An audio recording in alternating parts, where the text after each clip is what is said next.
ทำไปเรื่อยๆเหมือนเด็กน้อยเหยียบฐานไฟที่เท่ากรบไว้เข้าใจว่าไฟไม่ร้อนแต่พอเท่าที่กรบไว้นั้นออกไปสิ้นไฟย่อมไหม้เขาให้เร่าร้อนฉันใดบุคคลผู้มีกรรมชั่วก็ฉันเดียวกันเมื่อกรรมชั่วยังไม่ให้ผลเพราะผลแห่งกรรมดีบางอย่างคุ้มครองอยู่เขาย่อมประมาทเพลิดเพลินในการทำชั่วนั้น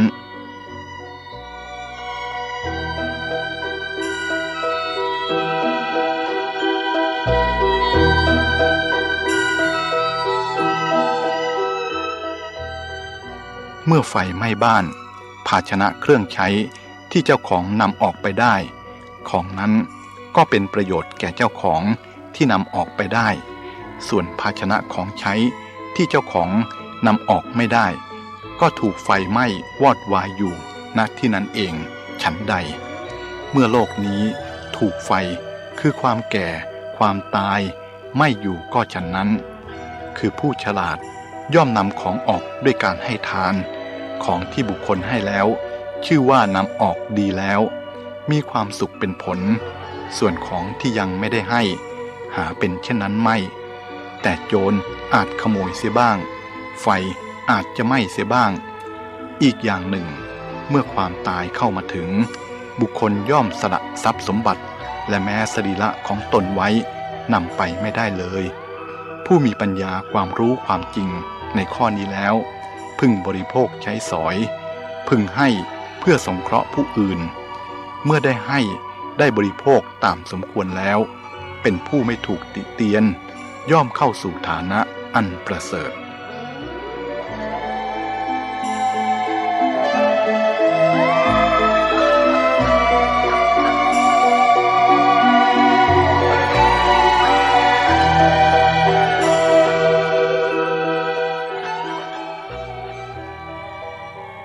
พระพุทธองค์ตรัสว่าความตนีลาภเป็นความโง่เขลาเหมือนชาวนาผู้ไม่ฉลาดไม่ยอมหว่านพันธุ์ข้าวลงในนาเขาเก็บพันธุ์ข้าวปลูกไว้จนเน่าและเสีย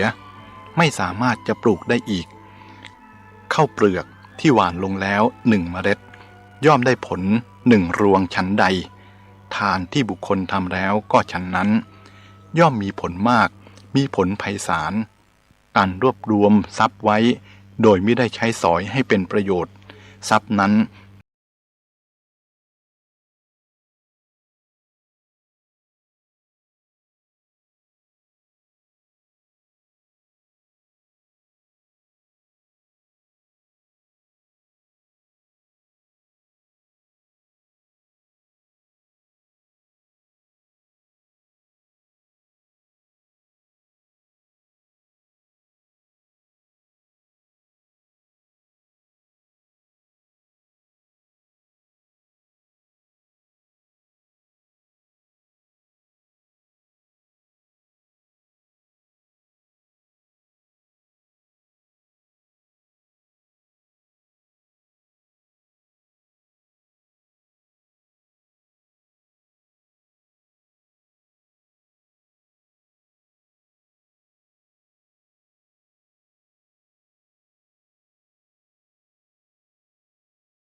ร้อยสะอาดเยือกเย็น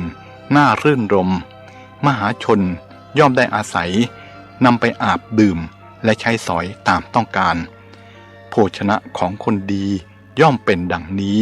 หาหมดไปโดยเปล่าประโยชน์ไม่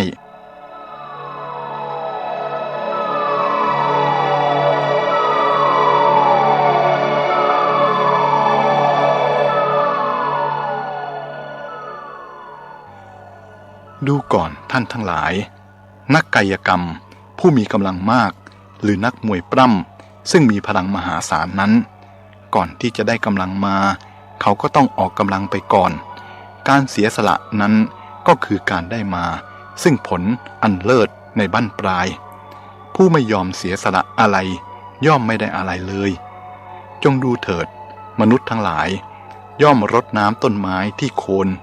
แต่ไม้นั้นย่อมได้ผลที่ปลายท่านทั้งหลายจงพิจารณาดูความจริงตามธรรมชาติอีกอย่างหนึ่งเถิดคือแม่น้ำสายใดเป็นแม่น้ำตายไม่ไหลถ่ายเทไปสู่ที่อื่นหยุดนิ่งขังอยู่ที่เดียวแม่น้ำสายนั้นย่อมพลันตื้นเขินและสกปรกเน่าเหม็นเพราะสิ่งสกปรกตกลงมามิได้ถ่ายเทนอกจากนี้บริเวณใกล้ๆแม่น้ำสายนั้นจะหาพันธุ์พืชธัญญาหารที่สวยสดก็หายากแต่แม่น้ำสายใดไหลเอื่อยลงสู่ทะเลหรือแตกสาขาออกไปไหลเรื่อยไปมันไม่รู้จักหมดสิ้นคนทั้งหลายได้อาศัยอาบดื่มและใช้สอยตามปรารถนามันจะใสสะอาดอยู่เสมอไม่มีวันเหม็นเน่าหรือสกปรกได้เลยพืชพันธุ์ธัญญาหารณบริเวณใกล้เคียงก็เขียวสดสวยงามบุคคลผู้ตระหนี่มีมือไม่ปล่อยแล้วเมื่อได้ทรัพย์ก็เก็บตุนไว้ไม่ถ่ายเทให้ผู้อื่นบ้างก็เหมือนกับแม่น้ำตายไม่มีประโยชน์อะไรแก่ใครส่วนผู้ไม่ตระหนี่เป็นเหมือนแม่น้ำที่ไหลเอื่อยอยู่เสมอกระแสไม่ขาดทั้งยังเป็นประโยชน์แก่มนุษย์ทั้งหลายเพราะฉะนั้นสาธุชนได้ทรัพย์แล้วพึงบำเพ็ญตนเสมือนแม่น้ำที่ไหลใสสะอาดไม่พึงเป็นเช่นแม่น้ำตายเพราะฉะนั้นบุคคลไม่ควรประมาทว่าบุญหรือบาปแม้เพียงเล็กน้อย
นายของตน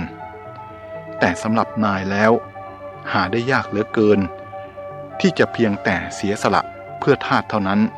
อย่าพูดถึงความซื่อตรงเลยนายส่วนมากมักจะใช้ทาสไม่เป็นเวลา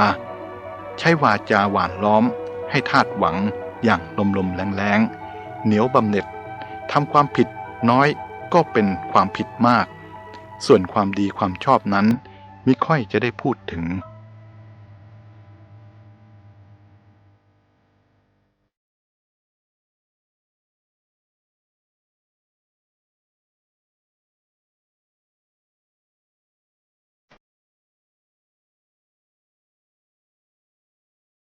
อันม้าอัสดรนั้นคือสัตว์ผสมระหว่างม้าและลาคือแม่เป็นม้าพ่อเป็นลาลูกออกมาจึงได้ลักษณะที่ดีเยี่ยมคือได้ลักษณะเร็วจากแม่และได้ลักษณะอดทนจากพ่อม้าเป็นสัตว์ที่มีฝีเท้าเร็วมากจนได้นามอีกอย่างหนึ่งว่ามโนมัยหมายความว่าสำเร็จเร็วดั่งใจส่วนลานั้นทนทานมากในการนำภาระหนักปีนที่โกรกชันได้เก่งเมื่อลักษณะทั้งสองประการมารวมกันคือทั้งเร็วและทนก็เป็นคุณลักษณะที่ดีเยี่ยมหันมามองดูมนุษย์เราผู้ใดมีคุณลักษณะทั้งสองอย่างคือทั้งเร็วและอดทนผู้นั้นก็จัดได้ว่าประเสริฐคนบางคนมีสติปัญญาดีรู้อะไรได้เร็วแต่ไม่ทนทานอ่อนแอเบื่อหน่ายงานง่ายจับจดในที่สุดก็เอาดีไม่ค่อยจะได้ส่วนบางคนทนทานบึกบึนแต่ขาดสติปัญญารู้อะไรได้ช้าจึงทำให้เสียเวลามากเกินไปในการทำสิ่งใดสิ่งหนึ่งและคนในโลกส่วนมากก็มักจะได้ลักษณะเดียวแต่ดูเหมือนพระศาสดาจะทรงสรรเสริญความเพียรพยายามมากอยู่เมื่อได้พยายามแล้วไม่สำเร็จสมประสงค์ใครเล่าจะลงโทษผู้นั้นได้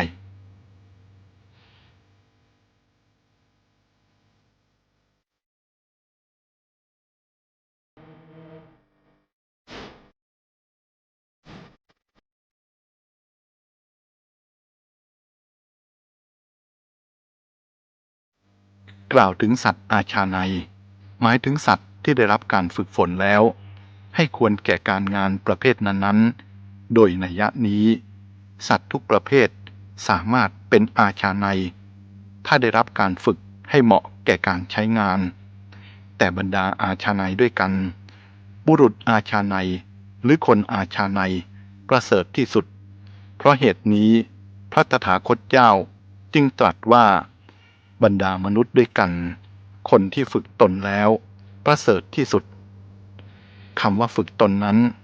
หมายถึงฝึกจิตของตนให้ดีงามรับได้ทนได้แม้ในภาวะที่คนทั่วๆไปรู้สึกว่าไม่น่าจะทนได้การฝึกจิตก็เหมือนกันกับการยกน้ำหนักต้องค่อยทำค่อยไปเมื่อได้ที่แล้วก็เป็นจิตที่ทนทานและมีอภินิหารเป็นอัศจรรย์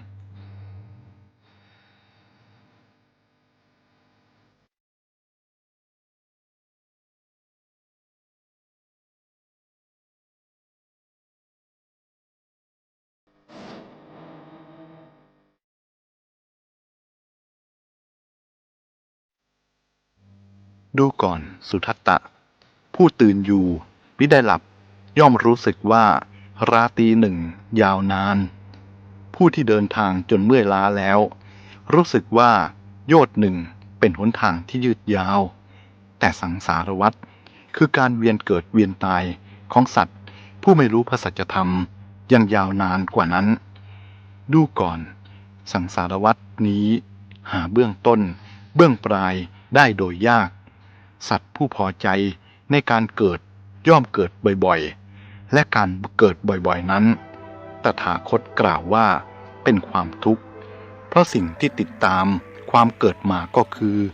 ความแก่ชราความเจ็บปวดทรมานและความตายความต้องพลัดพรากจากสิ่งอันเป็นที่รักความต้องประสบกับสิ่งอันไม่เป็นที่รักความแห้งใจความคร่ำครวญความทุกข์กายทุกข์ใจและความคับแค้นใจ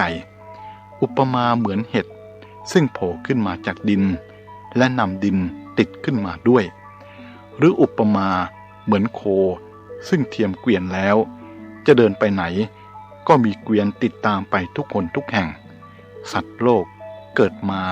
ก็นำทุกข์ประจำสังขารติดมาด้วยตราบใดที่เขายังไม่สลัดความพอใจในสังขารออกความทุกข์ก็ย่อมติดตามไปเสมอเหมือนโคที่ยังมีแอกเกวียนครอบคออยู่ล้อเกวียนย่อมติดตามไปทุกฝีก้าว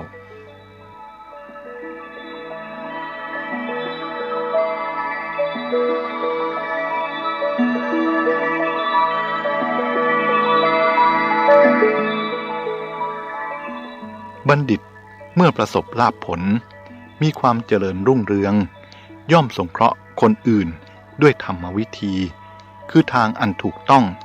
และแนะนำในสิ่งที่ควรแนะนำให้สิ่งที่ประกอบด้วยประโยชน์หาโทษมิได้เมื่อประสบทุกข์ก็ไม่ทิ้งธรรม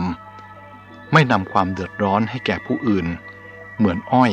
เข้าสู่หีบยนต์ก็ไม่ทิ้งรสหวานคชสารเข้าสู่สงครามอยู่ท่ามกลางอันตรายก็ไม่ทิ้งลีลาอันสง่างามทองคำแม้เข้าสู่เบ้าสูบก็ไม่กลับกลายเป็นทองแดงหรือกระเบื้องคนพาลยิ่งประสบทุกข์ยิ่งทิ้งธรรมละเมิดธรรมและจะละเมิดธรรมมากขึ้นเมื่อประสบผลดีมีความสุขแต่บัณฑิตมีลักษณะตรงกันข้ามยิ่งประสบทุกข์ยิ่งเห็นธรรมและเมื่อประสบความสุขมีลาภสรรเสริญก็ยิ่งจะได้โอกาสประพฤติธรรมมากขึ้น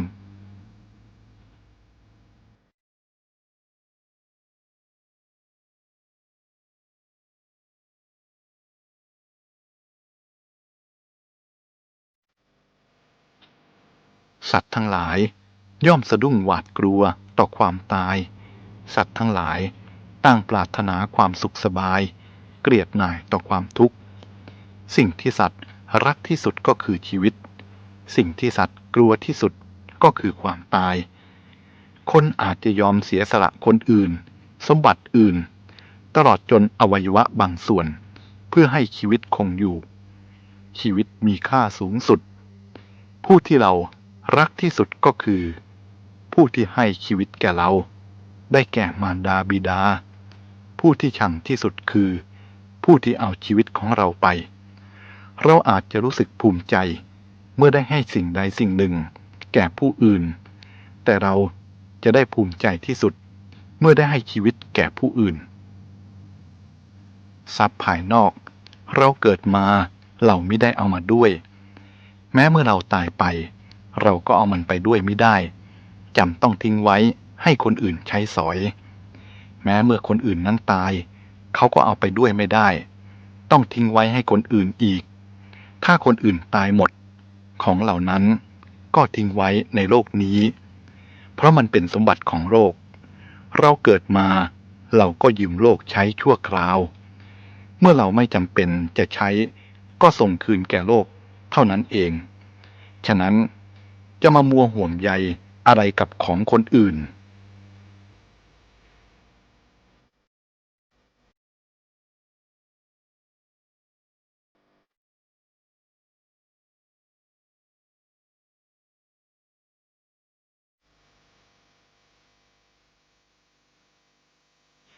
การที่ท่านเอาชนะสิ่งยั่วยวนต่างๆได้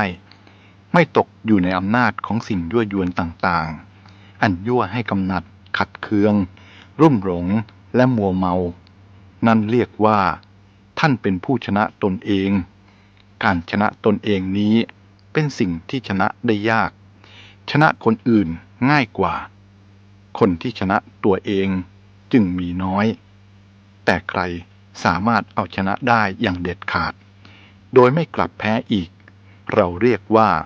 เป็นยอดนักรบในสงครามชีวิตซึ่งยืดเยื้อยืนนานที่สุด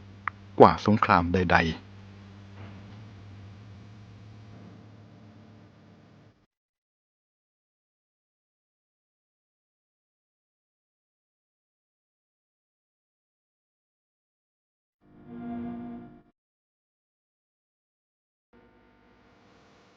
ถ้าบุคคลสามารถ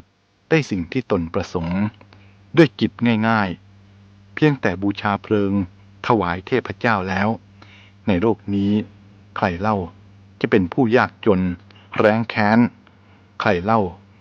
จะพลาดจากสิ่งที่ตนประสงค์ท่านอาจพิสูจน์ด้วยตัวของท่านเองไว้ว่าหากใครสักคนหนึ่งกระโจนลงไปในกลองเพลิงเพื่อนำเอาตัวเองเป็นเครื่องบูชาเทพเจ้าคนนั้นก็ต้องตายเปล่าเทพเจ้าจะช่วยอะไรไม่ได้เลยเมื่อเป็นเช่นนี้อะไรเล่าจะช่วยให้เราบรรลุถึงจุดประสงค์ได้นอกจากตัวของเราเองตนเองนั่นแหละ เป็นที่พึ่งของตนเมื่อปรารถนาสิ่งใดก็จงเอาตนนั่นแหละเป็นที่พึ่งพยายามบากบั่นไปในทางที่ชอบเพื่อให้บรรลุผลที่ต้องการนั้นๆ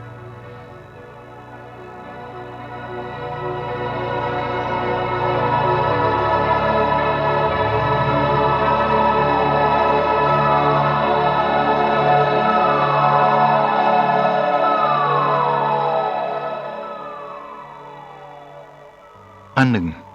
ความสุขที่เกิดจากโลกียารมณ์รัชนียารมณ์นั้นล้วนมีทุกข์เป็นพื้นฐานเสียก่อนแล้วจึงได้สุขความจริงก็คือความทุกข์ที่ลดลงเพราะบำบัดถูกวิธีเท่านั้นเองและมีความทุกข์ติดตามมาอีกอย่างกระชั้นชิดบำบัดได้คราวหนึ่งก็สมมุติเรียกว่าสุขคราวหนึ่งลาภผลซึ่งคนแสวงหากันหนักหนาด้วยความยากลำบากนานาประการต้องเอาชีวิตเข้าเสี่ยงก็มีนั้น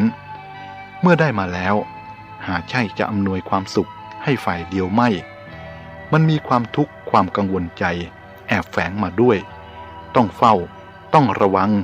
จนไม่เป็นอันนอนให้เป็นสุขก็มีต้องเสียชีวิตในการป้องกันทรัพย์สินก็มียศแล้วต้องมีความเป็นอยู่เติบกว่าคนสามัญต้องหาทรัพย์มากขึ้น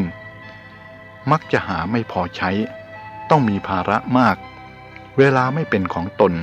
เป็นที่เกาะอาศัยของผู้อื่นจนนุงนังต้องปล่อยทุกข์กับคนนั้นคนนี้บางคนพอมียศเข้าก็ลืมตัวไม่เป็นอยู่อย่างเคย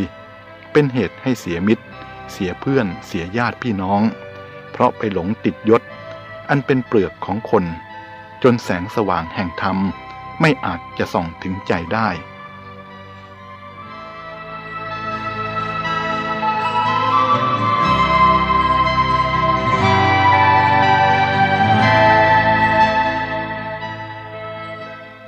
ดูก่อนเพื่อนนักปฏิบัติธรรมทั้งหลายอันว่าบุคคลผู้เดินอยู่ในที่มืดใครมีแสงสว่างในมือเท่าใดก็เห็นความจริงที่ปรากฏอยู่เฉพาะหน้าได้เท่านั้นคนมีแสงสว่างน้อยก็เห็นได้น้อยและเห็นได้เฉพาะวัตถุหยาบผู้มีแสงสว่างมากก็เห็นได้กว้างไกลและแม้วัตถุละเอียดก็พอมองเห็นได้ฉันใดในโลกสันนิวาตอันมืดมิดด้วยโมหะนี้ก็ฉันนั้นผู้ใดมีแสงสว่างคือปัญญาน้อยก็ได้เห็นความจริงของชีวิตน้อยผู้มีปัญญามากลึกซึ้งกว้างขวางก็ได้เห็นความจริงของชีวิตมากเป็นเหตุให้ฉลาดในวิถีชีวิตรู้ว่าอะไรเป็นเหตุแห่งสุขอะไรเป็นเหตุแห่งทุกข์แล้วเว้นเหตุแห่งทุกข์เสียประกอบพอกพูนเหตุแห่งสุขพร้อมทั้งมีอุบายอันฉลาดในการหลีกเหตุแห่งทุกข์ประกอบเหตุแห่งสุขเหมือนคนมีจักษุดีเว้นทางอันขรุขระอันเต็มไปด้วยอันตรายดำเนินไปในทางที่ปลอดภัยฉะนั้นแต่น่าเสียดายที่กว่าจะรู้ว่าอะไรเป็นอะไรคนก็มักจะย่างเข้าสู่วัยชราจนทำอะไรไม่ค่อยทันเสียแล้วได้แต่นั่งนอนทอดถอนใจว่ารู้อย่างนี้คงจะทำอะไรได้ดีกว่านี้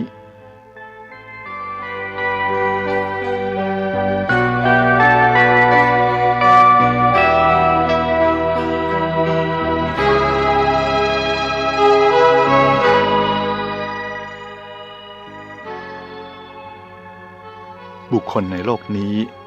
อยู่ร่วมกันย่อมต้องพึ่งพาอาศัยกันเอื้อเฟื้อช่วยเหลือกันคนยากจนช่วยเหลือคนมั่งมีด้วยกำลังกายคนมั่งมีอนุเคราะห์เกื้อกูลคนยากจนด้วยกำลังทรัพย์คนยากจนให้กำลังใจแก่คนมั่งมีด้วยการทำงานที่ดีคนมั่งมีถนอมน้ำใจคนยากจนด้วยปิยวาจา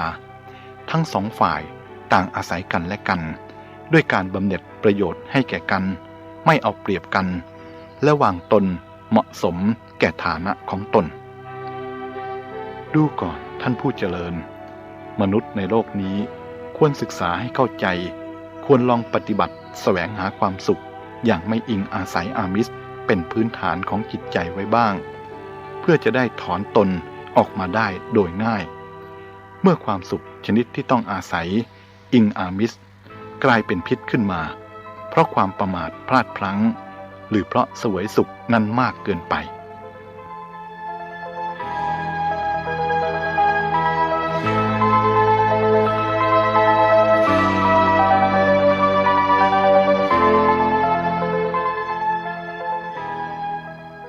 อีกประการหนึ่งผู้มีทรัพย์มียศมีเกียรติหลงอยู่ในทรัพย์ยศและเกียรตินั้นสำคัญมั่นหมายว่าโลกียสุขนี้เท่านั้นคือสุขแท้เป็นสุขที่ตนพึงแสวงหาแม้ยังไม่ได้ก็ดิ้นรนแสวงหาอย่างเอาตัวตนมีชีวิตจิตใจเข้าไปแลกเมื่อได้แล้วก็เพลิดเพลินอยู่ชั่วเวลาหนึ่งใจก็ร่านหาความสุขอย่างใหม่ต่อไปแต่ล้วนเป็นความสุขที่ต้องอาศัยผู้อื่นสิ่งอื่นจึงเหมือนสุขของขอทานมีการแสวงหามากมีปัญหามากส่วนความสุขของพระอริยเจ้าไม่ต้องมีการแสวงหามากและไม่มีปัญหาจึงเป็นความสุขที่ประณีตกว่าสงบเยือกเย็นและเป็นไทยไม่ต้องตกเป็นทาสของสิ่งใดสิ่งหนึ่งเสียก่อนแล้วจึงจะสุขเป็นความสุขที่เกิดจากตนเองเป็นอิสระอยู่เหนือการครอบงำของกิเลสพ้นเงื้อมือแห่งมาร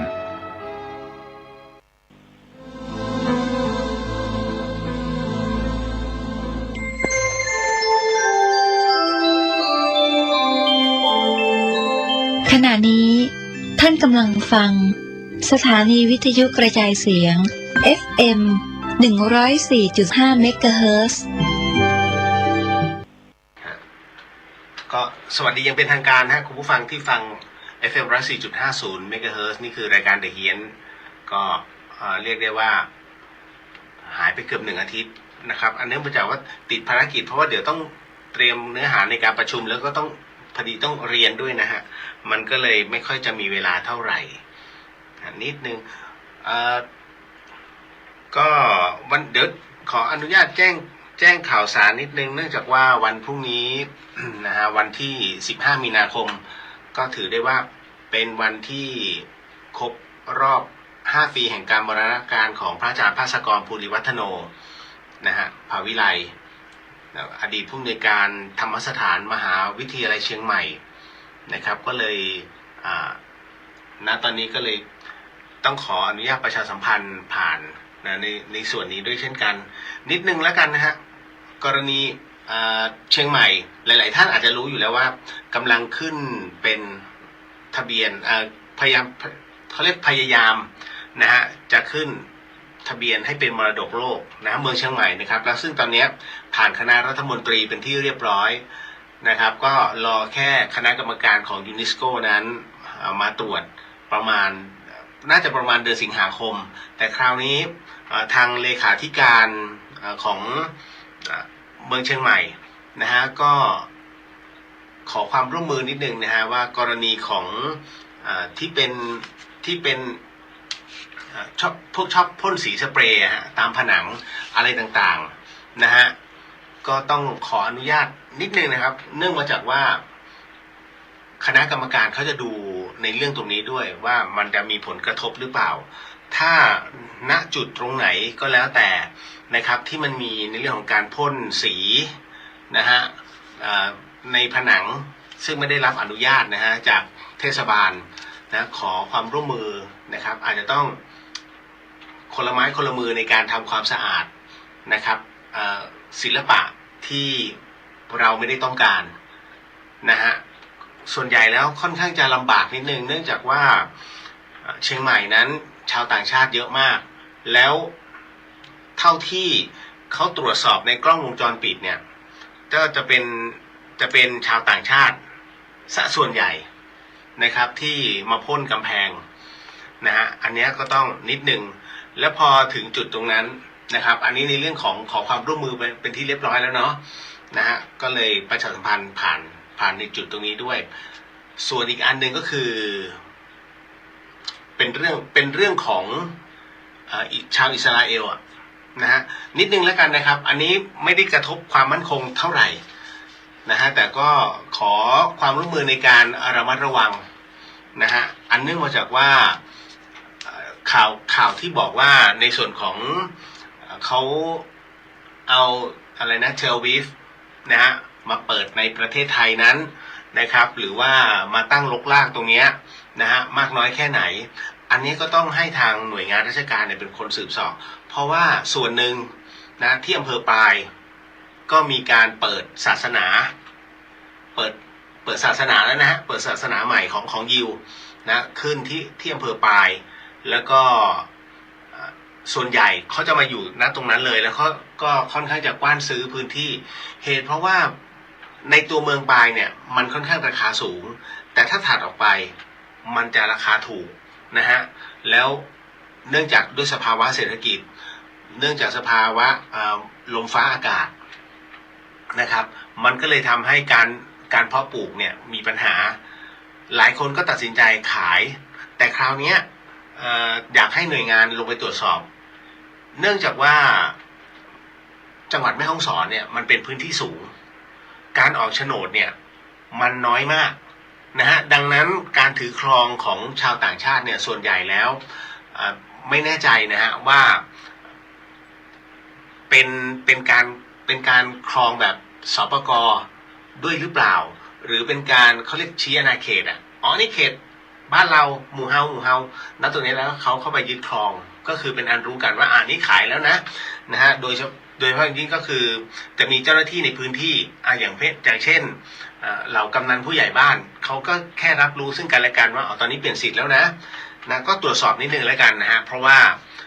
หลายท่านก็คือเขาก็เข้าใจในส่วนของกฎหมายไทยเนาะนะฮะแล้วก็พยายามจะให้มาเป็นนอมินีให้ได้นะครับที่บอกว่าเป็นนอมินีให้ได้ก็คือเอาง่ายๆมีทั้งจ้างมาเป็นสามี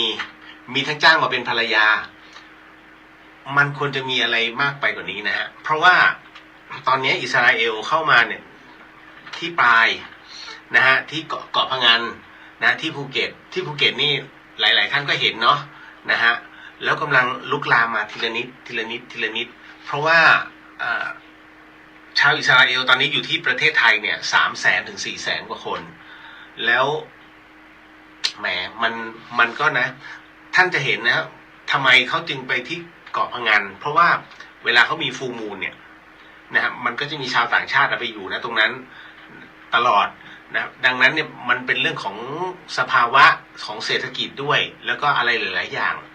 เนี่ยฮะสิ่งเหล่านี้มันกำลังเกิดขึ้นแล้วไหนจะชายแดนเขมรไหนจะภาวะของสงครามเนาะนะฮะแล้วยังมาเจอเรื่องราวตรงนี้ผมมองว่ามันควรจะเข้าไปตรวจสอบนิดนึงแล้วกันอย่างน้อยในระดับจังหวัดอันนี้ต้องขอนิดนึงนะฮะหน่วยงานอย่าเพิ่งเห็นแก่เงินนะเอาแผ่นดินเราไว้ก่อนนะฮะเอาแผ่นดินของประเทศไทยไว้ก่อนนะฮะแผ่นดินของชาวพุทธเนี่ยนะฮะท่านยอมได้เหรอฮะที่จะมีอีกหนึ่งศาสนาเข้ามากลมกลืนนะฮะอันนี้ต้องบอกไว้ก่อนนะฮะแล้วเขาค่อยๆขยายทีละนิดตอนนี้ที่คงจะต้องระมัดระวังก็ในส่วนของแถวเขาจะเป็นกลุ่มๆนะฮะเมืองเลยเมืองอุดรเนี่ยให้ระวังขอนแก่นบางส่วนเขาจะเล่นกลุ่มใหญ่ๆก่อนนะฮะแล้วก็จังหวัดชายทะเลนะโดยเฉพาะระนองก็ให้ระมัดระวังนิดนึงนะครับเพราะตอนนี้ได้ข่าวว่ามีบางส่วนกระจายไปแล้วเห็นไหมมันเริ่มทุกที่แล้วนะฮะมันขายง่ายกันเกินไปหรือเปล่านะที่ดินอันนี้นิดนึงมันต้องมีในเรื่องของการตรวจสอบในเรื่องของนอมินีด้วยอันนี้ก็ต้องฝากไว้นิดนึงนอกจากอิสราเอลแล้วยังมีชาวจีนคือเราก็มันก็บ้านพี่เมืองน้องกันเนาะแต่ว่าจุดหนึ่งเนี่ยที่มันกำลังกระจายอยู่ก็คือธุรกิจของชาวจีนเนี่ยเข้ามาที่เชียงใหม่เยอะมากที่ท่านบอกว่าทัวร์ศูนย์เหรียญเนี่ยนะฮะยังมีอยู่ในปัจจุบันนี้นะฮะไม่ใช่ว่าไม่มีนะฮะคือเขาก็จะมีตัวแทนคือคนจีนเนี่ยเขาจะมีถ้าอยู่มาจากเมืองจีนเขาก็จะมีโบรชัวร์ไว้อันหนึ่งถ้าเที่ยว1 วันจะมีที่ไหนบ้างในเชียงใหม่แล้วเวลากินถ้ากินตรงไหนเนี่ยนะฮะร้านของชาวจีนมีตรงไหนบ้าง ส่วนร้านของคนไทยที่ราคาถูกมีตรงไหนบ้างเขามีหมดเลยนะเป็นลิสต์อย่างนี้นะครับแล้วก็ให้หัดพูดภาษาไทยท่านเชื่อไหมตอนนี้ชาวจีนพูดภาษาไทยเก่งมากชัดเป๊ะนะฮะเพียงแต่สิ่งที่เขาไม่เหมือนคนไทยคือสไตล์การแต่งตัวเรารู้เลยว่าเนี่ยคนจีนซึ่งคนขายอย่างก๋วยเตี๋ยวอย่างเงี้ยเขาก็รู้ว่านี่คนจีนแต่เขาพูดไทยชัดมากนะแล้วเป็นการพูดโต้ตอบคืออยู่เมืองไทยแค่3 เดือนแล้วก็พูดไทยเก่งมากครับนะฮะก็เหมือนกับมันมีหลายชนชั้นมากโอ้โหถ้าท่านมาเชียงใหม่ท่านจะรู้นะครับแล้วก็ผมก็ไม่รู้นะว่ากระจายไปตรงไหนมากแต่ที่แน่ๆคือเชียงใหม่แน่นอนอันนี้100%แล้วโดยเฉพาะยิ่งแถวนิมมานเหมินนะฮะแล้วก็บางส่วน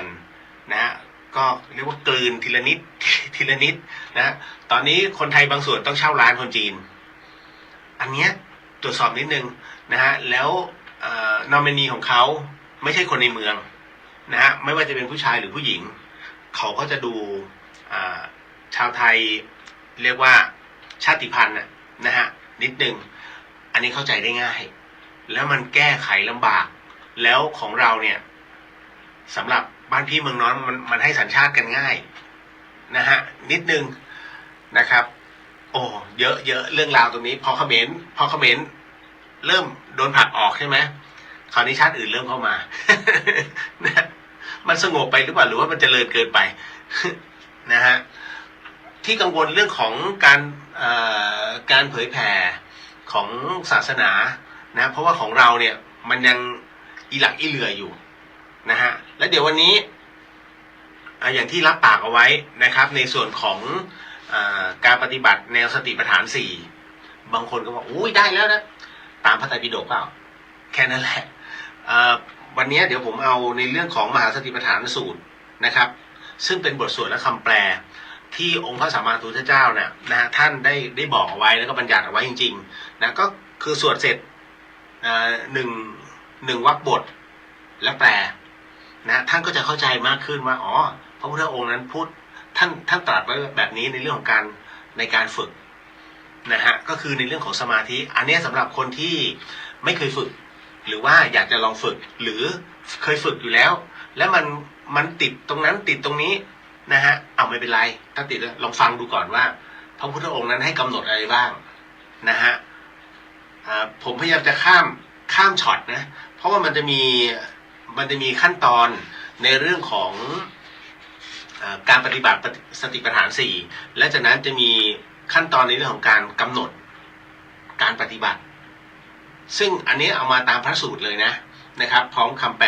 จำเป็นต้องอ่านพระสูตรซึ่งเหมือนกับเป็นบทสวดให้ฟังเหตุเพราะว่าเป็นพระธรรมที่องค์พระสัมมาสัมพุทธเจ้านะองค์พระศาสดานั้นท่านได้บอกเอาไว้นะฮะก็ต้องกล่าวตามพุทธเจ้าก่อนแล้วจากนั้นค่อยมาเป็นคำไทยอันนี้บอกไว้ก่อนเนาะนะว่ามันจะต้องเป็นอย่างนั้น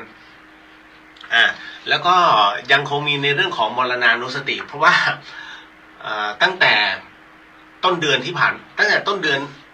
เอาง่ายต้นปีที่ผ่านมาจนถึงปัจจุบันเนี้ยญาติธรรมผมรวมไปถึงน้องๆที่เป็นกัลยาณมิตรเนี่ยใน Facebook ท่านเชื่อไหมตอนเนี้ยเสียชีวิตไปมากกว่า30 คนผมใจหายมากอย่างเมื่อวาน2นะวันก่อนนี่ถึง4 คนคือไม่ใช่ตัวเขาหรอกเพียงแต่ว่าพี่เขาอย่างเงี้ยแล้วก็ญาติเขาแล้วก็คือโพสต์ในเรื่องของการไว้อาลัยนะฮะเราก็มีความรู้สึกว่าเนี่ยแหละมันเป็นเรื่องที่ใกล้ตัวแต่ว่าหลายๆคนประมาทแล้วก็หลายๆคนก็มองว่าเฮ้ยมันยังไม่ถึงเวลาไม่ใช่ความตายเนี่ยติดตัวเราทุกวินาทีนะฮะอย่างหลายๆครั้งที่น้องๆเนี่ยเข้ามาถามวันก่อนเนี่ยผมอุตส่าห์บอกให้โอกาสในการเปิดสายแล้วก็การขอโหสิเนี่ยใครที่ยังไม่ได้ขอโหสิใครนะคือนึกไม่ออกแล้วน้องส่งข้อความเข้ามาคือเขาไม่กล้าโทรก็อันนี้ก็ช่วยไม่ได้ก็แล้วแต่นะเพราะผมเปิดโอกาสให้ตรงนั้นแต่ว่าพอบอกนอกรอบผมไม่รับนะก็รออีกทีนึงก็คือทุกๆ15 ค่ำนะฮะแล้วพอไม่รับไม่ใช่ผมใจดำนะ ทุกอย่างย่อมมีกติกาอย่างเวลาเปิดรับให้กัลยาณมิตรเนี่ยได้ร่วมบุญกุฏิซึ่งตอนนี้กำลังทำอยู่แต่3 วันมาเนี่ยพายุฝนกระหน่ำมากนะเพิ่งจะมีวันนี้นะครับที่น้องเขาทำต่อนะช่างเขาทำต่อนะฮะก็ถือได้ว่าตอนนี้ไป 70% แล้วเหลือห้องน้ำแล้วก็เดินไฟแล้วก็ประปายังไม่ได้จัดซื้อสุขภัณฑ์นะทั้งหมดทั้งมวลเนี่ยเลยต้องบอกก่อนว่าเดี๋ยวมันก็จะอยู่ในโซนตรงเนี้ยผมคิดว่าตอนนี้ที่ยอดรวมมัน 20,000 เนาะนะก็วันนี้จัดการโอนปัจจัยให้กับช่างไป 10,000 นะฮะเพื่อที่เขาจะต้องซื้อเหล็กนะฮะแล้วก็ในเรื่องของระบบประปาแล้วก็ยังมีคือพอดีน้องเขาออกค่าไม้นะฮะคือไม้นี่เป็นไม้สักแล้วพอดีโยมที่เขา เขาลื้อบ้านนะฮะแล้วเขาไม่เอาไม้เขาก็วางไว้เยอะมากแล้วมันเป็นไม้สักเก่าอ่ะคุณไม้สักเก่านี่ปลวกไม่กินนะแล้วก็โก่งก็ไม่โก่งเพราะมันประมาณ80 ปีก็เลยเขาสนนราคามาให้ในราคา 15,000 ปกติเขาจะขาย 20,000 แต่คราวนี้บอกว่าวัดฝายหินเนี่ยขอได้ไหมเพื่อจะไปทำกุฏิพระส่วนที่เหลือเนี่ยมันยังมีกุฏิที่จะต้องขึ้นอย่างน้อยมันก็เป็นทั้งเสาของกุฏิใหม่ได้นะและยังต้องทำที่ปริวาสก็คือการให้พระมาชำระศีลก็คือเข้ากรรมนั่นแหละฮะก็เขาเรียกปริวาสนะก็จะทำในภายภาคหน้ากะว่าจะต้องให้เสร็จภายในประมาณเดือนตุลานะครับเพราะว่าพอออกพรรษาเสร็จปุ๊บเนี่ยพระส่วนใหญ่จะมาปริวาสแล้วณตรงนั้นก็เลยอาจจะต้องจัดที่นี้ปริวาสไม่ได้มีอะไรมากนะฮะที่ยังต้องการคือห้องน้ำ3 ห้องแล้วก็แทงน้ำอีกประมาณ3 ใบเพื่อที่ต้องเก็บเพราะมันอยู่บนเขาส่วนที่เหลือแค่ปรับพื้นที่ธรรมดาวางซื้อพาเลทก็ได้วางเนี่ย6 อันเพื่อให้พระท่านได้ปรากฏแล้วก็นั่งนอนได้นะฮะสัตว์เลื้อยคลานไม่เข้าเต็นท์ท่านอย่างเงี้ยได้ประมาณ20 ที่อันนี้เป็นความประสงค์ของท่านเจ้าว่าไม่ใช่ความประสงค์ของพี่เลียวนะไม่เกี่ยวนะฮะเพราะว่าผมอาจจะทำอะไรก็ตามผมต้องขอแล้วก็ปรึกษาท่านเจ้าอาวาสก่อนนะบางทีท่านเจ้าอาวาสท่านปาเราก็ตรงนี้ขึ้นกุฏินะตรงนี้ขึ้นกุฏิหน่อยเดี๋ยวพระอาจารย์เดี๋ยวขอดูสภาวะก่อนนะเพราะว่ามันมีอะไรหลายอย่างคือก็เกรงใจญาติโยมเขานั่นนะฮะคือเราเองไม่ได้มีปัญหา แต่ว่าในเรื่องของค่าต่างๆเนี่ยค่าของเนี่ยมันก็ทำไมมันขึ้นตลอดผมก็ไม่เข้าใจไม่มีลดเลย นะแล้วตอนนี้อย่างเมื่อวานโพสต์ไปว่าที่ไหนของเชียงใหม่มีให้เติมน้ำมันมากสุดท้ายได้มา5 ลิตรก็เลยสงสัยว่าเฮ้ยแล้วอย่างนี้งานเกษตรต่างๆเนี่ยมันจะเดินหน้าได้ยังไงนะฮะคือเกษตรกรเนี่ยเขาต้องมีใส่ไอตัวใดไออะไรนะตัวดูดน้ำเพื่อที่จะพ่นมีทั้งพ่นน้ำพ่นยาอะไรของเขาก็แล้วแต่ตอนนี้มันไม่มีตอนนี้ใช้หาบไปลดซึ่งได้ไม่ถึงไร่นะฮะทั้งที่บางคนมี20 กว่าไร่นะฮะแต่บังเอิญโชคดีว่าช่วงนี้ฝนลงนะฮะพืชผลมันก็ยังโอเคอยู่แต่หลังจากนี้มันไม่มีแล้วนะนี่คือพายุฤดูร้อนเป็นพายุความกดอากาศคราวนี้จะหนักแล้วก็ต้องดูกันต่อไปคือผมมองว่าจริงๆมันมีเหตุผลนะ แต่ควรจะมีเหตุผลว่าเฮ้ยเติมได้แต่ไม่ควรจะเกินขนาดนี้อันนี้จบนะฮะอันนี้ไม่เติมเลยเนี่ยแล้วก็ล่าสุดที่บางบัวทองเห็นไหมวัดที่จะต้องเผาศพเหลือ200 ลิตรสุดท้ายซึ่ง1 ศพใช้ประมาณเท่าไหร่100 กว่าลิตร นะฮะจริงๆมันใช้แค่30 ลิตรนะก็น่าจะจบนะแต่อันเนี้ยไม่รู้เหมือนกันแต่เขามีรอเผาเป็นหลาย10 ศพไม่พอฮะเอาจริงนะผมก็มองว่าตอนนี้กลับมาเป็นกองฟอนเถอะนะฮะกองฟอนหมายถึงว่าท่านเคยเห็นสมัยก่อนใช่ไหมที่ตั้งแล้วก็เชิงตะกอนนะฮะเอาฟืนลงนะฮะแล้วก็ลงตั้งข้างบนไม้ทับนะฮะ คล้ายๆไม้สลีเนี่ยเป็นไม้ทับไขว้ไว้ด้านบนนะฮะ แล้วก็เผาแต่จริงๆแล้วเวลาเผาอ่ะถ้าจะต้องเผาแบบใช้ฟืนนะฮะท่านต้องเปิดโลงก่อนแล้วก็จับศพอะตะแคงนะหรือไม่ก็คว่ำหน้าลงเพราะว่าเหตุผลเนี่ยเพราะว่า ปัจจุบันไม่มีการตัดเส้นเอ็นนะฮะเพราะฉะนั้นเวลาเผาไปเนี่ยศพจะลุกขึ้นมานั่งอันเนี้ยหลายคนจะกรี๊ดเด็กๆที่ไม่เคยเห็นเนี่ยกระเจิงหมดเลยนะฮะเพราะเวลาสมมตินอนหงายเนี่ยเวลาเผาไปเสร็จปุ๊บเนี่ยข้างหลังเราจะมีเอ็นถูกไหมนั่นนะฮะแล้วพอไฟเผาเอ็นมันหดตัวมันยึดมันทำให้ตัวเนี่ยเด้งขึ้นมาดึงแบบแข็งๆเลยแล้วก็ไฟก็ลุกให้เห็นแบบนั้นนะหลายคนภาพติดตาแล้วมันน่ากลัวแค่นั้นเองฮะนี่คือแต่ถ้าคนที่เขาชินแล้วเนี่ยเขาเรียกอสุภกรรมฐานก็คือเห็นแล้วปรงนะฮะปรงสังเวชว่าสิ่งที่มันเกิดขึ้นกับศพกับร่างคนเนี่ยมันเป็นแบบนี้นะฮะก็ตอนนี้หลายๆที่อีสานก็กลับมาเผาด้วยระบบกองฟืนนะกองฟอนนะเชิงตะกอนนี่แหละแล้วก็ภาคเหนือบางที่ก็ยังเป็นเชิงตะกอนอยู่นะเพราะว่าด้วยน้ำมันเขาไม่ขายให้เมื่อไม่ขายให้เอาเท่าที่มีก็จุดตามนั้นนะฮะเพราะว่าอันนี้ใช้แอลกอฮอล์ได้นะฮะแอลกอฮอล์แล้วก็พวกกาบมะพร้าวลงแล้วก็ปุ๊บเลยทีเดียวนะฮะอันเนี้ย ที่เขาใช้กันอยู่นะอาจจะต้องคุมไฟนิดนึงก็แค่นั้นเองพูดถึงนะครับเพราะพูดถึงในเรื่องของงานศพกับไม่จ่ายพลังงานให้ นะกับพี่น้องเกษตรกรแล้วก็ตามเหตุปัจจัยคือบางที่ผมเข้าใจนะว่า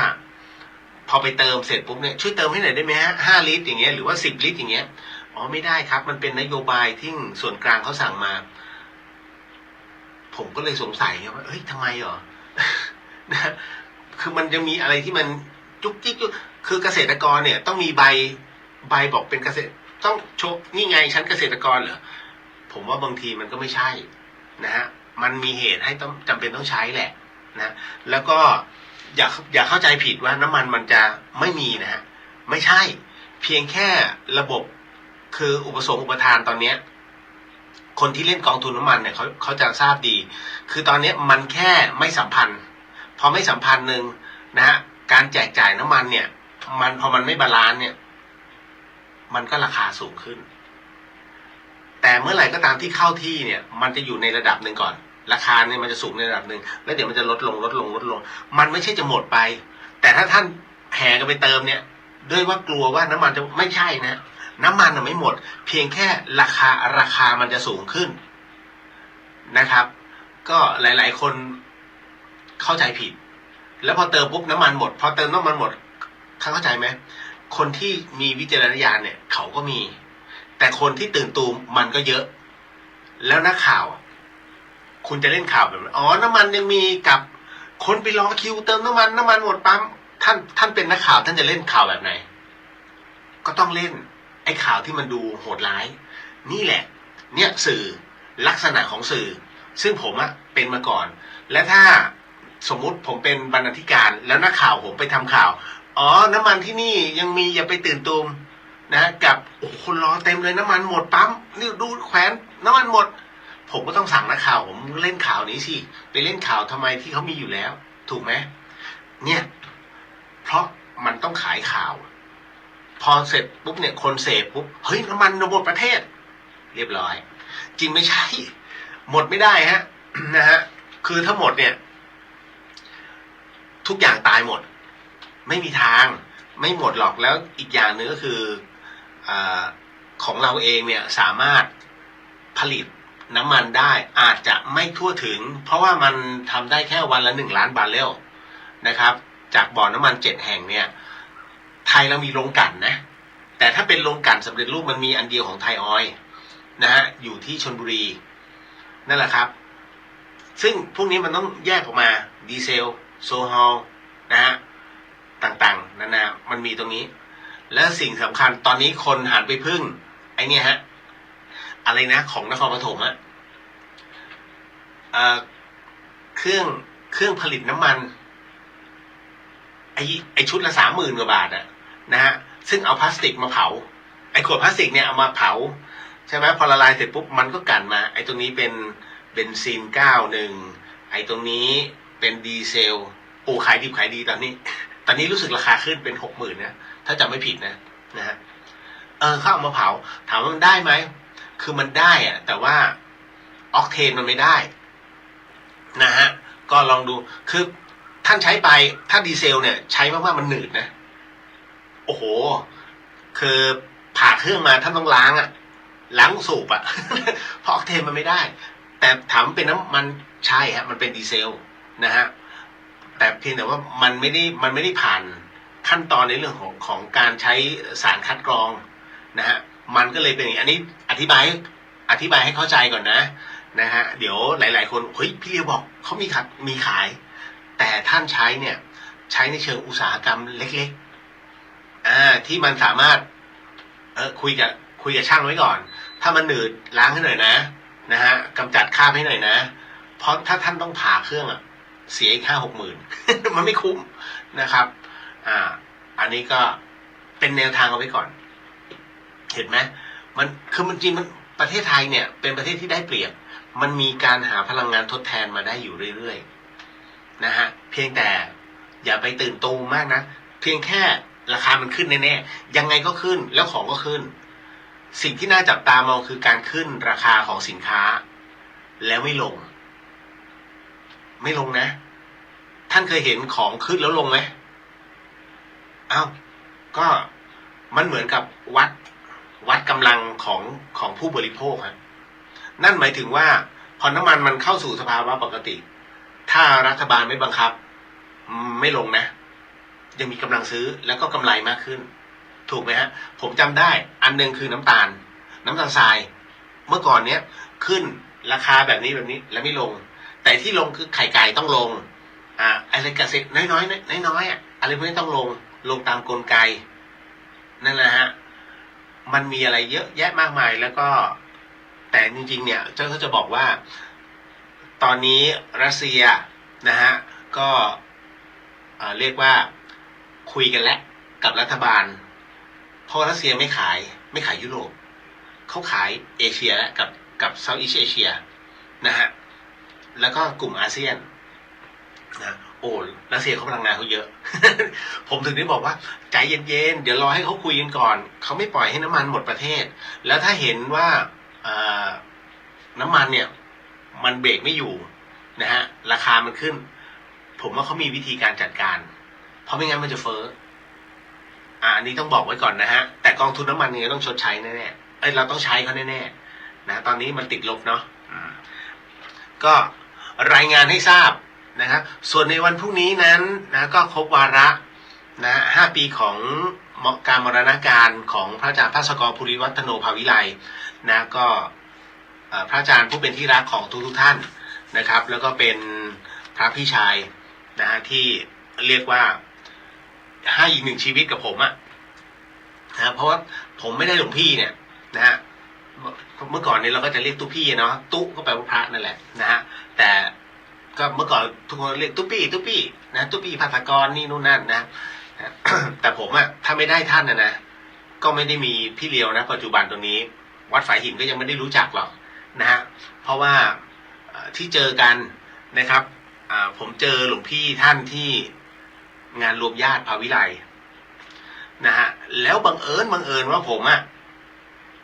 รับรู้แล้วตอนนั้นเจอหลวงพี่แล้วหลวงพี่แจกพระซุ้มก่อให้ก็ยังอยู่นะทุกวันนี้ก็จำได้ว่าพอถึงตรงนั้นเสร็จปุ๊บเนี่ยผมจะอยู่เบื้องหลังศิลปินนะค่ายเอ็มสแควร์ตอนนั้นแล้วก็เราก็จะมีคอนเสิร์ตภาคเหนือแล้วก็พาพวกนักร้องศิลปินทั้งหลายเนี่ยมาสัมภาษณ์รายการวิทยุต่างๆสมัยก่อนนะหนึ่งในนั้นก็จะมีแบ็คเฮดมีวิตามินเอมีอะไรล่ะโอหลายคนน้องเมย์ภรรยาของคุณหนุ่มก็เคยออกอัลบั้มนะฮะกับ M Square นานแล้วของค่าย Extreme คราวนี้ตอนที่พา เหล่าศิลปินมาผมก็มากราบหลวงพี่ผมว่าเรามีพระพี่ชายอยู่ที่เชียงใหม่นะอ่ะมันเป็นช่วงว่างแล้วไม่รู้จะไปไหนผมมาเยี่ยมท่านหน่อยก็เลยโทรลิงก์กันหาที่เชื่อมต่อกันจนได้เบอร์ท่านมาแล้วก็โทรหาท่านก็บอกอ๋ออยู่หลังมช.มาเลยเราก็มช.คุ้นอยู่แล้วไงแต่พอถึงนั้นเสร็จปุ๊บตรงไหนว่าเดินจนกระทั่งอ๋ออยู่ตรงนี้จบตอนนั้นยังไม่มีนะ GPS ไม่ถามด้วยปากจนมาถึงแล้วมาเจอหลวงพี่ท่านและหลังจากนั้นก็พาเราดาราศิลปินมากราบท่านที่ธรรมสถานพร้อมได้รู้จักกับอาจารย์แม่ชีเพียงเดือนนะฮะตอนนั้นเสร็จปุ๊บก็แบบรู้เผินๆนะว่าแม่ชีท่านเป็นอาจารย์หลวงพี่นะฮะจนกระทั่งวันหนึ่งเนี่ยนะฮะ เราชีวิตมันพลิกผันนะได้มาอยู่ณเชียงใหม่นะท่านบอกมาตรงนี้มาอยู่ใกล้ๆกันมาช่วยตรงนี้ด้วยนะคือตอนนั้นเนี่ยผมกล่าวว่ามาอยู่ตรงนี้ผมก็รู้จักกับพี่นกมหาวันกวังนะครับเพราะตอนนั้นมาทำงานกับพี่นกนะ Music Express ก็กล่าวว่ามาตรงนี้กำลังก็คุยแล้วจะได้ทำแล้วท่านบอกมาตรงนี้มาช่วยเราก็มานั่งนึก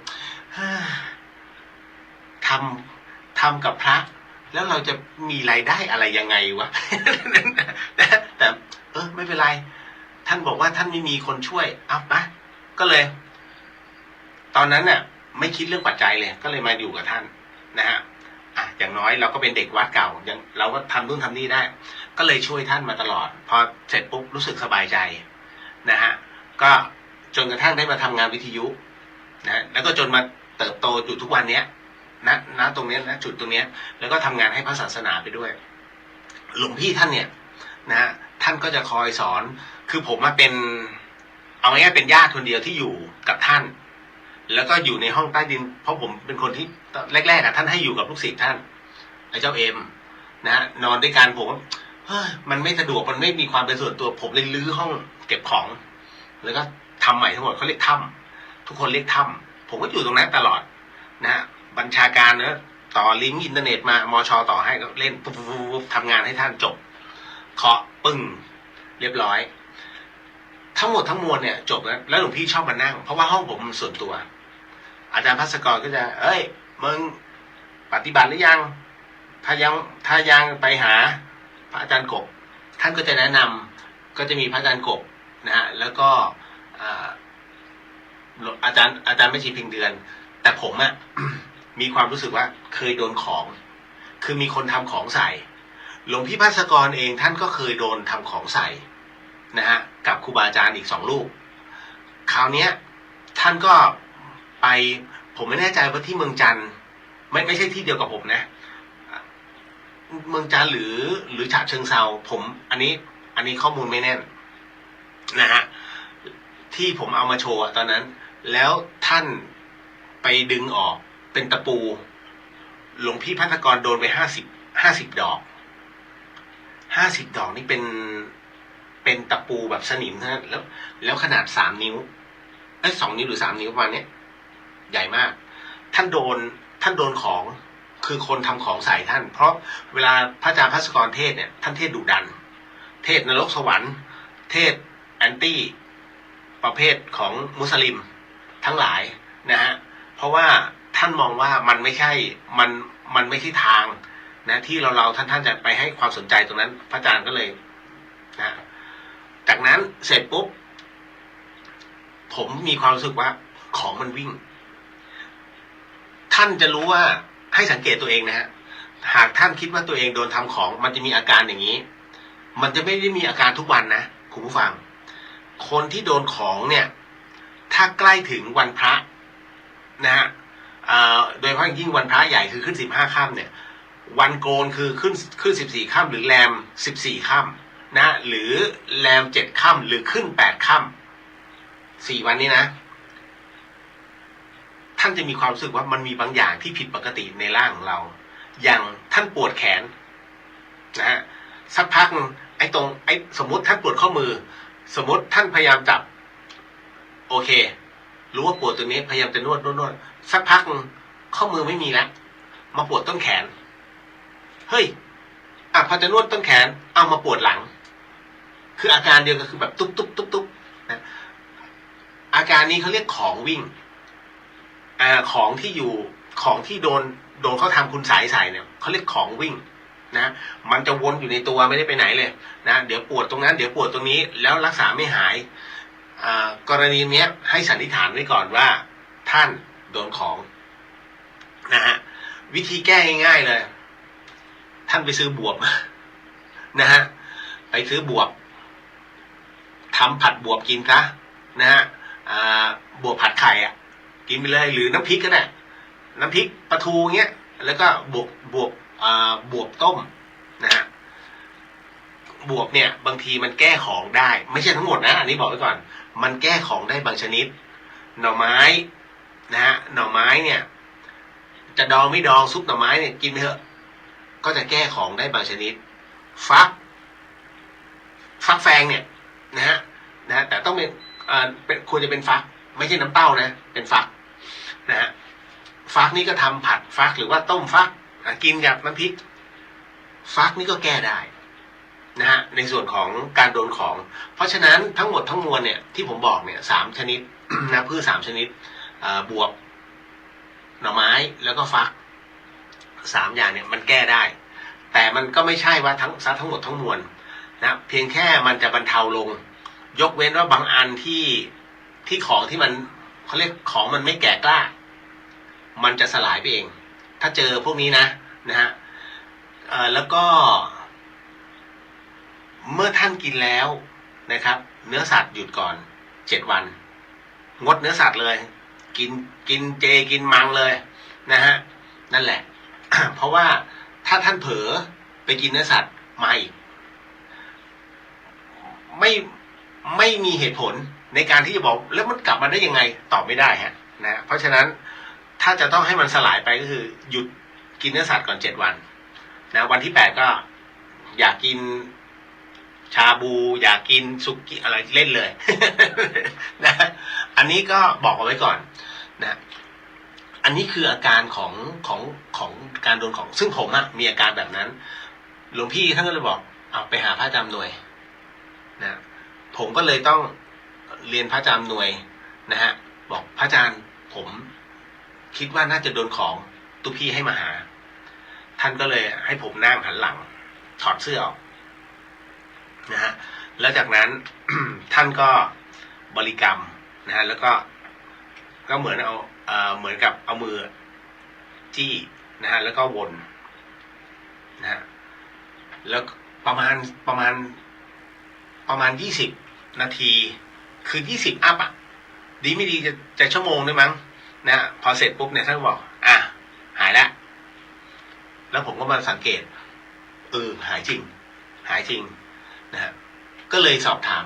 อาจารย์ทำยังไงเหรออะไร ก็นะท่านก็เมตตาให้นะแล้วก็เราก็ใช้สมาธินี่อะไรอย่างเงี้ยเป็นต้น อันนี้ก็คือเล่าสู่กันฟังแล้วหลังจากนั้นเสร็จปุ๊บเนี่ยหลวงพี่ก็ให้ผมมาไปคุยกับอาจารย์แม่ชีเพียงเดือนนะว่าจะต้องทำยังไงบ้างนะผมไม่เชื่อเรื่องนรกสวรรค์เพราะเราอยู่วงการบันเทิงแล้วก็ยังไม่เชื่อในสิ่งต่างๆที่เด็กๆในธรรมสถานตอนนั้นเนี่ยเขาไปฝึกกันเขาไปปฏิบัติกันไม่รู้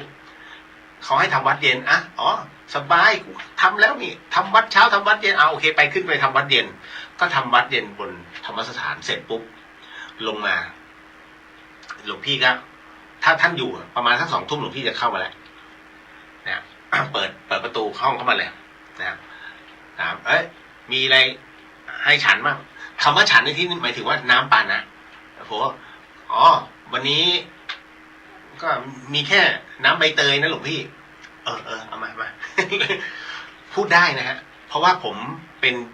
ป็นน้องแล้วก็เป็นโยมอุปถากท่านคือถ้าท่านสมมุติว่าท่านไปกราบพ่อแม่ครูบาอาจารย์แล้วท่านมิได้ภาวนาเป็นลูกศิษย์อย่าไปบอกอย่าไปเอ่ยชื่อนะอย่าไปเอ่ยชื่ออาหารหรือว่าเครื่องที่ต้องใช้บริโภคจะเคี้ยวได้เคี้ยวไม่ได้ไม่ต้องเพราะไม่งั้นท่านจะไม่สามารถ ดื่มตรงนั้นได้เลยนะบริโภคตรงนั้นได้เลยนะท่านต้องว่าโยมขอภาวนาขอภาวนารับใช้หลวงปู่นะเจ้าคะพอภาวนาเสร็จปุ๊บเนี่ยถ้าท่านพยักหน้าโอเควันนี้เดี๋ยวโยมกำลังจะทำเม็ดแมงลักไม่ได้นะฮะหลายๆท่านเนี่ยเข้าใจผิดว่าเม็ดแมงลักสามารถทำแล้วให้พระฉันไม่ได้นะเม็ดแมงลักเนี่ยมันเป็นเมล็ดพันธุ์ซึ่งอะไรล่ะมันสามารถงอกได้มันคือต้นแมงลักเพราะฉะนั้นเวลามันแห้งลงเนี่ยแล้วถ้าไปโรยเนี่ยมันขึ้นได้ฉันไม่ได้หลายคนคิดว่าฉันได้ไม่มันไปบานในท้องอิ่มอีกต่างหากไม่ได้ห้ามนะครับ หลายๆคนคิดว่าได้เฉาก๊วยได้ไหมเฉาก๊วยได้ให้ฉันเป็นยาเพราะว่าเฉาก๊วยเนี่ยแก้ร้อนในแต่พระธรรมยุทธ์บางทีท่านเข่งท่านก็ไม่นะจริงๆเฉาก๊วยเนี่ยท่านต้องบี้เพื่อแบบดูดแล้วลงคอได้เลยอย่างเงี้ยฉันได้แล้วก็ในส่วนของอะไรล่ะเม็ดทานตะวันบางที่ก็ให้ฉันได้บางที่ก็ห้ามฉันนะฮะคือพระวินัยเนี่ยอย่างเม็ดแตงโมไม่ได้เม็ดแตงโมมันเป็นอันที่หนึ่งแตงโมมันเป็นอันนี้ฮะ เดี๋ยวต้องบอกก่อนว่าตัวเม็ดแตงโมเนี่ยมันสามารถงอกได้แม้จะอบแห้งก็ถือว่ามันสามารถงอกได้ไม่ให้นะฮะเม็ดกระจีอ่ะนะแต่ถ้าเป็นเม็ดทานตะวันไอเนี่ยห้ามเป็นเปลือกนะแต่ถ้าเป็นเม็ดเลยข้างในที่แบบเฉพาะอกนะเฉพาะเกลืออย่างเงี้ยบางที่ได้นะฮะนมแลคตาซอยนมถั่วเหลืองบางที่ได้บางที่ไม่ได้นะฮะเพราะนมถั่วเหลืองมีโปรตีนแต่ถ้าเป็นนมวัวบางที่ได้บางที่ไม่ได้คือจริงๆเนี่ยหลวงตามหาบัวเนี่ยองค์หลวงตาบัวบอกว่านมเนี่ยนะฮะมันจะทำให้เกิดกำหนัดนะดังนั้นมันอาจจะเกิดขึ้นกับบางรูปบุคคลเพราะฉะนั้นตัดปัญหาคือห้ามฉันก็เลยตั้งแต่นั้นเป็นต้นมาเนี่ยไม่มีการฉันนมอันนี้ต้องบอกก่อนนะหลังเพลนไปแล้วนะครับนี่คือทั้งหมดทั้งมวลเยลลี่ไม่ได้ให้พระฉันไม่ได้ให้เยลลี่มันทำมาจากกระดูกสัตว์นะบางคนก็คิดว่าได้นะเดี๋ยวปงอาบัติกระจาย นั่นแหละฮะพอผมเข้ามาอยู่ตรงนี้เสร็จปุ๊บตอนแรกก็ไม่เชื่อท่านเข้ามาที่ห้องมา2 ทุ่มหลังจากที่ผมเอาน้ำอะไรถวายท่านเสร็จปุ๊บพรุ่งนี้8 โมงหลังจากกินข้าวเช้าเสร็จเนี่ยหาอาจารย์แม่ชีเลยข้าบอกอาจารย์แม่ชีให้เรียบร้อยแล้วเท่านั้นแหละพอขึ้นไปปุ๊บอาจารย์แม่ชีท่านเขาเรียกท่านจะเข้าสมการหมายถึงเข้าสมาธิเนี่ยท่านจะช่วยหลายๆคนน้องเขาบอกว่าอ๋อหลวงแม่ไปเข้าสมาธิยังไม่สามารถหลวงแม่จะเอามาอีกทีก็คือเพลผมก็เลยต้องรอหลวงแม่ตอนเพลพอเอามาเสร็จปุ๊บท่านก็คุณขึ้นไปท่องไปสวดซะจำได้เลยอะไรนะเดี๋ยวนะอะไรคำกรนะเดี๋ยวท่านให้มาแล้วก็ไป500 จบ สวดก็เลยสวดนะตรงนั้นพอสวดเสร็จปุ๊บเนี่ยผมก็ลงมาโอ้ยสวดนานมากนะกว่าจะจบเล่มเอาวิมุตติธรรมคำกรพอลงมาเสร็จปุ๊บคือเราอาจจะสวดเกินเพราะว่าบางทีผมก็นับไปด้วยกี่จบแล้วเล่มมันบางๆเล็กๆเสร็จประมาณบ่าย 2 กว่าลงมาหลวงแม่บอกโมทนาสาธุครับหลวงแม่ดีใจมากหลวงแม่โมทนาสาธุเทวดามาเนาะมาร่วมฟัง200 องค์200 ตนผมว่าฮะ200 ตนเดี๋ยวก่อนนะแล้วทำไมเราไม่เห็นเทวดา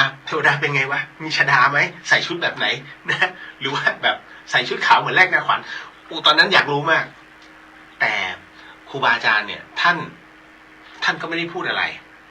แล้วท่านเองก็ไม่มีเหตุผลจะมาโกหกเราผมถึงได้บอกว่าเวลาเราไปฟังเทศฟังธรรมกับพ่อแม่ครูบาอาจารย์น่ะบางรูปท่านจะพูดถึงในเรื่องของพญานาคท่านจะพูดถึงในเรื่องของเทวดาคือท่านน่ะไม่มีเหตุผล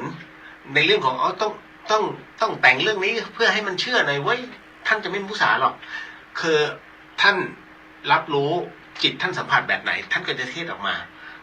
ให้เราเรียกว่าคณะศรัทธาได้รับฟังกันเพราะมันไม่มีใครอื่นเวลาเราไปกราบครูบาอาจารย์ท่านก็เป็นคณะเล็กๆท่านก็เล่าให้ฟังอย่างนั้นอย่างนี้เพื่อให้เรานั้นได้มีกำลังใจในการภาวนาในอีกหนึ่งหมู่มวลนั้นก็ยังมีอีกหนึ่งมิติเนาะที่ยังมีนางฟ้ามีเทวดานั่นแหละนั่นคือกำลังใจที่ท่านให้เราได้อยากรู้แล้วเมื่อเราอยากรู้แล้วมันก็จะมีกำลังในการภาวนาก็เรียกว่าเอาฤทธิ์เข้ามาผสมนิดนึงเพื่อให้เราอยากรู้แล้วก็มีความขยันจึงเป็นที่มาที่ไปว่านั่นแหละฮะหลวงพี่ภาสกรเปลี่ยนผมเลยจากคนที่เคยแบบชอบเที่ยวคนที่เคยเจ้าชู้นะฮะมาอยู่กับบทสวดมนต์มาอยู่กับงานที่ท่านมอบหมายให้ทำมาอยู่กับสิ่งที่เราต้องคิดต้องทำนะฮะแล้วก็ต้องไปกับท่านด้วยแล้วก็บันทึกเทปทุกๆครั้งเวลาท่านไปเทศที่ไหนสมดุลโลกสมดุลใจสมดุลธรรมนะฮะแล้วท้ายที่สุดก็ต้องบวชคือเรื่องของเรื่องผมชะตาขาดเรื่องนี้เคยเล่ามานานแล้วนะฮะในรายการภูโผหลวงมาหลอนผมเป็นคนที่ชะตาขาดน่าจะเป็นปี50 50ฮะเพราะผมมาเชียงใหม่50ปี50จำได้แล้วผมบวชประมาณวันที่10 กรกฎาคมปี50เพราะช่วงนั้นเดี๋ยวเมษาพฤษภามิถุนาช่วงเดือนมิถุนานะฮะมันมีอะไรหลายๆอย่างที่เข้ามาขนาดไม่ได้หมกมุ่นกับใครนะไม่ได้สุงสิงกับใครอยู่ในห้องมันมีเรื่องเข้ามาให้เราได้มีเรื่องนี้ด้วยหรือวะเราไปทำอะไรคือไม่รู้เรื่องอะไรต่อมีอะไรนะแต่มันไม่ได้เรื่องร้ายแรงแต่มันเป็นเรื่องกวนใจจนวันหนึ่งเนี่ยผมเดินเข้าไปที่ธรรมสถานนะแล้วก็คือแบบไม่รู้คิดอะไรมากแล้วผมมากจนเข้าไปถึงแล้วก็บอกกับหลวงแม่บอกว่าไปถามหลวงแม่หลวงพี่อยู่ไหมบอกโอ้ยอาจารย์ภาสกรออกไปแต่เช้าแล้วท่านเข้ากรุงเทพไปเนี่ยโอ้โหนึกในใจครับแล้วคุณมีอะไรผมอยากบวช อยากบวชครับหลวงแม่ ดีแล้วอยู่ๆหลวงแม่บอกดีแล้วทำไมคุณต้องบอกพระภาสกรฉันเนี่ย หลวงแม่อาจารย์ไม่ชี้มือเลยฉันเนี่ยเป็นอาจารย์ของพระภาสกรทำไมคุณไม่บอกฉัน อ๋อ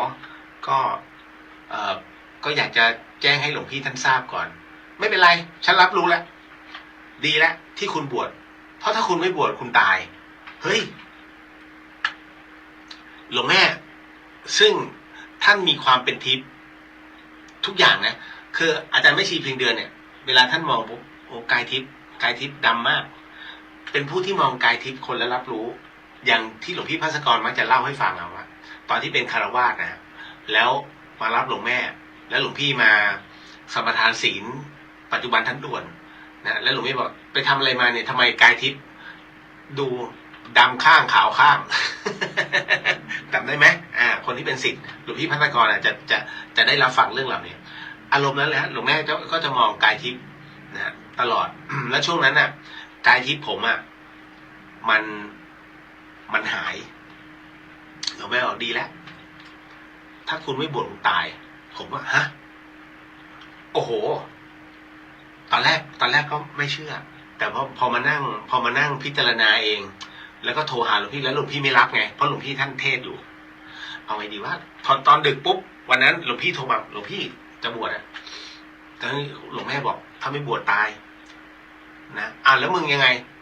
จะบวชวันไหนยังไง ก็หลวงแม่ก็บอกเดี๋ยวพรุ่งนี้จะให้คำตอบ เดี๋ยวรอให้ท่าน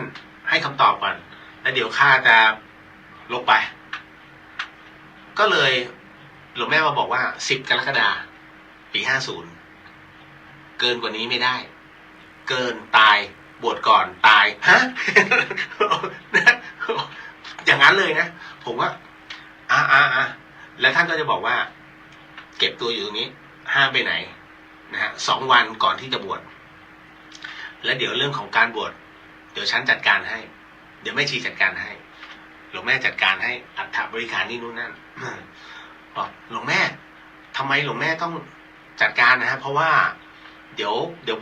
ผมจัดการได้แล้วก็ผมกับหลวงพี่พันธกรน่าจะไม่เดี๋ยวแม่ชีจัดการให้เพราะว่าบวชคุณมันเป็นบุญใหญ่ หลวงแม่มันเป็นบุญใหญ่เอ้าเหรอแล้วท่านไม่ให้ใครเป็นเจ้าภาพหลวงแม่ท่านเป็นเจ้าภาพคนเดียวเลย เราก็โมทนาแล้ววันที่10 กรกฎาคมปี 50ผมได้บวชจริงๆก็ได้มาอยู่กุฏิกรรมฐานเป็นกุฏิที่8กุฏิกรรมฐานว่าฝ่ายอินมี9ผมอยู่กุฏิที่8ทุกตี 5พระอาจารย์กบจะสอนในเรื่องของพระวินัยฮะถ้าพระอาทิตย์ถ้าแสงธรรมชาติ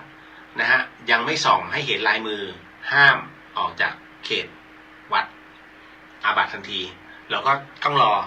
แล้วช่วงนั้นน่ะหน้าฝนท่านเชื่อไหมผมสวดมนต์ทำวัดเช้าทำวัดเย็นตลอดพระใหม่ไงก็จะไปบิณฑบาตเอาบาตรเนี่ยกอดเอาไว้เสร็จปุ๊บเดินไปผ่านกุฏิที่7พอมาถึงกุฏิที่6ปุ๊บมันแปลกมากครับคุณผู้ฟังอันเนี้ยมันเกิดขึ้นกับผมก็คือว่ามันมีความรู้สึกว่าก้าวต่อไปต่อจากเนี้ยมันจะต้องมีอะไรเกิดขึ้นกับผมทั้งผ้าเหลืองนะผมก็เลยยกขาแล้วก็ก้าวอย่างระมัดระวังท่านเชื่อไหมผมลอยทั้งผ้าเหลืองเลยลอยแบบ2 ขาเลยแต่มือยังต้องกอดบาตรไว้เพราะบาตรเนี่ยหลวงพี่บอกว่ามึงจะเป็นอะไรก็แล้วแต่ห้ามบาตรตกพื้นเด็ดขาดนี่คืออุปกรณ์ที่พระพุทธเจ้าท่านให้มาไว้นะเพื่อให้ดำรงชีพของพระภิกษุโดยเฉพาะโอ้โหก่อนเลยนึกในใจตอนนั้นน่ะใครที่เกิดอุบัติเหตุนะฮะท่านจะรับรู้ทันทีว่าไอ้ช่วงที่เกิดอุบัติเหตุมันเป็นภาพที่บันทึกเป็นภาพสโลว์โมชั่นนะท่านจะลดล้มแบบไหนภาพมันบันทึกหมดเลยแต่ท่านไม่สามารถจะควบคุมตัวเองได้คือมันต้องปล่อยแต่ณจุดนั้นน่ะมันมีบางอย่างเหมือนเตะตัดขาผมคือแบบไปทั้ง2 ขาเลยฮะนะฮะจะบอกตะไคร่น้ำที่เกาะพื้นก็ว่าได้เพราะเดินเท้าเปล่าไงมันลอยทั้ง2 ข้างทั้งจีวรแต่มือกอดยังไงก็กอดแน่นแล้วจนก้นลงไปจ้ำเบ้านะเสร็จปุ๊บนึกในใจโอ้โหใจหายวาบเลยแล้วก็ไปบิณฑบาตทั้งเยอะๆแบบนั้นทั้งเลอะๆแบบนั้นนะก็เสร็จปุ๊บกลับมานะก็มาพิจารณาข้าวเพราะผมต้องมาฉันภัตตาหารที่ธรรมสถานทุกเช้าตอนพิจารณาเสร็จปุ๊บทุกอย่างอะไรเรียบร้อยมาดู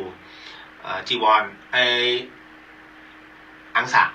สบงขาดพระอาจารย์กบบอกไปปะไปชุนอะไรให้เรียบร้อยห้ามขาดเด็ดขาดนะอุปกรณ์เครื่องแบบพระเจ้าเพราะฉะนั้นในส่วนของเครื่อง8เนี่ยจะมีเข็มก็ได้จัดการก็ต้องเย็บเองดีนะสมัยมัธยมเรียนการเรือน นั่นนะฮะ ลงก็จนถึงผมบวช1 พรรษาแล้วจึงสึกออกมาแต่ไอ้เรื่องของการล้มแบบเนี้ยต่างกรรมต่างวาระ3 ครั้งฮะเหมือนถูกเตะตัดขาตลอดนะฮะหลวงแม่บอกนี่ไงเห็นไหมเนี่ยบุญพระเหลืองท่านพูดเลยนะนี่บุญพระเหลืองถ้าคุณไม่บวชเนี่ยคุณตายไอ้คำนี้จำแม่นมากตั้งแต่นั้นเป็นต้นมาพระอาจารย์กบให้ฝึกเลยผมฝึกหมดเลยคือมันก็กลัวตายเนาะตอนนั้นคือยังไม่เคยตายหลังจากนั้นเสร็จปุ๊บก็ได้บวชได้เรียนมาเรื่อยๆนะพอสึกออกมาก็ยังใช้ชีวิตอยู่ที่ธรรมสถานจนบวชครั้งที่ 2ครั้งที่ 2นี่เมื่อปี55ผมจะบวชทุกๆ5 ปี บวชทุกๆ5 ปีฮะเพราะว่าจริงๆอาจารย์ไม่ชีบอกว่าทุกๆ5 ปีคุณต้องบวช1 ครั้งเพราะไม่งั้นตายเราก็เข้าใจครั้งนี้พอบวชครั้งที่5เนี่ยครั้งที่2ในปี55พอบวชเสร็จปุ๊บผมสึกออกมาประมาณปลายปี55ก็ไม่ได้มีอะไรนะฮะแต่ว่าก็ได้ฝึกสมาธิอะไรเยอะขึ้นแล้วก็นิ่งขึ้นแล้วก็ได้รับรู้เกี่ยวกับมโนมยิทธิคือตอนนั้นได้มโนแล้วนะฮะแล้วก็ฝึกกสิณแล้วอะไรเรียบร้อยแล้วหลังจากนั้นเสร็จปุ๊บพอออกมาไอ้น้องที่ผมเคยนอนห้องเดียวมันนะไอ้เจ้าเอ็มพี่ทำประกันชีวิตไหม เล่นบอกฮะไม่วะบอกช่วยผมหน่อยดิยอดผมไม่ได้ท่านจำไว้นะคนขายประกันชีวิตเนี่ยนะฮะเขาน่าสงสารมากถ้าเดือนไหนยอดไม่ได้เขาต้องซื้อเองเพื่อให้ได้ยอดนะมันก็แปลกนะแต่ท่านฟังผมก่อนผมไม่ได้จะมาขายประกันชีวิตให้ท่านแต่ผมก็เลยจะบอกว่าเฮ้ยมันมีประโยชน์ซึ่งผมเป็นคนที่มองข้ามคิดว่าเฮ้ยประกันชีวิตประกันทำไมวะเสียเงินให้มันทุกเดือนผมคิดงี้จริงๆนะฮะแต่เอ็มบอกว่าพี่ช่วยหน่อยยอดเอ็มไม่ถึงด้วยความที่เราเอ็นดูน้องมันนะโอเคเท่าไหร่วะอ๋อเท่านี้ครับโอเคทำพี่ไม่ได้อยากทำนะเว้ยเพราะพี่ไม่อยากมันต้องมานั่งจ่ายตลอดชีวิตไม่ใช่เห็นแก่เรานะอ๋อขอบคุณครับก็ไปตรวจร่างกายที่โรงพยาบาลเชียงใหม่รามผ่านพอผ่านเสร็จปุ๊บก็ทำประกันท่านเชื่อไหมตอนที่ผมสึกครั้งที่2ผมไม่ได้ปรึกษาใครแล้วช่วงนั้นการดูดวงโอ้โหรับรู้หมดเลยตัวเลขตึ๊กรับรู้หมดแล้วพอดีผมไปกราบพ่อแม่ครูบาอาจารย์หลายๆที่ผมก็ปรึกษาเรื่องลาสิกขาพอดีผมจะลาสิกขาครับแต่คราวนี้ผมอยากจะดูว่าดวงผมต้องลากันไหมโอ้ยไม่ต้องหรอกเรื่องลาสิกขาเราเอาเลิกสะดวกเมื่อไหร่ก็ได้เรื่องลาสิกขาเดี๋ยวผมบอกเรื่องนี้ก่อนนะถ้าท่านใดมีลูกมีหลานให้พิจารณาด้วยปัญญาแล้วกันตอนที่ผมจะสึกในปี55ผมก็จำคำครูบาอาจารย์เอาไว้พระประยุทธ์นี่แหละนะฮะท่านบอกว่าเอาเลิกสะดวกเอาวะกูสะดวกวันนี้ก็สึกวันนี้ไม่ได้ดูเลิกเลยนะจนในเอ็มมาขายประกันเดือนกุมภาพันธ์ปี56ผมตายวันนั้นนะจำได้เลยเพราะว่าเป็นวันที่แม่โจ้รับปริญญาแล้วที่ร้านผมตอนนั้นเปิดร้านอาหารชื่ออร่อยตาเหลือกเด็กแม่โจ้จองร้านเอาไว้แล้วมันไม่มีแก้วผมต้องไปซื้อแก้วที่แมคโครลำพูนตายตรงนั้นนะฮะ ตายตรงนั้นเลยแล้วหลวงพี่ท่านติดเทศที่เชียงใหม่แต่น่าจะเป็นในมหาวิทยาลัยเชียงใหม่ท่านเชื่อไหมพอท่านรู้ว่าผมน็อกอยู่ที่ลำพูนท่านคือรีบเทศให้จบและตีรถมาเพื่อมาหาผมในห้อง ICU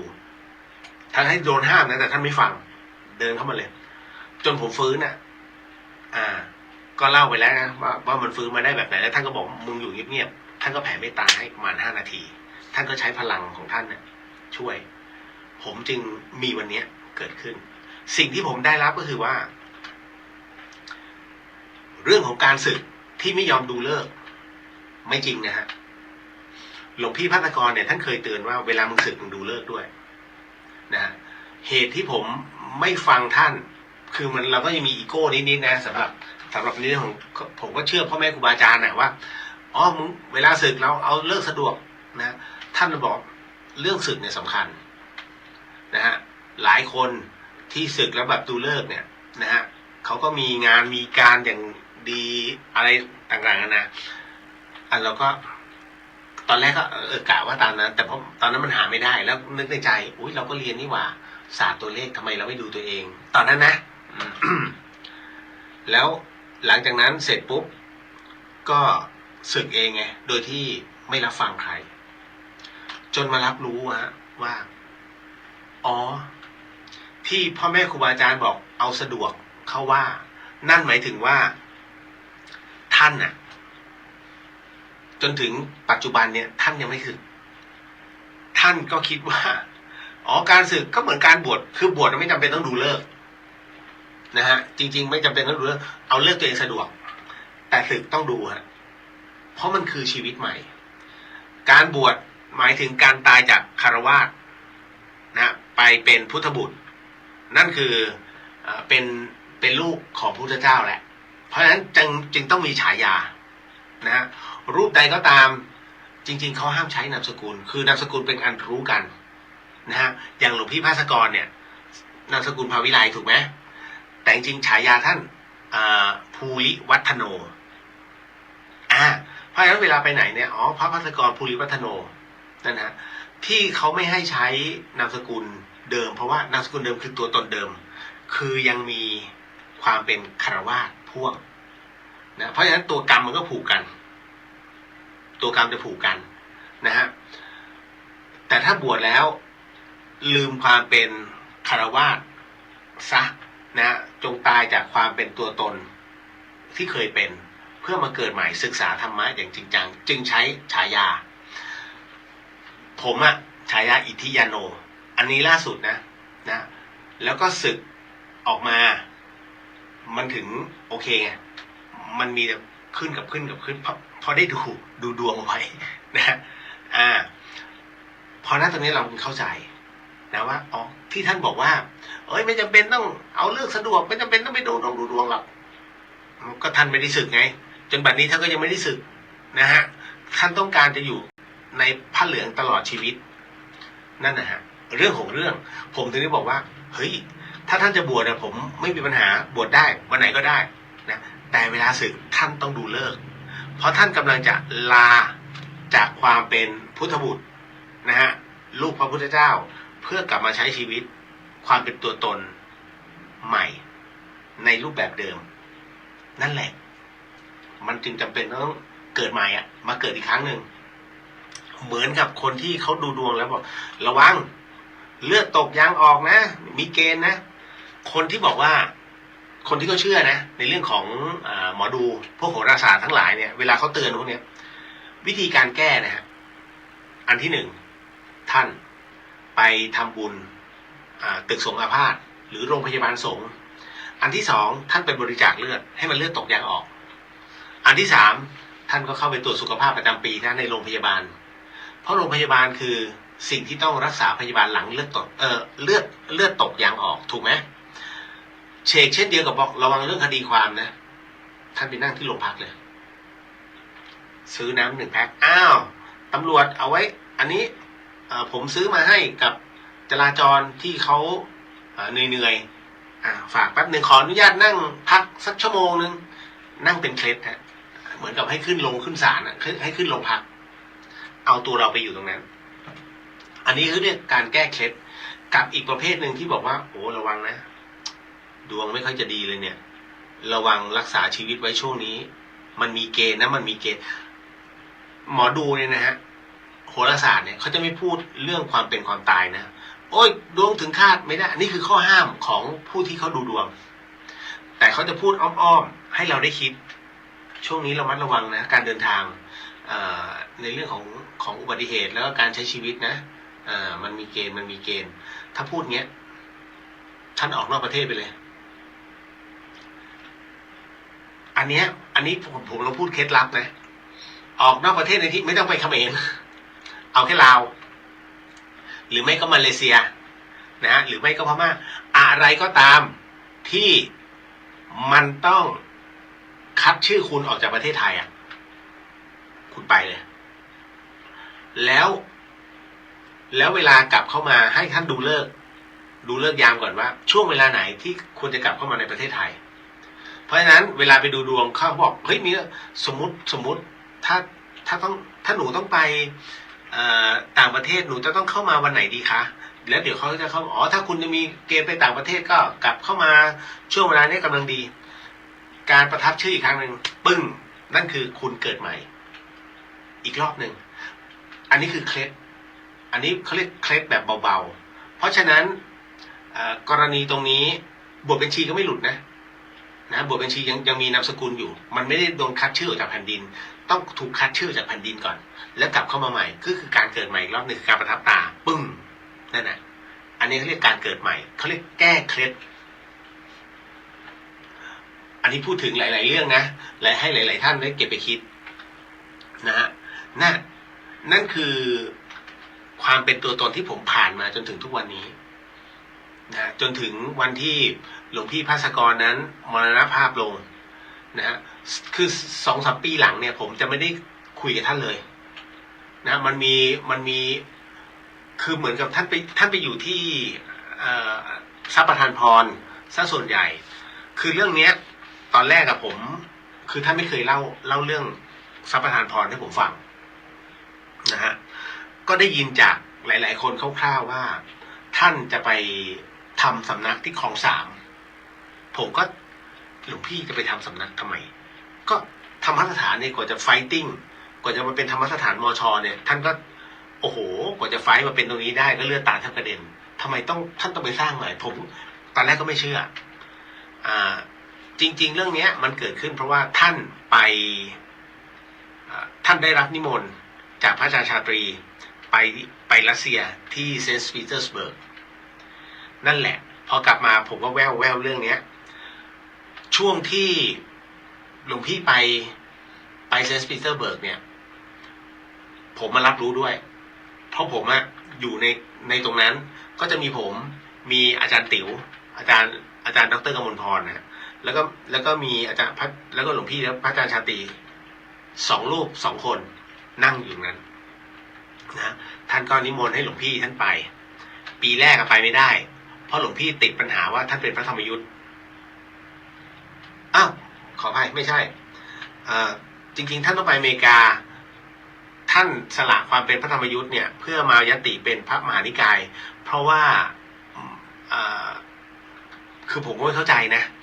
ในเรื่องของตรงนี้คือผมไปเดินเรื่องให้ท่านที่วัดสังเวชตอนนั้นในเรื่องของการเดินเอกสารท่านจะไปอเมริกาจำได้แล้วท่านจะไปอเมริกาและปรากฏว่าถูกตีกลับเป็นจดหมายบอกว่าท่านสังกัดไม่ชัดเจนคือหลวงพี่ท่านมาอยู่ที่เชียงใหม่เพราะท่านมาเรียนปริญญาโทนะฮะแล้วก็ท่านมีสังกัดอยู่ที่กรุงเทพแต่ท่านมาอยู่ที่วัดฝายหินซึ่งวัดฝายหินเป็นมหานิกายมันจึงไม่มีชื่อในพระธรรมยุทธ์นะฮะท่านก็เลยพบปัญหาวุ่นวายเยอะเกินไปท่านก็เลยยติใหม่ขอเป็นยติเป็นพระมหานิกายพอพระมหานิกายก็ผ่านฉลุยเอกสารผ่านฉลุยท่านจึงได้ไปอเมริกาแล้วคราวนี้พอไป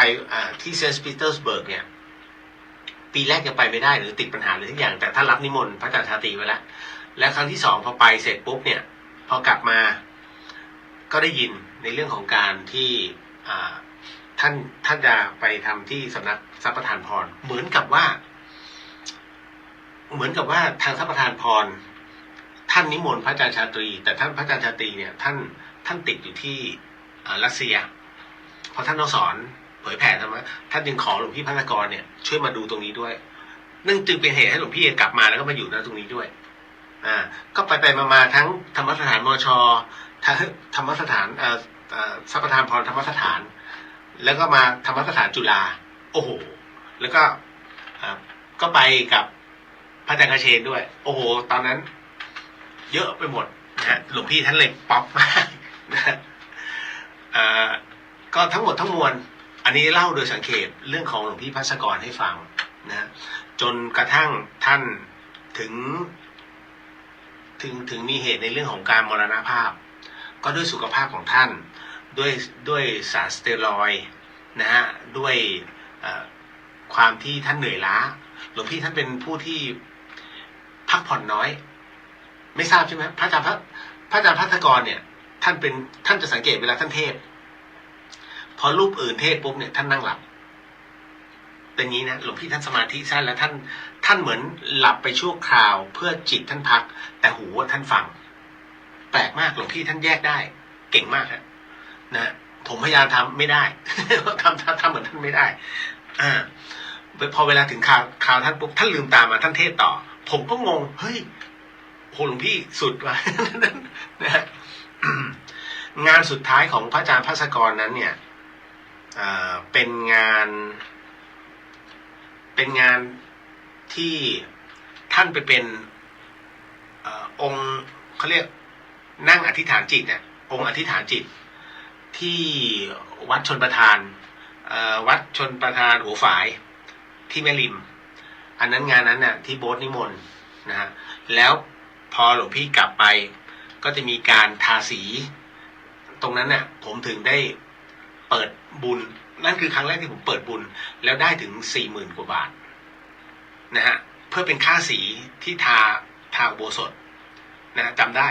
และจึงนำถวายทั้งหมดเลยแล้วก็จำได้พอถวายเสร็จปุ๊บเหมือนกับว่าโยมคนอื่นมีมาให้เป็นแสนแล้วผมไปเนี่ยท่านก็แค่รับนะฮะรับเฉยๆนะแล้วก็แค่รับรู้แล้วก็คุยกับคนอื่นผมก็มีความรู้สึกเฮ้ยอันเนี้ยปัจจัยเหล่ากัลยาณมิตรของพี่ภาสกรทั้งนั้นเลยนะฮะก็เลยหยุดแล้วตอนนั้นไม่เข้าอีกเลย ณตอนนู้นนะนั่นคืองานสุดท้ายแล้วหลังจากนั้นเนี่ยเป็นต้นมานะก็มาได้ข่าวหลวงพี่นะครับของวันที่14ตุลาปี64นะว่าท่านมรณภาพนะอย่างปัจจุบันทันด่วน ก็เล่าเรื่องราวให้ฟังแล้วกันนะว่าช่วงตรงนั้นเนี่ยหลวงพี่มาพอดีในกายทิพย์ของท่านนะฮะคือเราก็ต้องบอกว่าผมถึงได้บอกว่าถ้าท่านอยากจะรู้อะไรหลายๆอย่างเนี่ยให้ท่านฝึกสมาธิให้ท่านฝึกกรรมฐานปี64อ่ะ นะฮะปรากฏว่าตอนที่รู้ข่าวหลวงพี่ท่านก็คือตอนที่ผมกำลังเข้าห้องนะฮะแล้วก็นุชโทรมาพอดีแต่ช่วงนั้นก็คืออันนี้นะหมายถึงว่าโทรศัพท์ผมมีโทรศัพท์2 เครื่องนะมันตกลงไปแล้วมันบอกถึงช่วงเวลา17น่าจะ17:15 17:20เนี่ยวันเนี้ยมันโชว์มาแป๊บนึงแล้วเราก็เก็บขึ้นมาแล้วเหล็กมันทับเท้าด้วยจำได้ตรงนั้นนุชโทรพี่เลียวรู้ยังเรื่องพระอาจารย์ภาสกรแค่พูดปุ๊บคือปกติอ่ะถ้ามีโทรศัพท์มาเกี่ยวกับหลวงพี่อ่ะเราก็ว่าไงหลวงพี่ยังไงเหรอมีอะไรหรือเปล่าท่านขาดตกอะไรหรือเปล่าจะให้ส่งไปไหมเพราะปกติบางทีหลวงพี่ท่านจะลืมของนะแล้วก็จะให้ผมบอกหลวงตู้ว่าเอาตรงเนี้ยส่งให้ท่านหน่อยอะไรอย่างนี้ส่วนใหญ่ก็จะเป็นพวกหนังสือหรือว่าพวกไอ้ของอย่างแว่นตาอย่างเงี้ยเล็กๆน้อยๆก็จะส่งไปให้ท่านแต่ปรากฏวันนั้นพอนุชพูดเสร็จปุ๊บหลวงพี่มาเลยจะให้ผมเล่ากี่ครั้งผมก็จะบอกว่าหลวงพี่มาแวบหนึ่งพอแวบหนึ่งเนี่ยผมก็รู้แล้วว่าหลวงพี่ไปแล้วก็เลยโทรหาพี่ติ๋วอาจารย์ติ๋วนะฮะอาจารย์ดร.กมลพรพี่ติ๋วบอกเนี่ยตอนนี้หมอกำลังช่วยปั๊มเนี่ยพี่อยู่หน้าห้องICU โรงพยาบาลจุฬาในใจผมก็โอเคงั้นไม่ควรฮะเสร็จปุ๊บหลวงพี่เขมอยู่ตรงนั้นตุ้นุกอยู่ตรงนั้นผมก็อยู่ตรงนั้นก็คือเหมือนกับมานั่งคุยกันว่าตอนเนี้ยผมรู้แล้วว่ากู้ไม่ขึ้นเพราะกายท่านมาเพราะตัวจิตท่านมาแล้วก็รับรู้ตรงนั้นก็ถึงได้แต่ผมมาติดตรงที่อยากรู้รายละเอียดผมก็เลยกดหาคนนู้นคนนี้เพื่อเชื่อมต่อขอเบอร์คุณหารก็เลยเล่าให้ฟังเรื่องของเรื่องนั่นนะฮะ ก็รับรู้นะฮะก็เลยรีบลงเทพทันทีนั่นแหละครับเรื่องราวทั้งหมดทั้งมวลคือท่านทำคุณูปการไว้เยอะมากเกี่ยวกับงานพระศาสนาเพราะหลวงพี่ท่านเนี่ย เป็นพระที่ใช้ระบบปัญญามากที่สุดท่านใช้การพิจารณาข้อธรรมทั้งหมดทั้งมวลออกมาเพื่อย่อให้เราเข้าใจง่ายขึ้นกิเลสมันเกิดจากอะไรกิเลสมันเกิดมาจากความโง่ท่านก็พูดอย่างนี้เพราะโง่จึงยึดเพราะยึดจึงอยากเพราะอยากจึงทุกข์นี่ไงโง่จากกิเลสทั้งหมดทั้งมวลท่านก็ย่อมาเห็นไหมเพราะโง่จึงยึดเพราะยึดจึงอยากใช่ไหมโอ้อยากได้บัตรคอนเสิร์ตนะเพราะอยากจึงทุกข์แต่ไม่มีเงินจบ ทุกข์ไหมนั่นไงนะฮะ นั่นคือสิ่งที่ท่านย่อให้เราฟังเข้าใจง่ายนะปฏิจจสมุปบาทท่านก็ย่อมาให้สำหรับคนรุ่นใหม่นะฮะกฎแห่งกรรมท่านก็ย่อมาให้เอาหลักของสติปัฏฐานนะในระบบพระสูตรเนี่ยเอามาไว้ในวงจรเล็กๆเพื่อให้รับรู้นั่นก็คือท่านให้เข้าใจง่ายๆผมจึงพอพูดถึงพระสูตรเนี่ยผมก็เลยเอาหลักสติปัฏฐานเนี่ยก็กะว่าจะมาสวดให้ฟังแต่ก็มาบอกที่มาที่ไปของหลวงพี่ภัสกรให้ก่อนว่าในวันพรุ่งนี้นะฮะก็จะมีการระลึกถึงหลวงพี่ท่านช่วงเวลาประมาณ 8:30 เป็นต้นไปที่ธรรมสถานมหาวิทยาลัยเชียงใหม่ท่านใดเป็นศิษยานุศิษย์ของหลวงพี่ก็ขอเชิญก็จะมีไลฟ์สดด้วยในขณะเดียวกันก็จะมีในส่วนของบางที่อย่างยุพุทธผมไม่แน่ใจปีนี้ยุพุทธท่านจัดหรือเปล่านะฮะก็ถ้าจัดก็โมทนาสาธุเพราะปีที่แล้วผมอยู่ที่ยุพุทธนะแต่ว่าปีนี้ไม่ได้อยู่นะก็อยู่ที่เชียงใหม่นะแล้วก็ศิษยานุศิษย์หลายๆที่ท่านก็จัดของท่านอันนี้ของโมทนาสาธุก็ถือว่าเป็นการทำกตัญญูตาแก่ครูบาอาจารย์ของท่านนะฮะ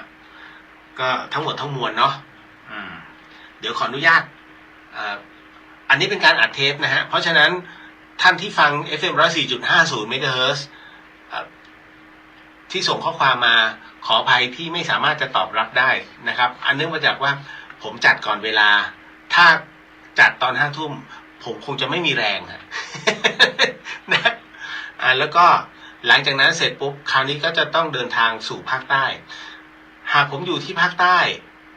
ในช่วงระยะเวลา3 สัปดาห์นะฮะถ้ามีโอกาสไม่เสียงดังเกินไปผมก็จะจัดสดจากตรงนั้นแล้วเดี๋ยวก็จะลิงก์มาให้พระอาจารย์นะฮะต่อไป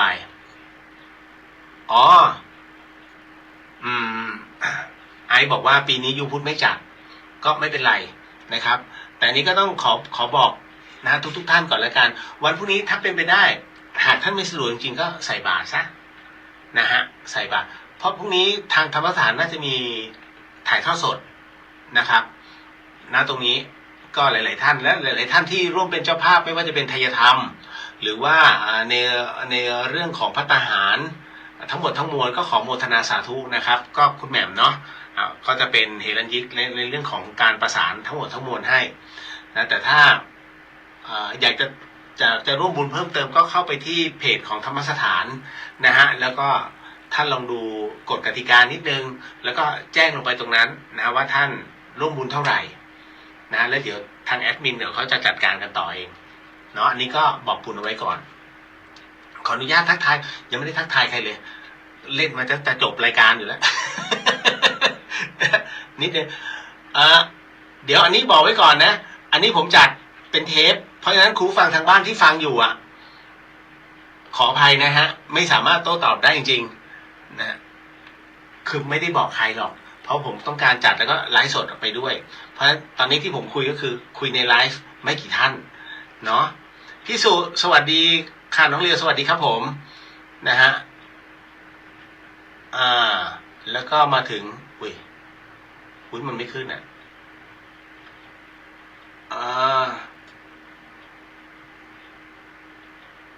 เดี๋ยวนะคือผมมาสายตาสั้นแล้วผมไม่ได้ใส่แว่นนิดนึงไอ้แม่แกมาเดี๋ยวนะหางดงคนจีนเยอะมากอ๋อครับใช่เยอะพี่สุวรรณยาสวัสดีค่ะสวัสดีครับผม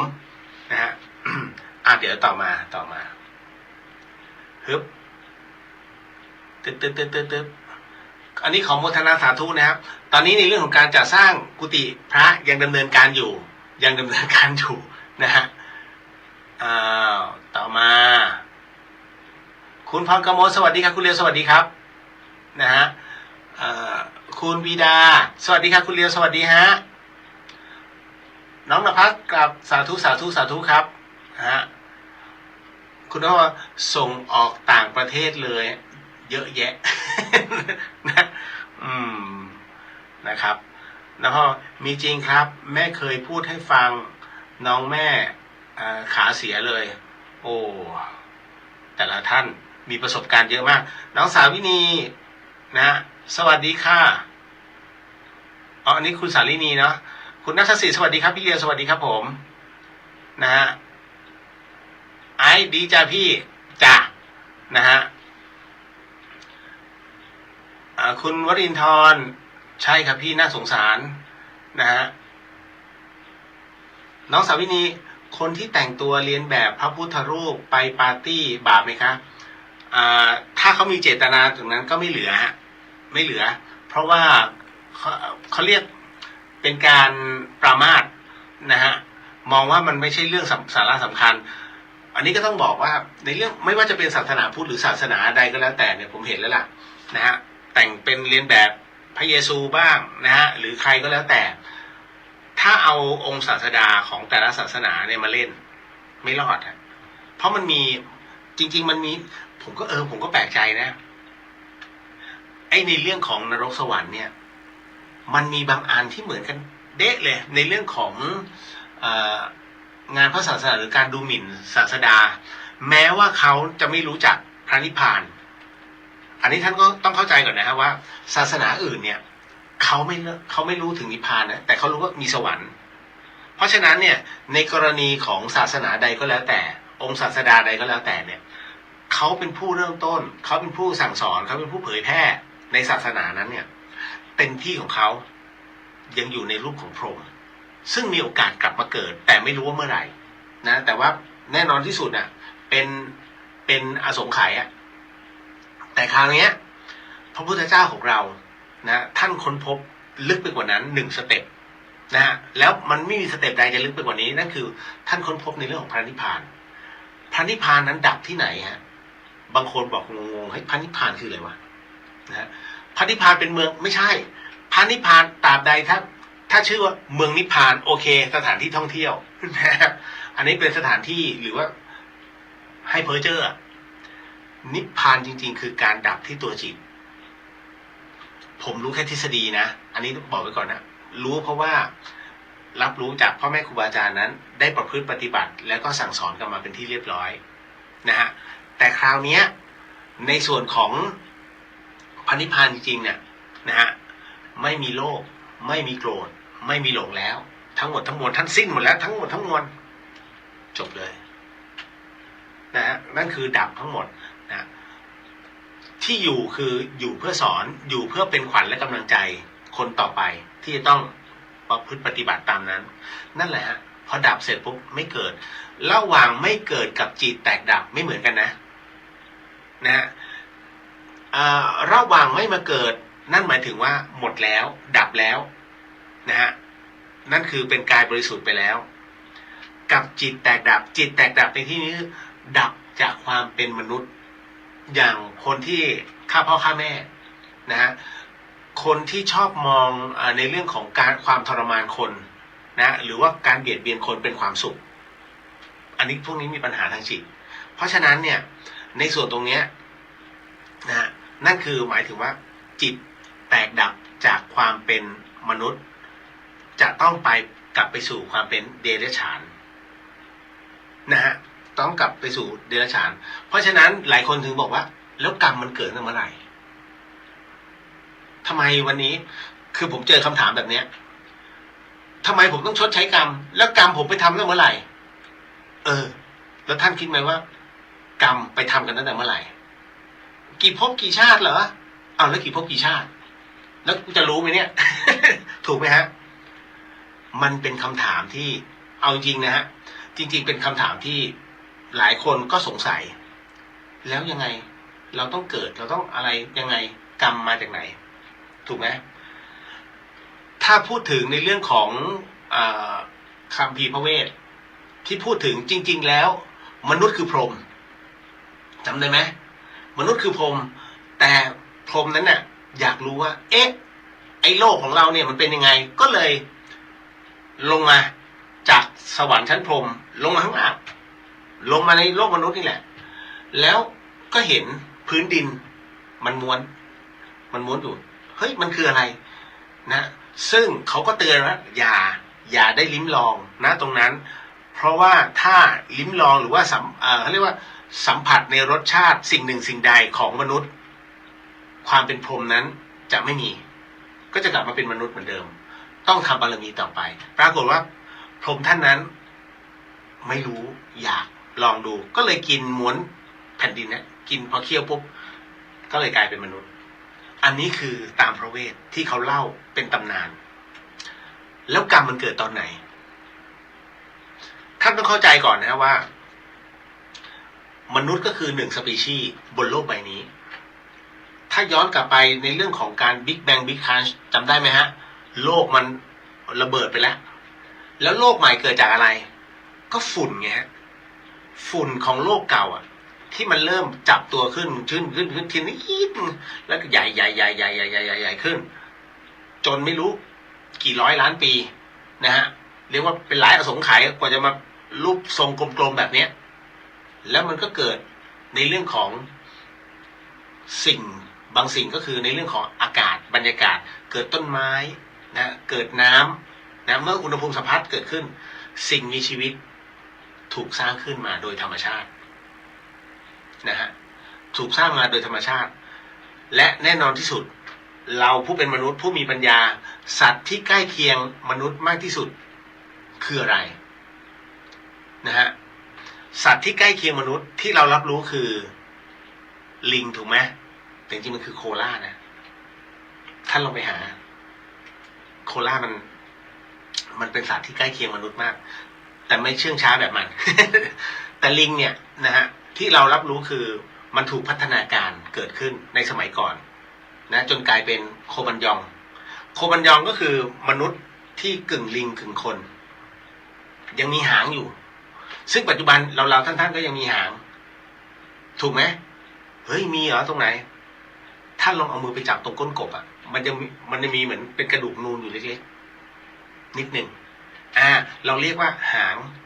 ท่านเคยเห็นหมาหางขอดไหมล่ะมันหางขอดด้วยนะหมาหางขอดคือหมาหางด้วนแล้วมีดุ๊ก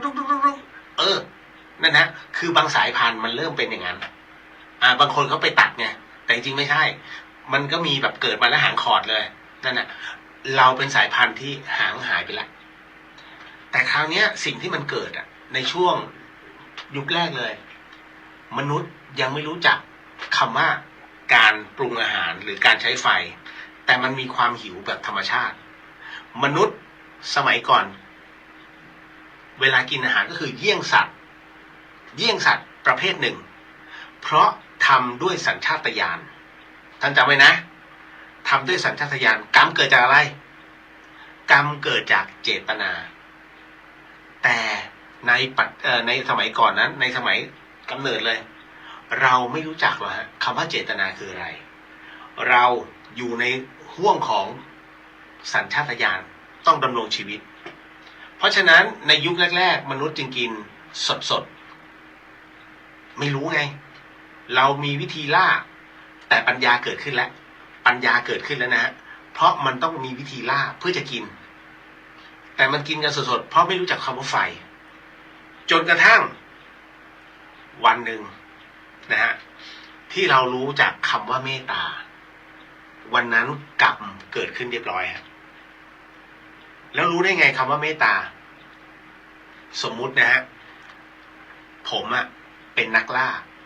หิวมากหิวโซมากต้องหาอาหารกินปรากฏว่าไปเจอกวางกำลังจะฆ่าและปรากฏว่ามีลูกน้อยกำลังดูดนมอยู่2 ตัวโอ๊ยฆ่าไม่ลงความคิดหนึ่งเกิดขึ้นถ้าฆ่าไอ้2 ตัว มันก็คงจะไม่มี หรือเราจะฆ่าลูกดี ถ้าฆ่าลูกแล้วแม่เป็นยังไง เกิดความเขาเรียกเกิดความแอนตี้เกิดขึ้นในกระบวนการความคิด เกิดความสงสารเกิดความมีเมตตาเมื่อนั้นเกิดขึ้นแล้วฮะเกิดขึ้นในเรื่องของปัญญา เมื่อปัญญาเกิดขึ้นแต่มันจำเป็นต้องดำรงชีพแต่ไม่ได้ฆ่ามันไงไปฆ่าตัวอื่นแทนเมื่อฆ่าตัวอื่นเมื่อปัญญาเกิดขึ้นการสลับสับเปลี่ยนวิถีคราวนี้เขาเรียกเจตนามิใช่สัญชาตญาณพอเจตนาเกิดขึ้นกรรมจึงเกิดทันทีนี่แหละวงจรมันก็คราวนี้ก็เริ่มแล้วเริ่มวนเวียนแล้วเริ่มวงเวียนของการทำกรรมแล้วก็ชดใช้กรรมทำกรรมชดใช้กรรมมันเกิดขึ้นเมื่อมีเจตนาเกิดขึ้นนั่นแหละฮะทั้งหมดทั้งมวลคราวนี้เข้าใจยังไม่ใช่ว่าชาติที่แล้วใช่แต่มาหลายๆชาตินั่นนะฮะทั้งหมดทั้งมวลนี่จึงเป็นเหตุผลว่าทำไมปัจจุบันคนเราจึงต้องรับกรรมนะฮะและทำไมคนเราจึงต้องทำความดีเพื่อชดใช้กรรมทั้งหมดทั้งมวลกรรมไม่สามารถลบล้างได้นะฮะแต่มันบรรเทาลงได้นะฮะจนกระทั่งเอากรรมดีมาเปรียบเทียบกับกรรมเลวบางจุดมันจะสลายนะฮะแต่บังเอิญทุกวันนี้เราทำชั่วมากกว่าทำดีถูกไหมทำดีเนี่ยสมมุติอยากทำบุญเปิดบุญแล้วกูทำบุญนี่คือช่วงเวลามดมาเต็มเลยเหยียบกระทืบปึ้งเรียบร้อย หายไปแล้วนะฮะยุงมาตบเพราะว่ากรรมเพิ่มมันเยอะขึ้นเพราะฉะนั้นสิ่งที่จะชดใช้ตัวกรรมนี้ได้ก็คือตัวจิตการที่เราฝึกปฏิบัติอยู่เรื่อยๆมันคือการชำระนะฮะเอาบุญกุศลที่เกิดจากจิตเนี่ยเพราะเมื่อจิตไม่คิดหลังจากที่ฝึกปฏิบัติเสร็จปุ๊บนะฮะเราโมทนาบุญเราแผ่เมตตาตัวบุญตรงนี้แหละที่มันไปเกื้อหนุนหักกบลบกันไปแต่ยังมีอยู่ท่านจึงชอบเปรียบเทียบไงว่าก็เหมือนน้ำโคลนที่อยู่ในแก้วนะฮะน้ำที่เกิดจากก๊อกเนี่ยนะฮะคือความดีน้ำค่อยๆหยดตึ้งโคลนค่อยๆหลุดเพราะมันล้นไงจนน้ำนะใสเรียบร้อยแล้วนะเราก็คิดว่าโอ้เราถึงความดีเต็มพร้อมนะถามว่าน้ำเนี่ยที่โคลนมันหายไปหมดแล้วน้ำใสท่านกล้าจะกินน้ำในแก้วไหมไม่เอากลัวเชื้อโรคถูกมันไม่ได้หมดไปที่เห็นน่ะคือความใสที่เราทำความดีแต่ตัวกรรมอันเบาบางยังอยู่ยกเว้นว่าเมื่อเราปฏิบัติกันแท้จริงแล้วเนี่ยนะมันถึงจุดของมันแล้วนะฮะความเป็นอรหันต์เกิดขึ้นพี่เลียวจะไปพูดอย่างนั้นเราเป็นอรหันต์ไม่ได้เดี๋ยวก่อนนะท่านคฤหัสถ์ก็บรรลุธรรมได้นะฮะอยากรู้ใช่ไหมที่เชียงใหม่มีวัดสันติธรรมฮะวัดสันติธรรมอยู่ในเมืองเลยนะท่านไปที่วัดสันติธรรมจะมีหอพระธาตุถ้าท่านอยากรู้ว่าผู้หญิงบรรลุธรรมได้ไหมไปที่นี่ท่านอยากรู้ว่าผู้ชายซึ่งเป็นอุบาสกบรรลุธรรมได้ไปที่นี่ท่านจะมีกระดูกที่เป็นพระธาตุของคฤหัสถ์ที่เป็นพระธาตุเลยนะวางอยู่แล้วเขียนชื่อเลยใครมั่งนะอุบาสิกาหรือว่าแม่ชีก็มีดังนั้นมันขึ้นอยู่กับตัวเราในการฝึกปฏิบัติแล้วล่าสุดที่อีสานผมจำไม่ได้แล้วน้องเขาก็ถ่ายมาให้ดูว่าเนี่ยคุณตาผมกระดูกทำไมเป็นอย่างนี้เป็นผลึกใสเลยนะผมบอกเฮ้ยอันนี้เขาเรียกพระธาตุไม่ใช่กระดูกใสไม่ได้มีอะไรเนี่ยคือไม่ใช่หินด้วยนี่คือกระดูกซึ่งแปลสภาพเป็นพระธาตุน้องก็เลยสงสัยว่าแล้วมันจะแปลได้ไงเดี๋ยวก่อนนะตาเราช่วงที่มีชีวิตอยู่แกใช้ชีวิตไงแกก็สวดมนต์ทุกวันแล้วก็มีงานบุญแกก็ไปช่วยแกก็กินน้ำผักข้าวกินน้ำพริกแล้วเคยไปด่าท้าตีท้าต่อยเขาไม่เคยแกก็สวดมนต์ของแกก็พอค่ำมาแกก็นอนทุกวันจบแค่นี้จบเลยพอน้องให้ข้อมูลมาอย่างเงี้ยมันพิจารณาได้ว่าท่านมีภาวนาเกิดขึ้นแน่นอนที่สุดท่านมีศีลเกิดขึ้น ไปช่วยงานวัดอยู่เรื่อยๆมีบารมีนะแล้วท่านเนี่ยต้องทำสมาธิด้วย เพราะฉะนั้นจึงมีสมาธิกับตัวเอง มันครบแล้วไงฮะศีลสมาธิปัญญาศีลสมาธิภาวนาจริงศีลสมาธิภาวนาเนี่ยให้กับฆราวาสเพราะฆราวาสยังอยู่ในโลกธรรม8นะฮะมียศมียศเสื่อมยศมีลาภเสื่อมลาภนะฮะมีสุขมีทุกข์มีนินทานะมีชมเชยนะโลกธรรม8พอถึงนะตรงนั้นเสร็จนี่คือจึงต้องให้ภาวนาเพื่อไม่ให้ไอสิ่งเหล่านี้ไอโลกธรรมมากวนใจจึงต้องใช้ทางศีลภาวนาเมื่อภาวนาแล้วจนนิ่งแล้วตัดออกได้แล้วใช้สติในการพิจารณาเรื่อยๆจึงเกิดปัญญาตรงนี้จึงใช้ศีลสมาธิปัญญานี่แหละงงไหมพระจึงใช้คำว่าศีลสมาธิปัญญาผมมันจะงงอยู่เรื่อยๆไอ้ศีลสมาธิภาวนามันแล้วไอ้ศีลสมาธิปัญญามันต่างกันไงวะ อ๋อรับรู้นะฮะ หลายคนก็ว่ะจริงว่ะ ศีลสมาธิภาวนาศีลสมาธิปัญญาไอ้ศีลสมาธิเหมือนกันแล้วปัญญาภาวนาอะไรมาก่อนภาวนาจึงใช้กับฆราวาส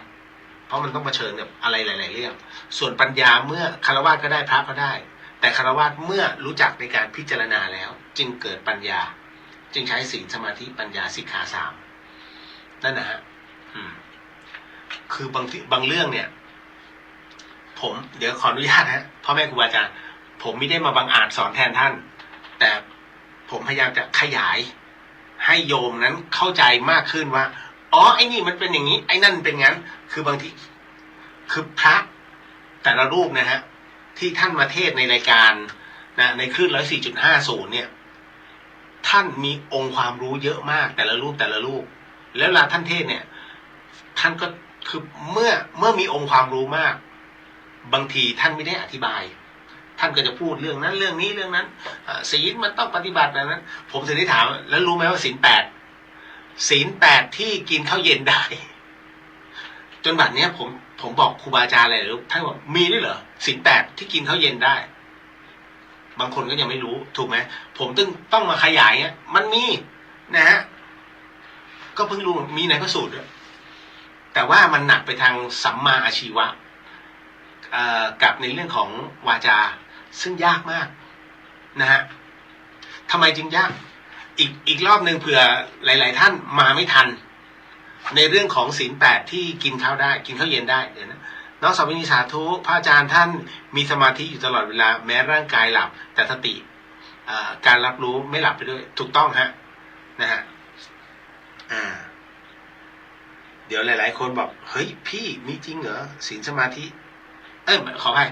ในเรื่องของศีล8เพราะผมอ่านให้ฟังอยู่ณตอนนั้นอยู่เรื่อยๆจำได้ไหม จริงเหรอจริงเดี๋ยวผมก็จำไม่ได้นะผมขออนุญาตนะเปิดนิดนึงนะฮะเพราะว่ามันเป็นเรื่องที่น่าสนใจคือศีล8ที่เราว่ากันอยู่เรื่อยๆนะฮะคืออัฏฐศีลถูกไหมแต่ถ้าศีลอีกศีลหนึ่งไอ้ศีล8อัฏฐศีลมันเป็นศีลพรหมจรรย์ถูกไหมฮะเพราะข้อ3ก็คืออภรรมจริยาถูกไหมมาข้อ6วิการโภชนาถูกไหมไม่กินยามวิการนะข้อ7นะจากคีตาวาทิตาวิสูกัทัศนามาลาคันทวิเลปนะธารณมานะวิปูสนฐานะในเรื่องของดนตรีในเรื่องของเครื่องหอมในเรื่องของความสวยงามในเรื่องอะไรเดี๋ยวนะเครื่องหอมดนตรีความสวยงามดันนะจากคีตามาลาคันในเรื่องของมันมีอะไรอันหนึ่งผมจำไม่ได้แล้ว นะแล้วก็อีกอันหนึ่งก็อุจจาสยนะมหาสยนาอุจจาสยนะก็คือไม่นอนที่นอนอันอ่อนนุ่มนะฮะอันอ่อนนุ่มนี่ประมาณไหนไม่เกินข้อเท้านะความนุ่มของเตียงไม่เกินข้อเท้าเวลาประเคนอาหารพระอย่ายกประเคนคือการประเคนเนี่ยเขามีกฎตรงที่ว่าเวลาพระนั่งเนี่ยท่านยกประเคนห้ามเกินแมวรอด คือยกนิดหนึ่งห้ามเกินแมวรอดได้นะฮะแค่นั้นให้จำไว้แค่นั้นเมื่อกี้ศีล 8เนาะนะฮะที่มันต่างกันก็คือข้อ3ข้อ6ข้อ7ข้อ8นะฮะแต่ศีล 8อีกอันหนึ่งที่บอกว่ากินข้าวเย็นได้อันนี้กินข้าวเย็นไม่ได้นะไอ้อัฏฐะเนี่ยอัฏฐศีลอันนั้นน่ะกินข้าวเย็นไม่ได้แต่ศีล 8อันเนี้ยมันคือศีล 8ที่ใช้คำว่าอาชีวธรรมกะศีลกินข้าวเย็นได้นะฮะฟังอีกรอบนึงนะแล้วเดี๋ยวจะแปลให้ฟังด้วยปานาติปาตาเวรมณีสิกขาปทานสมาธิอันนี้รู้อยู่แล้วในเรื่องของเว้นจากการฆ่าสัตว์หรือว่าเบียดเบียนนะอธินาธนาเวรมณีสิกขาปทานสมาธิยามิข้าพเจ้างดเว้นจากการถือเอาสิ่งของ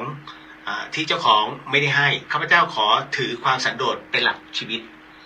ข้อ3ของศีล 8อาชีวธรรมกะนะข้อ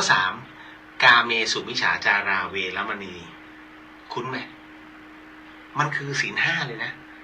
กาเมสุมิจฉาจาราเวรข้าพเจ้าขอสมาทานสิกขาบทคือเว้นจากการประพฤติผิดในกามนะการล่วงละเมิดสิทธิในคนรักของผู้อื่นข้าพเจ้าขอถือกามสังวรเป็นหลักชีวิตนะฮะข้อที่4มุสาวาทาเวรมณีสิกขาปทานสมาธิยามิเหมือนกันนะฮะข้าพเจ้าของดเว้นจากการพูดเท็จข้าพเจ้าขอถือเอาสัจจะเป็นหลักชีวิตข้อ5ปิสุนายะจำได้ไหมถ้าข้อ5ของปกติมันสุราถูกไหมแต่ข้อ5ของอาชีวธรรมกะศีลปิสุนายะวาจายะเวรมณีสิกขาปทานสมาธิยามิแปลข้าพเจ้าจะงดเว้นจากการพูดส่อเสียดข้าพเจ้าขอถือสมานสามัคคีเป็นหลักชีวิต 6อันเดิมอัฏฐะกับวิการโภชนาถูกไหมแต่6อันนี้ก็คือยังอยู่ในข้อของวาจานะฮะพรุสายะวาจายะเวรมณีสิกขาปทานสมาธิยามิข้าพเจ้า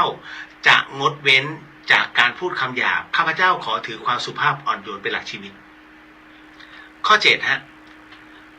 อันนั้นเดี๋ยวไม่ใช่ ศีล 8เอาลืมเลย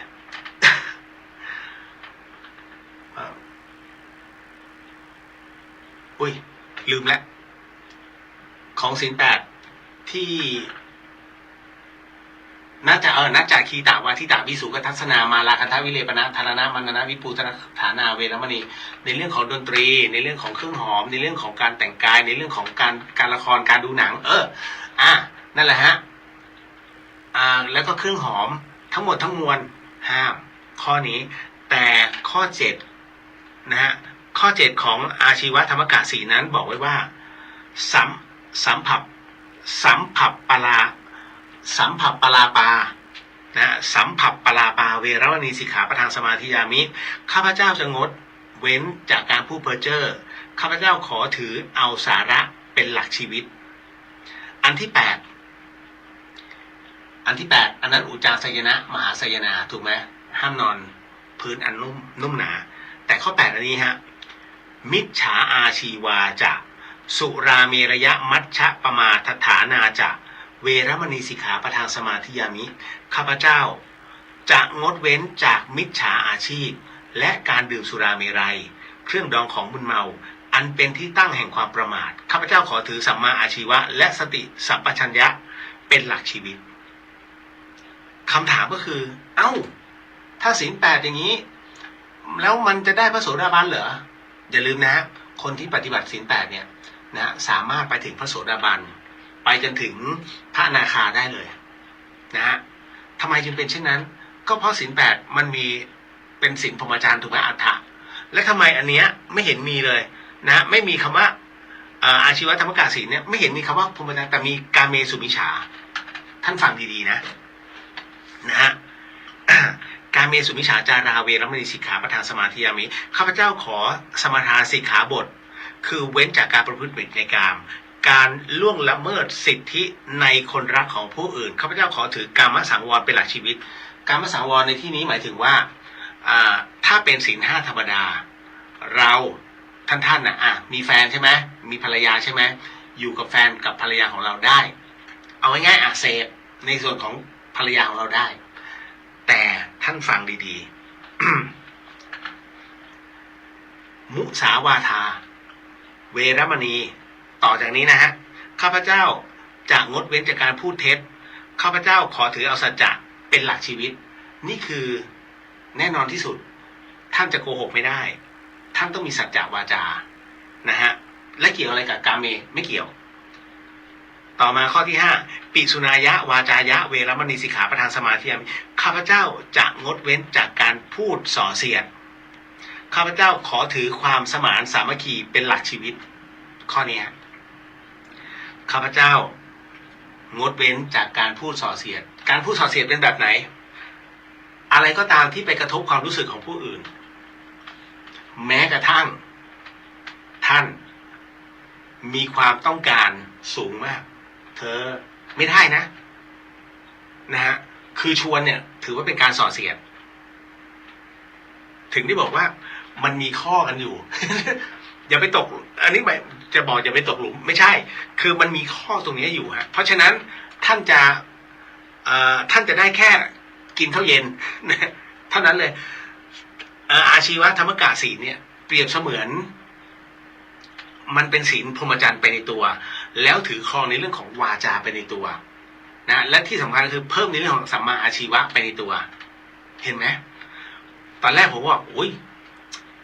อาจารย์ข้อเนี้ย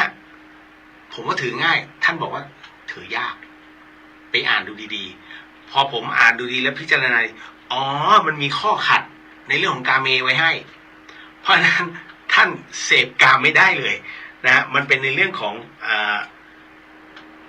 การชักชวนการพูดเชิงในถือว่าส่อเสียดทั้งหมดนะฮะเอ้าแล้วถือแล้วยังไง ไม่รู้อันนี้ไม่รู้นะแล้วไปเจอพลุสายะวาจายะนั่นคือห้ามพูดคำหยาบนะต้องสุภาพถือความสุภาพอ่อนโยนเป็นหลักชีวิตนะฮะแล้วก็แล้วมันมีข้อล็อกตัวนี้ตัวหนึ่งสัมผัสปลาปาสัมผัสปลาปาเนี่ยหมายถึงว่างดเว้นจากการพูดเพ้อเจ้อท่านมีความต้องการแค่ไหนก็ตามหากพูดอ้อมนี่ฮะอย่าเพ้อเจ้อ โอ้ล็อกไปหมดฮะเพราะฉะนั้นต่อให้ท่านกาเมสุมิจฉาท่านก็เหมือนอภรรมจริยา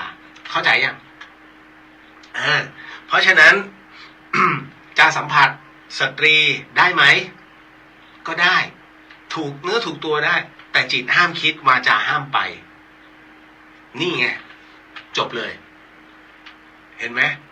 บอกอ่านดีๆอ่านดีๆอ๋อเราเข้าใจแล้วนะฮะเพราะฉะนั้นณตรงนี้เองก็เลยบอกว่ามันมีทั้งสองอันเพราะฉะนั้นถึงอนาคามีไหมถึงพระโสดาบันถึงฮะเพราะมันถูกล็อกไว้แล้วเพียงแค่เวลาท่านกินเขาถ้ากินธรรมดาพระพุทธเจ้าท่านห้ามฉันวิกาลโภชนาเพราะว่าเมื่อท้องอิ่มนะฮะมันจะไปบำรุงกามให้มีความอยากในที่นี้หมายถึงว่าอยากทุกสิ่งอันอยากได้อยากมีอยากเป็นมันเกิดขึ้นด้วยไอเดียบางคนกินเสร็จปุ๊บนอนหลับเสียสุขภาพเพราะมันอ้วนมันไม่มีการเผาผลาญเกิดขึ้นท่านก็เลยบอกว่าท่านจึงได้ห้ามวิกาลโภชนาไงนะแต่ว่าถ้ามีหลักตรงนี้ขึ้นมารู้จักพิจารณาในเรื่องของการกินได้ท่านก็ไม่ได้ห้ามเห็นไหมถึงได้บอกว่าเฮ้ยศีล 8กินได้แต่ต้องถือศีลนี้ ซึ่งมันยากกว่ามากๆครับนั่นคืออารมณ์ชาตินี้ปิดวาจา นะฮะคิดได้พูดไม่ได้นะฮะเพราะฉะนั้นใจจึงรุ่มร้อนนี่เห็นไหมบอกแล้วพระพุทธเจ้าท่านให้อะไรมาเนี่ยมันมีข้อล็อกของมันอยู่อันนี้ก็คิดดีๆแล้วกันเนาะนะเพราะฉะนั้นถืออัฏฐศีลธรรมดาง่ายสุด นะฮะก็ภาวนาไปไม่ทรมานตัวเองนะอันนี้ทรมานเยอะผมก็เพิ่งเข้าใจเนาะต่อมาคุณรุ่งสวัสดีค่ะคุณเลียวสวัสดีครับผมนะฮะคุณผู้ฟังที่ฟังไว้ 4.5 อันนี้เทปเนอร์ นะฮะเดี๋ยวหลายๆท่านสงสัยเอ๊ะทำไมมันไม่มีน้องแมนสวัสดีครับพี่เลียวสวัสดีครับผมนะอัดเทปไปก่อน เพราะว่าผมไม่สามารถจะไปถึงณตรงนั้นได้นิดนึงตอนนี้เป็นเวลาผมเหลือเวลา7 นาทีเนาะขออนุญาตบางคนเอาเดี๋ยวผมฝากก่อนนะเดี๋ยวเผื่อไม่ทันวันพรุ่งนี้8:30 104.5 ถ่ายทอดขออภัยเพจธรรมสถานจะถ่ายทอดงานทำบุญนะครบ5 รอบครบ5 ปีการมรณการของพระอาจารย์ภาสกร ภูริวัฒโนนะฮะก็ขอเชิญขออนุญาตผมอ่านข้ามเลยเพราะว่าเวลามันใกล้เข้ามา เอกายโนอายังภิกขเวมัคโคสัตตานังวิสุทธิยาเดี๋ยวขอสวดดีไหมเอกายโนอายังภิกขเวมัคโคสัตตานังวิสุทธิยาโสกปริเทวานังสมาติกมายาทุกขโทมนัสสานังอัตถังขมายายาสาอธิขมายานิพพานาสาสัจจิกิริยายาทิทังจัตตารโสติปัฏฐานาผมแปลให้ฟังนิดนึงนะฮะอันนี้จากพระสูตรนะเดี๋ยวเผื่อหลายๆคนไม่เคยได้รับรู้ดูก่อนภิกษุทั้งหลายทางเอาอ่านธรรมดาดีกว่าคือพระอาจารย์ท่านจะอ่านเป็นทำนองดูก่อนภิกษุทั้งหลายทางนี้เป็นทางสายเอกเพื่อความหมดจดวิเศษของสัตว์ทั้งหลายเพื่อก้าวล่วงซึ่งความโศกและความร่ำไรเพื่ออัสดงดับไปแห่งทุกข์และโทมนัสเพื่อบรรลุญายธรรมเพื่อกระทำพระนิพพานให้แจ้งทางนี้คือสติปัฏฐาน 4การตั้งสติไว้โดยแนบแน่นต่อเนื่องในอารมณ์กรรมฐานตามมาด้วยกัตตเมจตารโรอิทาภิกขเวภิกขุกายเยกายานุปัสสีวิหรติอัตตาปิสัมปชาโนสติมาวิเนยยาโกโลเกอภิชาโทมนัสสังเวทนาสุเวทนานุปัสสีวิหรติอัตตาปิสัมปชาโนสติมานิวิเนยยโลเกอภิชาโทมนัสสังจิตเตจิตานุปัสสีวิหรติอัตตาปิสัมปชาโนสติมาวิเนยยะโลเกอภิชาโทมนัสสังธัมเมสุธัมมานุปัสสีวิหรติอัตตาปิสัมปชาโนสติมาวิเนยยะโลเกอภิชาโทมนัสสังท่านแปลว่า4ประการเป็นไฉนดูก่อนภิกษุทั้งหลายภิกษุในธรรมวินัยนี้ย่อมเป็นผู้ตามพิจารณาเห็นกายในกายอันนี้1แล้วนะฮะอันนี้พระพุทธองค์ท่านบอกในเรื่องของสติปัฏฐานนะฮะย่อมเป็นผู้ตามพิจารณาเห็นกายในกายอยู่มีความเพียรเผากิเลสมีสัพพัญญะมีสติถอนความยินดีและยินร้ายในโลกออกเสียได้อันนี้ท่านเฉลยนะคนที่กำลังฝึกสติปัฏฐาน4พระพุทธองค์ท่านนั้นบอกว่าจงพิจารณาเห็นกายในกายพิจารณาเห็นกายในกายอย่างไรท่านเลยบอกไว้ว่าเผากิเลสในตัวโดยใช้สติสัพพัญญะเนี่ยมีสัพพัญญะมีสติถอนความยินดียินร้ายไม่ยินดียินร้ายกับใคร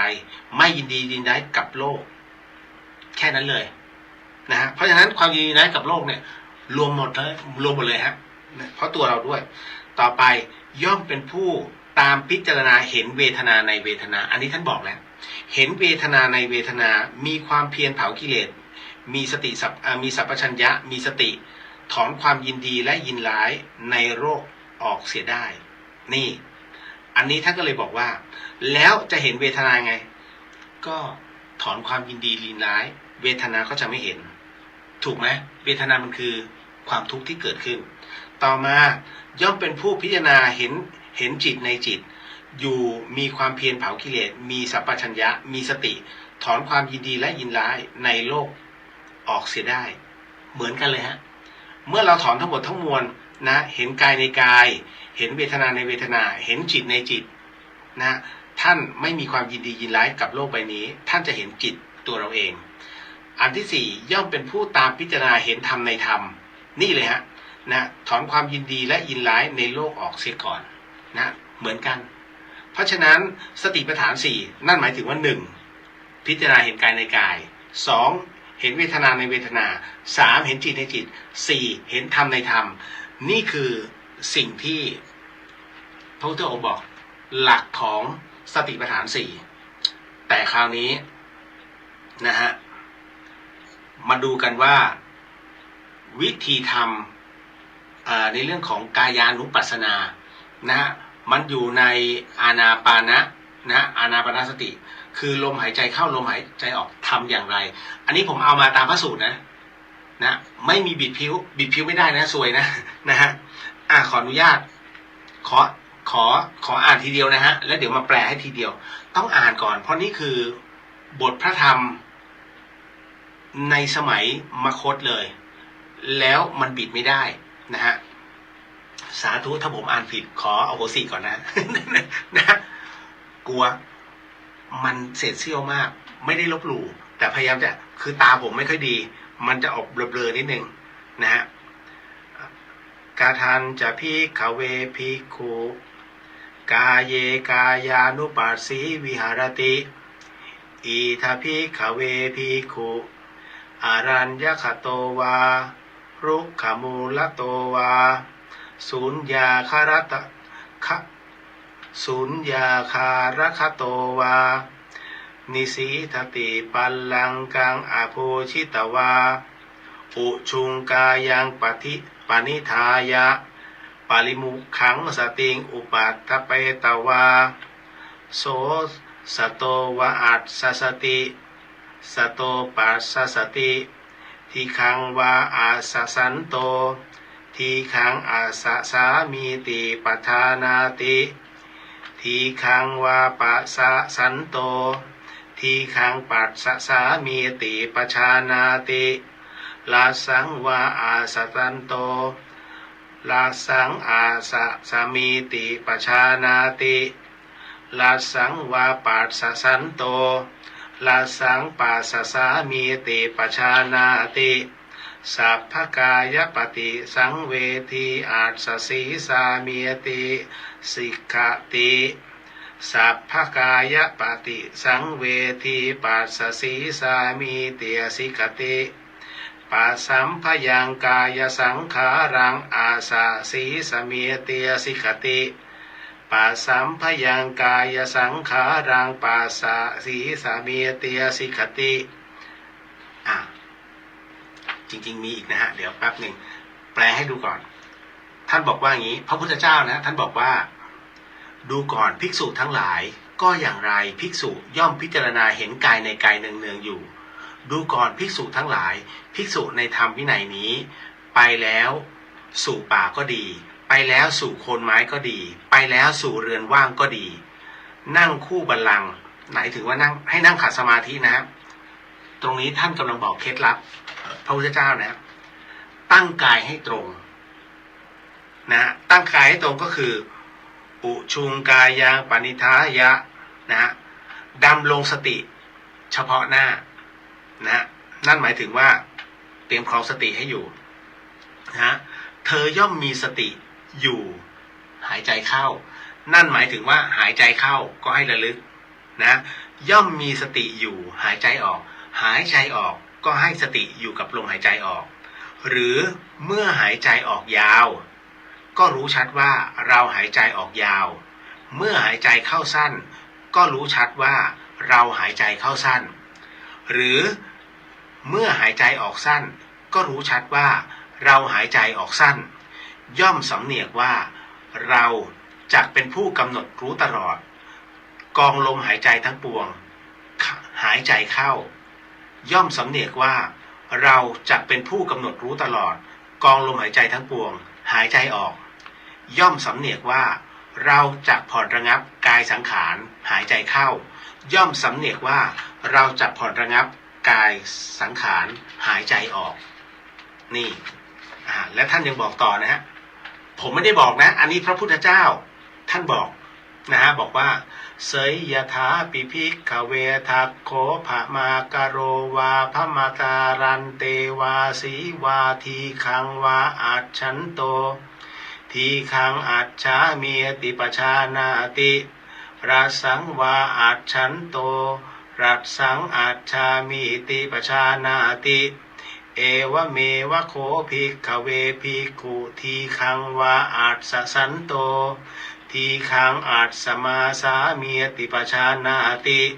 ทีขังวาปัสสะสันโตทีขังปัสสะสามีติปชานาติ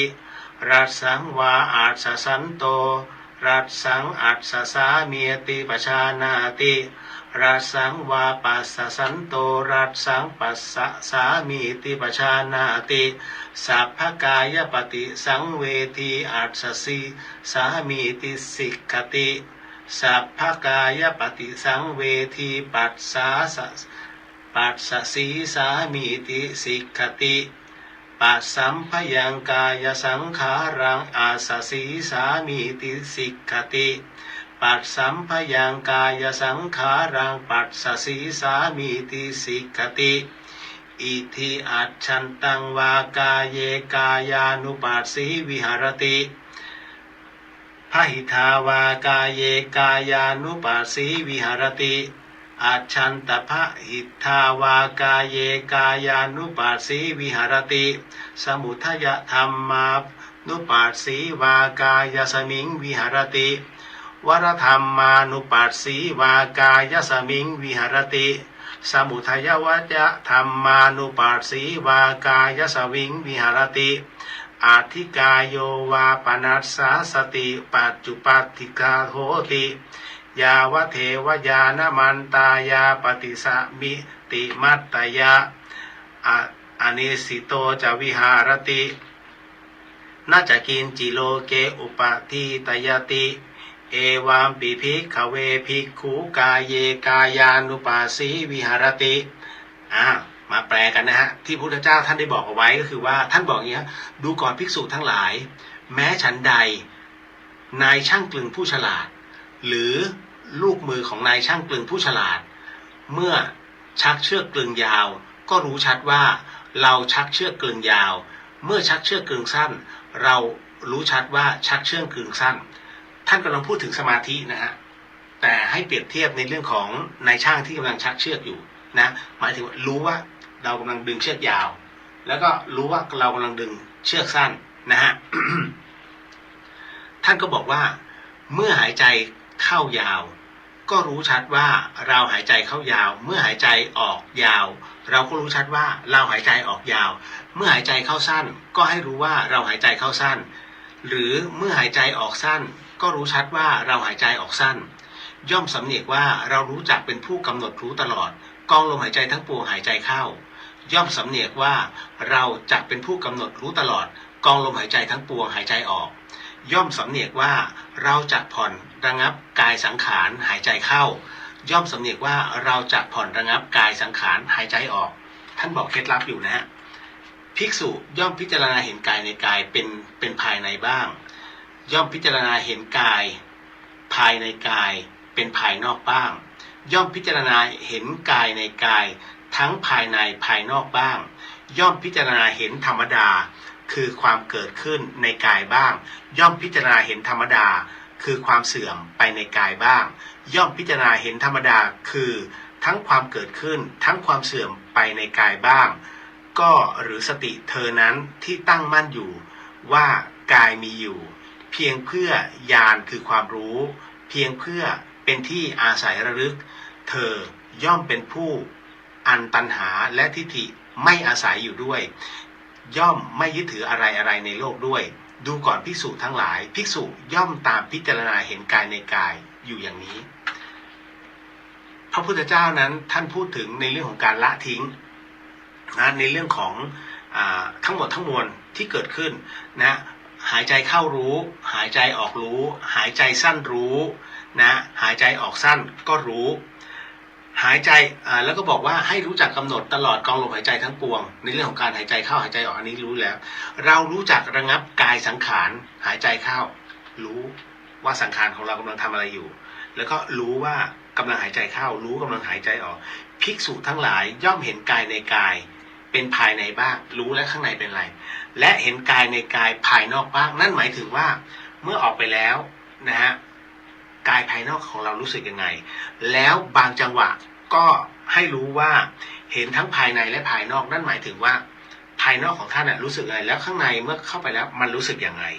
ย่อมพิจารณาให้พิจารณาอยู่เรื่อยๆนะฮะคือความเกิดขึ้นในกายบ้างย่อมพิจารณาเป็นเห็นเป็นธรรมดาทั้งหมดเป็นธรรมดารูปเราแก่เราปวดเราเจ็บเราเมื่อยมันคือความเสื่อมเป็นความเสื่อมกายย่อมพิจารณาให้เห็นความเสื่อมนั้นเป็นธรรมดาคือทั้งเกิดขึ้นทั้งความเสื่อมทั้งภายในกายและภายนอกนะและทั้ง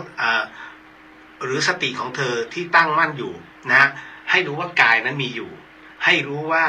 ญาณอย่างรู้ก็คือตัวรู้ของเราก็มีอยู่ให้ระลึกและอาศัยระลึกอยู่นะเธอย่อมเป็นผู้อันตัณหาและทิฏฐิไม่อาศัยอยู่นั่นหมายถึงว่าความอยากไม่เกิดขึ้นความทิฏฐิความเชื่อมั่นในตนว่าการถือตนไม่มีนะให้ทิ้งไปนะย่อมไม่ยึดถือสิ่งเหล่านั้นนั่นแหละนั่นคือการพิจารณากายในกายฮะต่อไปนี่คืออริยบทต่อไปเป็นเรื่องของอริยบทนะฮะอริยบทสี่สติปัฏฐานสี่เนี่ยมันแน่นอนที่สุดนะว่ามันมีอะไรบ้างปูนาจะปรังภิกขเวภิกขุขัดฉันโตวาขัดฉามิติปชานาติทิโตวาทิโตมหิติปชานาตินิสินโนวานิสินโนหิติปชานาติสายาโนวาสายาโนมุหิติปชานาติยถาวาปานาสัตกายโยปะเนอิโตโหติตถานัมปชานาติอิติอัจฉันตังวากาเยกายานุปัสสีวิหรติ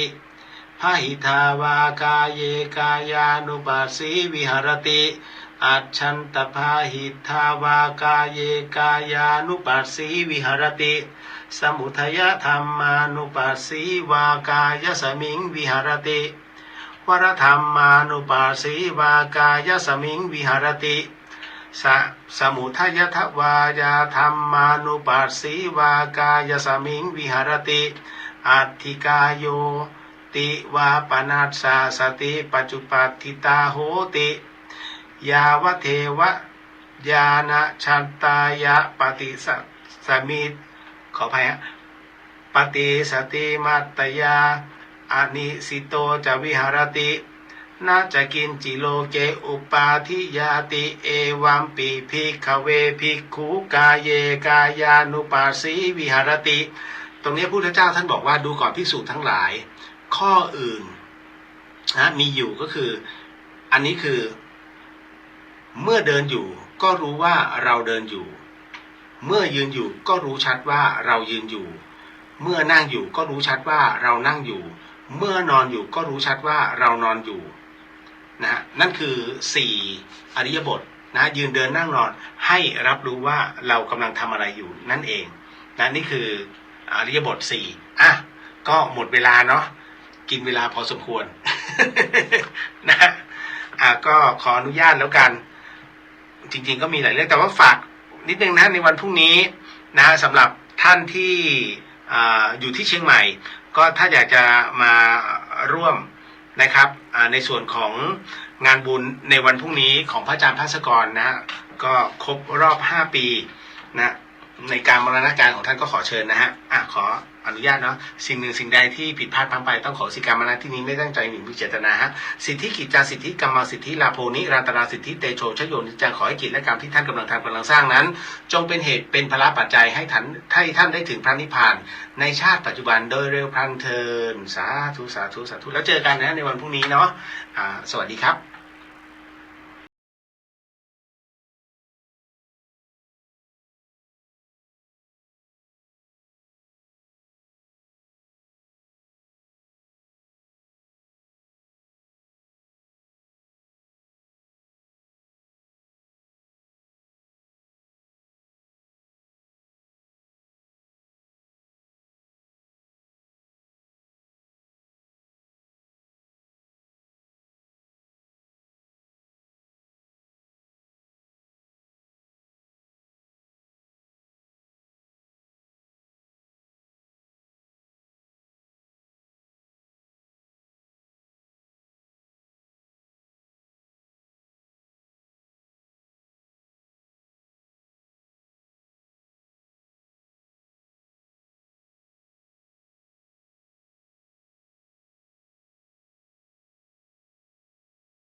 พึงอบรมเรื่องการเทศนา การเขียน การค้นคว้าซึ่งอาจจะเป็นเรื่องเฉพาะตัวแต่ก็สามารถฝึกขึ้นมาได้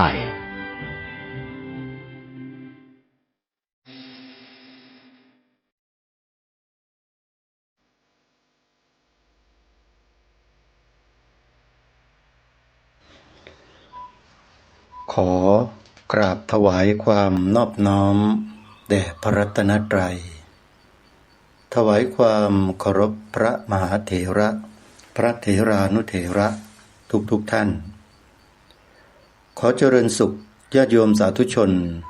ที่กำลังติดตามรับฟังรายการจากสถานีวิทยุแห่งนี้ทุกท่านขอนำท่านผู้ฟังเข้าสู่รายการคดีโลกคดีธรรมพบกันในวันนี้วันแรม11 ค่ำเดือน 4วันนี้ตรงกับวันเสาร์ที่14มีนาคมพระพุทธศักราช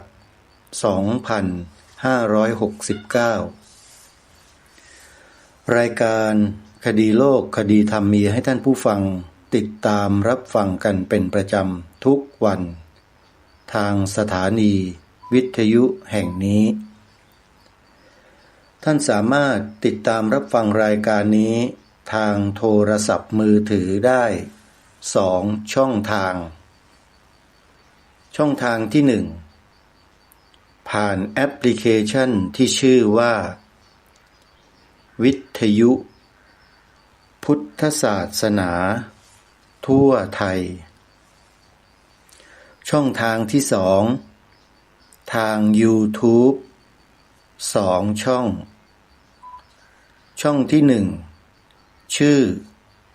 วัดฝายหินช่องที่2ชื่อธรรมะคลื่นสีขาว2 ช่องนี้เป็นช่อง YouTube ที่นำรายการคดีโลกคดีธรรมตัดต่อเป็นคลิปวิดีโอ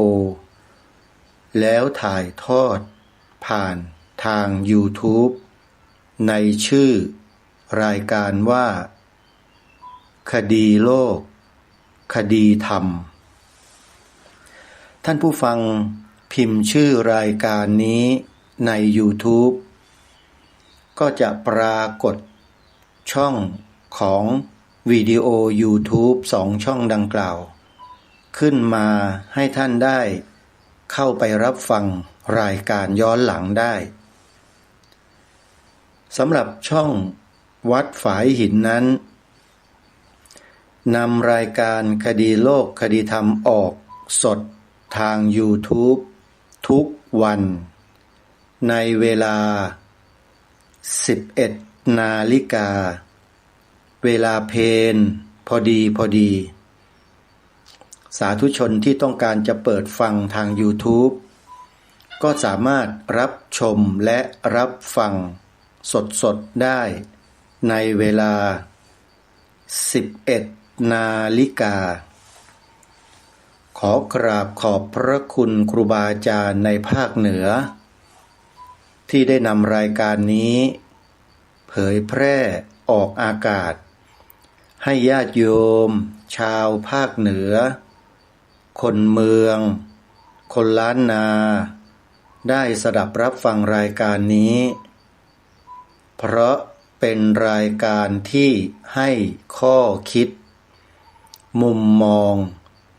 ที่ต่างไปจากรายการธรรมะอื่น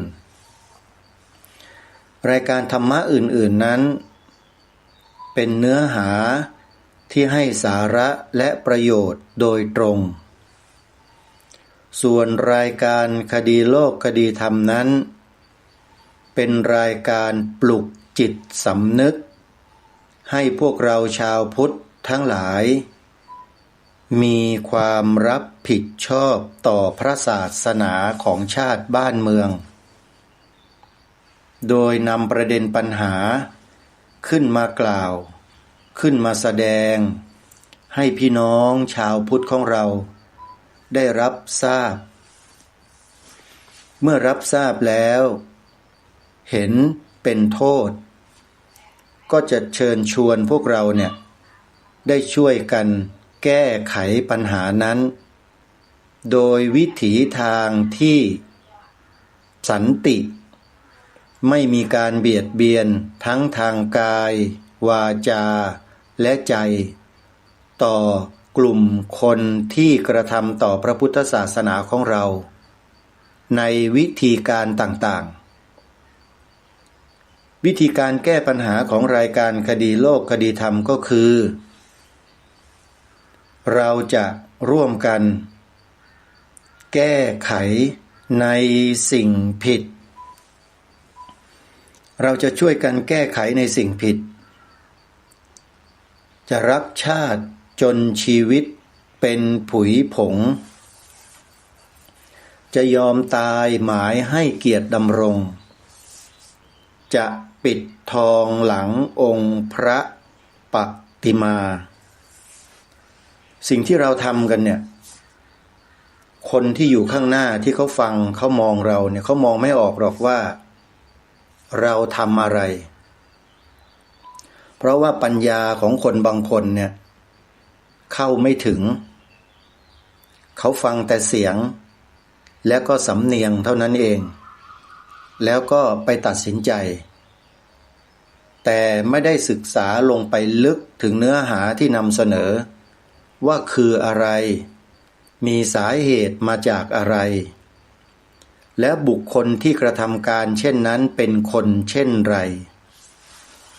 เขาไม่ได้มีการวิเคราะห์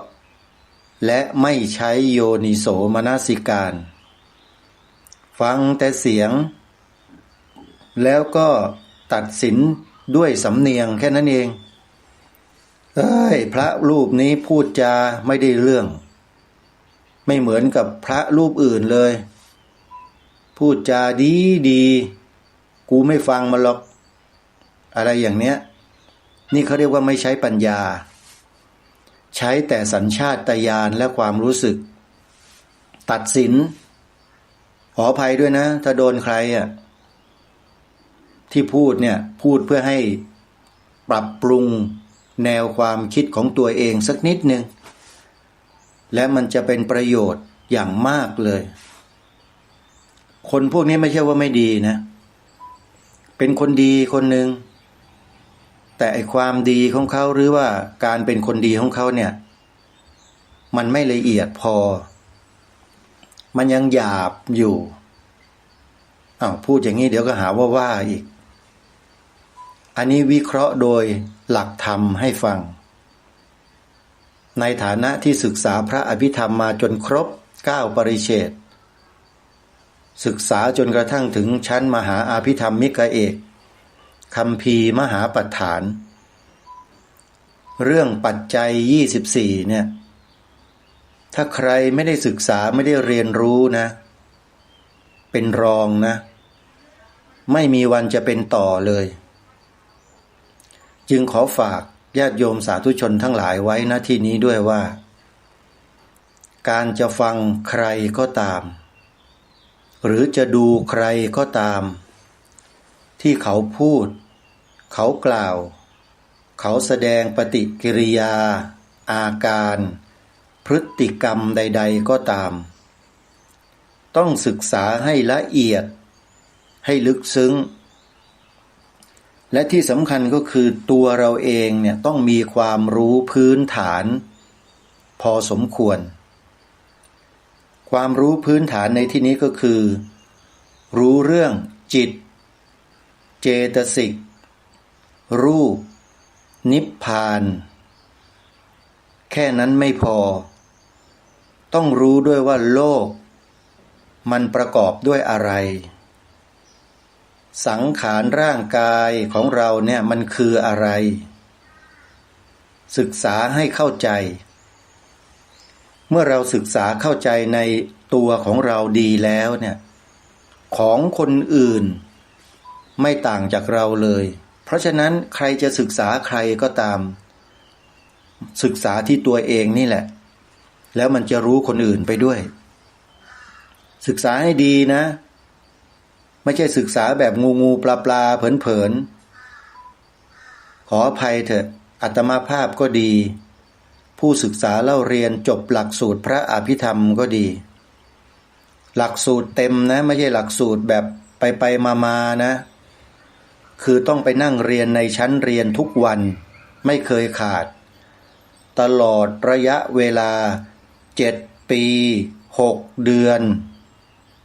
ถึงจะจบหลักสูตรนะโยมพระอภิธรรมเนี่ยซึ่งสำนักเรียนหรือสถาบันการศึกษาที่สอนศึกษาเล่าเรียนพระอภิธรรมอย่างเต็มหลักสูตรแล้วก็ละเอียดละออที่สุดนั่นก็คืออภิธรรมโชติกวิทยาลัยซึ่งอยู่ในสังกัดของมหาวิทยาลัยมหาจุฬาลงกรณราชวิทยาลัยมีอยู่สมัยหนึ่งผู้อำนวยการอภิธรรมโชติกวิทยาลัย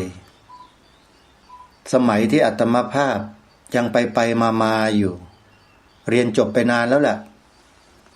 ก็ไปเจอท่านผู้อำนวยการอภิธรรมโชติกวิทยาลัยซึ่งรู้จักและคุ้นเคยเคารพนับถือท่านอยู่เรียกว่าสนิทกันแล้วพอไปพบไปเจอท่านก็พาพูดพาคุยเรื่องหลักสูตรของพระอภิธรรมที่กำลังเรียนกำลังสอนกันอยู่ในทุกวันนี้ท่านบอกว่ามีแนวคิดจะเสนอให้ปรับเปลี่ยนหลักสูตรให้มันดูเป็นระยะที่มันสั้นๆกว่านี้เพราะมันยาวเกินใช้เวลาเรียน7 ปีครึ่งเนี่ยมันมากมันไม่ทันการท่านว่างั้นก็เลยอยากจะนำเสนอให้ทางมหาวิทยาลัยสงฆ์มหาจุฬาลงกรณราชวิทยาลัยเนี่ยจัดทำหลักสูตรอภิธรรมโชติกวิทยาลัยใหม่พอท่านพูดออกมาอย่างนี้ปุ๊บอาตมาภาพก็ทักท้วงท่านทันทีเลยอาจารย์พระครูครับกระผมไม่เห็นด้วยโดยประการทั้งปวงอาจารย์พระครูเพราะนี่คือหลักสูตรเฉพาะเป็นหลักสูตรพิเศษสำหรับคนพิเศษเท่านั้นที่จะศึกษาเรียนรู้ให้จบได้ไม่ใช่หลักสูตรทั่วไปที่เด็กๆนักเรียนทั่วไปเรียนแล้วจบไม่ใช่ครับหลักสูตรนี้กว่าจะตั้งเป็นหลักสูตรกว่าจะตั้งเป็นโรงเรียนสอนสอบกันมาได้จนถึงวันนี้เนี่ยเป็นสิ่งที่สร้างและทำเกิดขึ้นได้ยากมากอยู่ๆเราจะมาหักมาโค่นหลักสูตรนี้ลงแล้วไปปรับปรุงหลักสูตรโดยใช้แนวความคิดของนักวิชาการในมหาวิทยาลัยสงฆ์เนี่ยผมไม่เห็นด้วยและจะเป็นการอกตัญญูต่อบูรพาจารย์ของอภิธรรมโชติกวิทยาลัยท่านด้วย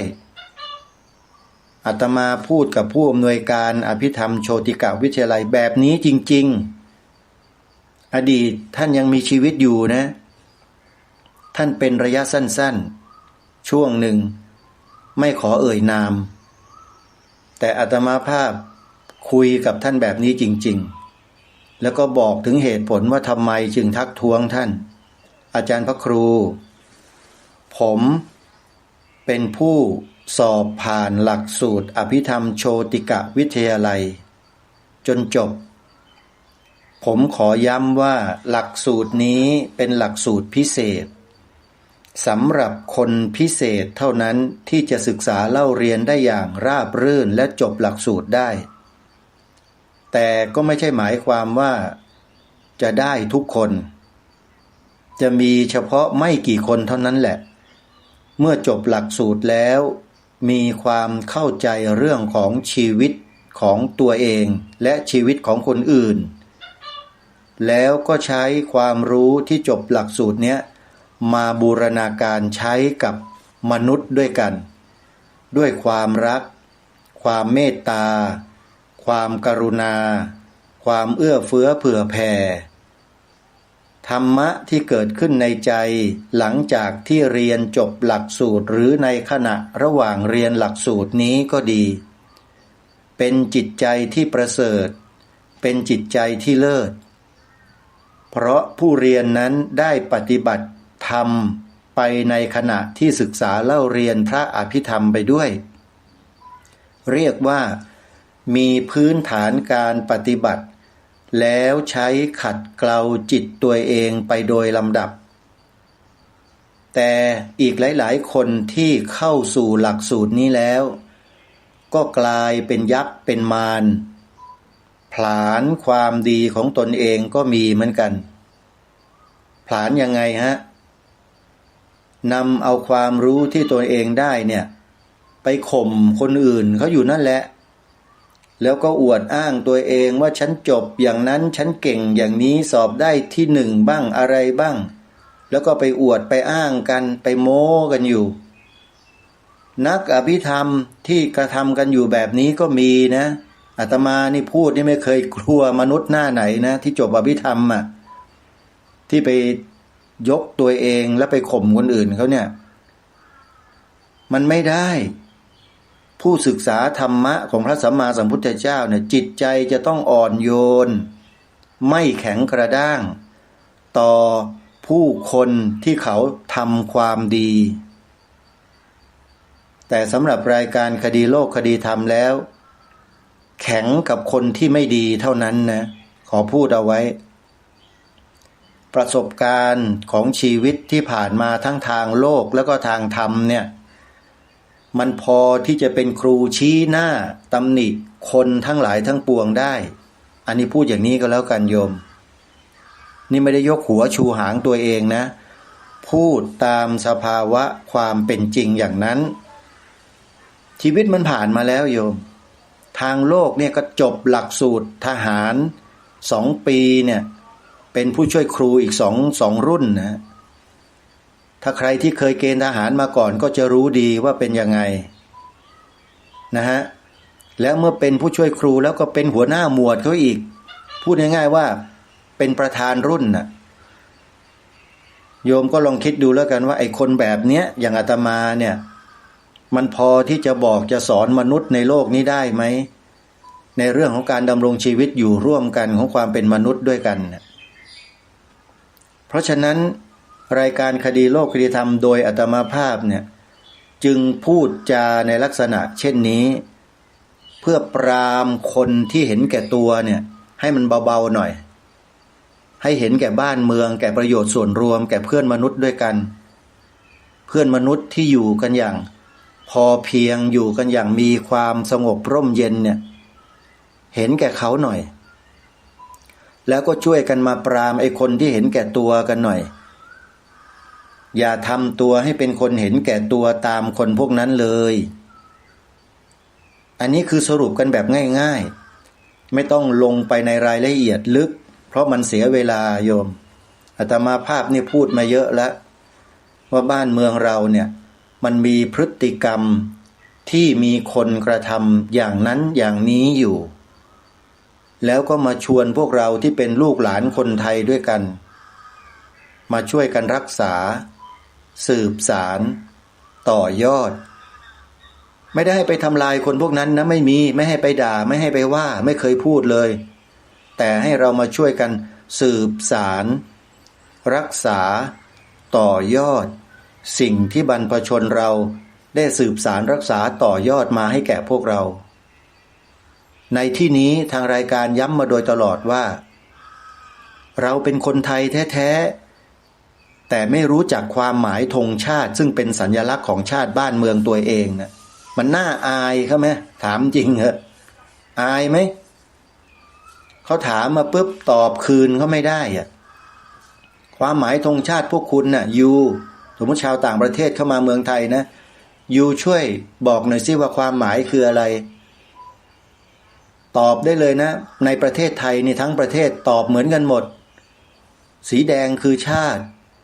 สีขาวคือศาสนาสีน้ำเงินพระมหากษัตริย์ตอบเหมือนกันทั้งประเทศเด็กชั้นอนุบาลตอบยังไงไอ้ผู้ใหญ่วันนี้จะเน่าเข้าโรงอย่างพวกเราก็ตอบกันอยู่แบบนั้นแหละมันไม่ใช่แค่นั้นนะท่านผู้ฟังพัฒนาตัวเองกันขึ้นมาบ้างเถอะขอร้องเถอะนะพวกเราชาวไทยทั้งหลาย อย่าเป็นเด็กอนุบาลก็อยู่แบบนั้นเลย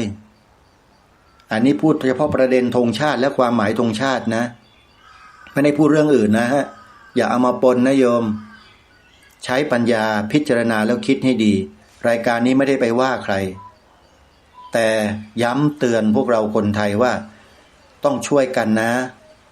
แล้วถ่ายทอดสอนบอกลูกหลานเราด้วย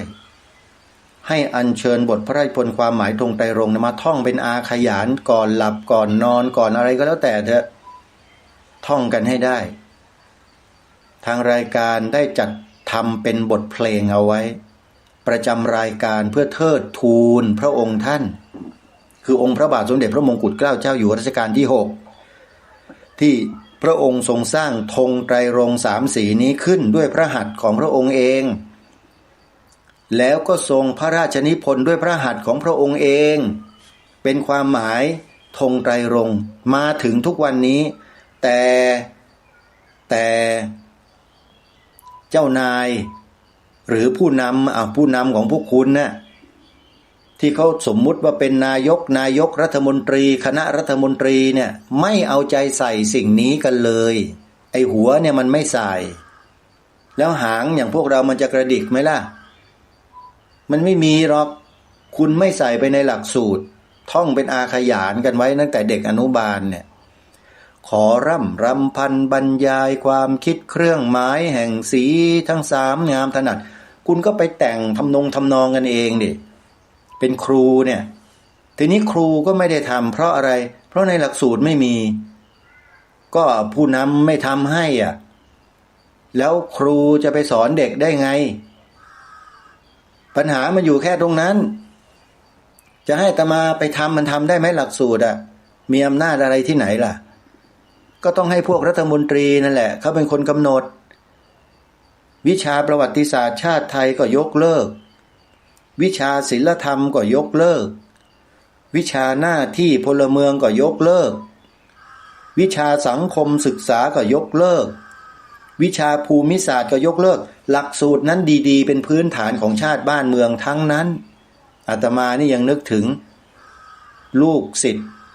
ลูกชายของจิตอาสาของสวนป่าเนี่ยใกล้ๆตัวเนี่ยไปสอบเป็นนายทหารชั้นประทวนใน10ถูกเขาสัมภาษณ์ถามว่าเทือกเขาอะไรที่อยู่ระหว่างไทยกับกัมพูชาเชื่อไหมท่านเด็กมันตอบไม่ได้มันตอบไม่ถูกแล้ว3จังหวัดชายแดนภาคใต้เนี่ยของไทยเราเนี่ยมีจังหวัดไหนที่ไม่ติดกับชายแดนมาเลเซียเด็กคนนี้ตอบไม่ได้บ้าไปแล้วเห็นไหมนี่มันเกิดจากอะไรหลักสูตรที่มันผิดเพี้ยนไปไงเด็กไม่รู้จักประเทศตัวเองบ้าหรือเปล่าโยมลองคิดดูขออภัยนะที่อาตมาพูดจาอย่างนี้ไม่น่าเชื่อว่าคนสมัยนี้ไม่สนใจประเทศตัวเองภูมิศาสตร์ของประเทศตัวเองไม่มีการศึกษาเรียนรู้เลย3จังหวัดชายแดนภาคใต้โยมยองทายสิจังหวัดไหน3จังหวัดชายแดนน่ะมีนราธิวาสปัตตานียะลาจังหวัดไหนไม่ติดชายแดนมาเลเซียจังหวัดไหนโยมไปคิดเป็นการบ้านนะโยมนะเห็นไหมเรื่องแค่นี้ไม่รู้แล้วเทือกเขาอะไรที่มันกั้นระหว่างกัมพูชากับไทยเด็กตอบไม่ได้โยมตายแล้วประเทศไทยเห็นไหมเพราะคุณไปยกเลิกหลักสูตรเหล่านั้นไงเด็กในสมัยนี้ที่จะโตเป็นผู้ใหญ่ในวันหน้าไม่รู้จักประเทศตัวเองแล้วมันจะมาบริหารประเทศได้ดีไหมล่ะลองคิดดูนะท่านผู้ฟังขอกราบขออภัยครูบาอาจารย์ด้วยนะครับที่ผมพูดจาในลักษณะเช่นนี้มันเป็นวาสนาครับวาสนาผมเป็นอย่างนี้เองในใจผมเนี่ยไม่มีอะไรเลยฮะผมดูจิตผมดูตลอดเวลาว่าพูดด้วยความโกรธไหมด้วยความรังเกียจใครไหมหรือยังไงนะฮะเปล่าเลยครับผมเป็นห่วงชาติบ้านเมืองห่วงพระพุทธศาสนาห่วงสถาบันพระมหากษัตริย์ 3 เสาหลักของประเทศของเราครับ ผมไม่ได้ห่วงตัวผมเองเลย ผมห่วงบ้านเมืองครับไม่รู้สิฮะใครจะว่าผมยังไงก็ตามจะว่าผมบ้าจะว่าผมเพี้ยนผมยินดีนะครับที่ว่าผมอย่างนั้นเพราะผมเป็นอย่างนั้นจริงๆครับถ้าผมไม่บ้าผมไม่เพี้ยนผมพูดจาแบบนี้ไม่ได้เลยครับเพราะมันไม่มีจิตใจที่กล้าหาญเด็ดเดี่ยวที่จะพูดอย่างนี้จริงไหมครับครูบาอาจารย์ที่มีจิตใจเป็นธรรมนะครับไม่ลำเอียงนะฮะเพราะผมเป็นคนอย่างนี้จริงๆแล้วผมรักเพื่อนสหธรรมิกผมพระเถรานุเถระครูบาอาจารย์ทุกรูปที่สละและทุ่มเทชีวิตเพื่องานพระศาสนาทุกรูปนะครับผมรู้นะฮะผู้ที่เป็นเจ้าอาวาสนี่เหนื่อยมากนะครับผมมาดูแลมาจัดทำป่าสวนป่าที่สวนป่าสามัคคีธรรมของผมเนี่ยนี่ไม่ใช่วัดนะครับเนี่ยเป็นที่ส่วนบุคคลของผมนะแค่ทำเล่นๆสนุกๆนะผมยังเหนื่อยแทบตายและที่นี่ไม่มีไฟฟ้าไม่มีน้ำประปานะครับผมไม่ต้องมีค่าใช้จ่ายค่าน้ำค่าไฟผมใช้แผงโซลาร์เซลล์ดึงเอาพลังงานธรรมชาติจากแสงอาทิตย์มาผลิตเป็นไฟฟ้าใช้ครับมาสูบน้ำขึ้นจากบ่อบาดาลแล้วก็มากักไว้ใช้ครับนี่คือความคิดของผมว่าอนาคตเรื่องของพลังงานมันจะผันผวนและมันจะมีปัญหาแล้ววันนี้มันก็มีปัญหามันก็เป็นอย่างนี้แหละครับธรรมชาติของโลกมันทะเลาะเบาะแว้งกันไม่เลิกมันแข่งแย่งกันไม่หยุดเพราะมันมีตัณหามานะและทิฏฐิครอบงำจิตใจกันทั้งโลกมันจะหาความสงบร่มเย็นมันยากครับถ้าอยู่อย่างนั้นน่ะผมเลยไม่สร้างวัดหรอกครับครูบาอาจารย์ครับผมจะทำเป็นที่ส่วนบุคคลเป็นสำนักปฏิบัติธรรมเล็กๆเพื่อจะให้คนที่มีความเข้าใจในธรรมชาติมาอยู่ร่วมกันเป็นพักๆมารวมกันเป็นพักๆทำกิจกรรมร่วมกันเพื่อสันทนาการความรู้สึกนึกคิดแนวความคิดที่ดีงามที่ถูกต้องโดยยึดหลักแนวทางเศรษฐกิจพอเพียงของพระบาทสมเด็จพระเจ้าอยู่หัวเป็นหลักชัยของชีวิตครับไม่ฟุ้งเฟ้อไม่ฟุ่มเฟือยอยู่เพื่อให้มีชีวิตปฏิบัติกิจของตนเองให้เข้าใจเท่านั้นเองครับแล้วเมื่อละจากโลกนี้ไปแล้วก็ไปว่ากันใหม่สิครับเพราะคนเราตราบใดที่ยังไม่ได้เป็นพระอรหันต์เนี่ยมันต้องเวียนว่ายตายเกิดไม่ใช่พระอนาคามีกับพระอรหันต์นะครับ2 ภพเนี่ยนะฮะ2 ภูมิเนี่ยคุณก็จะต้องเวียนว่ายตายเกิดอยู่อย่างนั้นแหละมีแต่พระอนาคามีกับพระอรหันต์เท่านั้นแหละที่ท่านหยุดไม่เวียนว่ายตายเกิดส่วนพระอนาคามีนั้นท่านก็ไปสถิตอยู่ในสุทธาวาสภูมิทั้ง5ของท่านนะตามแต่ความสามารถของแต่ละท่านนะไม่ว่าจะเป็นอวิหาอัตตปาสุทัสสาสุทัสสีอากาศนิฐาภูมิซึ่งเป็นสุทธาวาสภูมิของพระอนาคามีทั้ง5แล้วท่านก็ไม่เวียนเกิดไปที่ไหนอีกแล้วสำเร็จเป็นอรหันต์อยู่บนชั้นสุทธาวาสนั่นแหละครับส่วนพระอรหันต์เมื่อท่านสิ้นหรือนิพพาน ขออภัย จากโลกนี้ไปแล้วเนี่ยท่านจะไปยังไงหรืออะไรเนี่ยผมไม่ทราบแล้วใครจะบอกว่าอยู่ที่นั่นที่นี่ยังไงผมไม่ทราบนะครับผมยึดหลักว่าตราบใดที่คุณยังไม่ใช่อรหันต์เนี่ยคุณก็เถียงกันตายนะว่าเป็นพระอรหันต์เมื่อสิ้นจากโลกนี้แล้วปรินิพพานแล้วท่านจะยังไงแบบไหนผมไม่ทราบครับในตำราเรียนผมก็เรียนตามตำรามานะครับเหมือนกับทุกท่านนั่นแหละแต่จะไปยังไงผมไม่ทราบจริงๆฮะเพราะผมยังไม่ถึงภาวะนั้นผมไม่รู้หรอกมีแต่ท่านเท่านั้นแหละที่เป็นอรหันต์ท่านรู้เพราะฉะนั้นผมไม่อยากจะตอบนะครับตอบแล้วเดี๋ยวมาเถียงกันเดี๋ยวมาทะเลาะกันอยู่นั่นน่ะมันไม่ใช่เรื่องแต่ให้รู้ไว้เถอะว่าแนวทางและหนทางที่ไปสู่สภาวะเหล่านั้นมีอยู่จริงๆเพียงแค่เราทำหน้าที่เดินไปให้ถึงครับตามที่พระสัมมาสัมพุทธเจ้าตรัสแสดงและสอนเราไว้อริยมรรคมีองค์8ครับสติปัฏฐาน4ครับเป็นเบื้องต้นนำไปสู่ โพธิปักขิยธรรม37ตามลำดับพัฒนาจิตของตนเองขึ้นไปโดยใช้สติสมาธิและปัญญาพัฒนาตนเองเนี่ยขึ้นไปเรื่อยๆจนกระทั่งบรรลุมรรคสมังคีนั่นแหละครับตัวสุดท้ายหรือชุดสุดท้ายเลยของโพธิปักขิยธรรม37ประการแล้วภาวะนั้นจะเกิดขึ้นแล้วเราจะรู้เองให้ใครมาพูดมาบอกอธิบายความยังไงมันก็รู้แค่ปริยัติแหละครับท่านมันไปไม่ถึงสภาวะของภาวนาหรอกครับเพราะฉะนั้นขอให้พวกเราเนี่ยศึกษาเรียนรู้กันให้จริงแล้วก็ใช้ปัญญาใช้สติสัมปชัญญะใช้โยนิโสมนสิการพิจารณาค้นคว้าหาข้อมูลเพิ่มเติมแล้วให้เรานั้นตัดสินด้วยตัวเราเองอย่าให้ใครมาตัดสินแทนเรานอกจากครูบาอาจารย์ที่ท่านเดินมาถูกทางแล้วลักษณะครูบาอาจารย์ที่ท่านเดินมาถูกทางแล้วท่านต้องศึกษาดูให้ดีนะครูบาอาจารย์เหล่านั้นเนี่ยจะต้องมีจิตใจเมตตามีกรุณาเป็นพื้นนะมีกรุณาเมตตาเป็นพื้นมีใจที่คอยแต่จะช่วยเหลือลูกศิษย์ให้ลูกศิษย์ไปได้ดีแล้วถ้าดียิ่งกว่าอาจารย์เนี่ยอาจารย์ก็จะมีความดีใจมากนี่เขาเรียกว่าครูบาอาจารย์จะเป็นอย่างนั้นโยมคุณลักษณะเช่นนี้แหละเหมาะที่จะเป็นครูบาอาจารย์แล้วเราก็ยึดท่านไว้ใครบ้างอย่างไรก็ไปศึกษาพิจารณากันดูนะ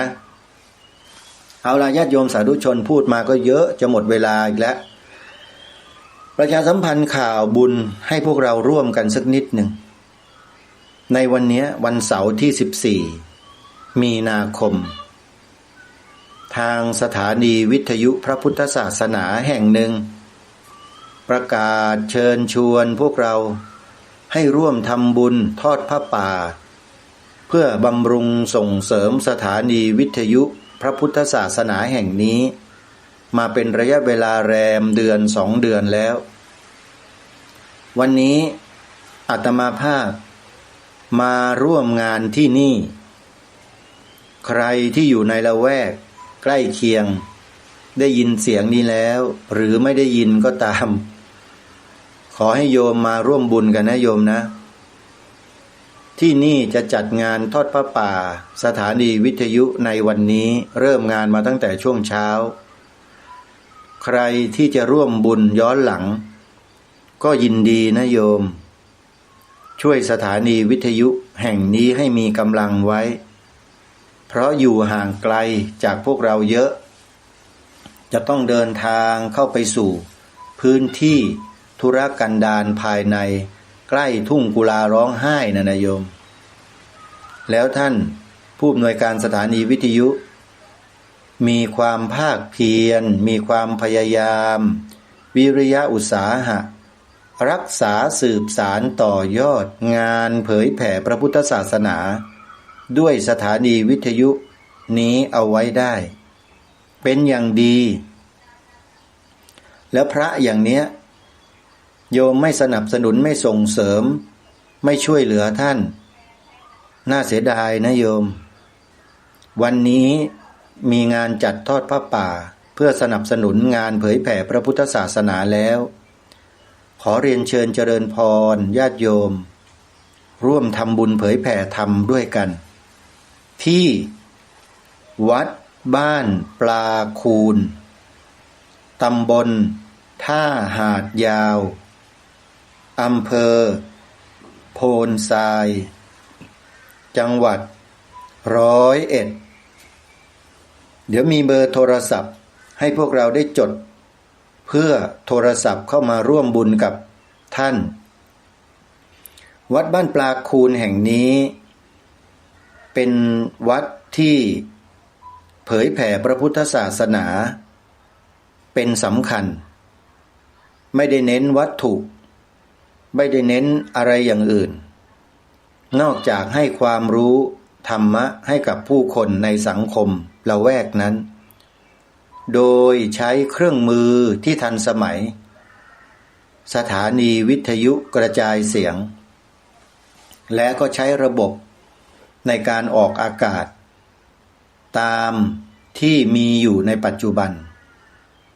นำหลักธรรมคำสอนของพระสัมมาสัมพุทธเจ้าถ่ายทอดสถานีวิทยุออกอากาศตลอด24ชั่วโมงทางสถานีวิทยุโดยผู้อำนวยการท่านก็ต้องมีค่าใช้จ่ายกระแสไฟฟ้าทุกเดือนแล้วก็มีความจำเป็นที่จะต้องบอกบุญญาติโยมเป็นกองทุนทุกเดือนเพื่อรักษางานเผยแผ่พระพุทธศาสนานี้เอาไว้กองทุนละ200 บาทญาติโยมสาธุชนคงจะไม่เดือดร้อนมากที่จะร่วมบุญกันโดยเฉพาะในวันนี้จะมีงานทอดพระป่าที่นี่จึงขอเรียนเชิญญาติโยมร่วมทำบุญกันนะหมายเลขโทรศัพท์ที่ญาติโยมจะโทรเข้ามาร่วมทำบุญกับทางวัดบ้านปลาคูนหมายเลข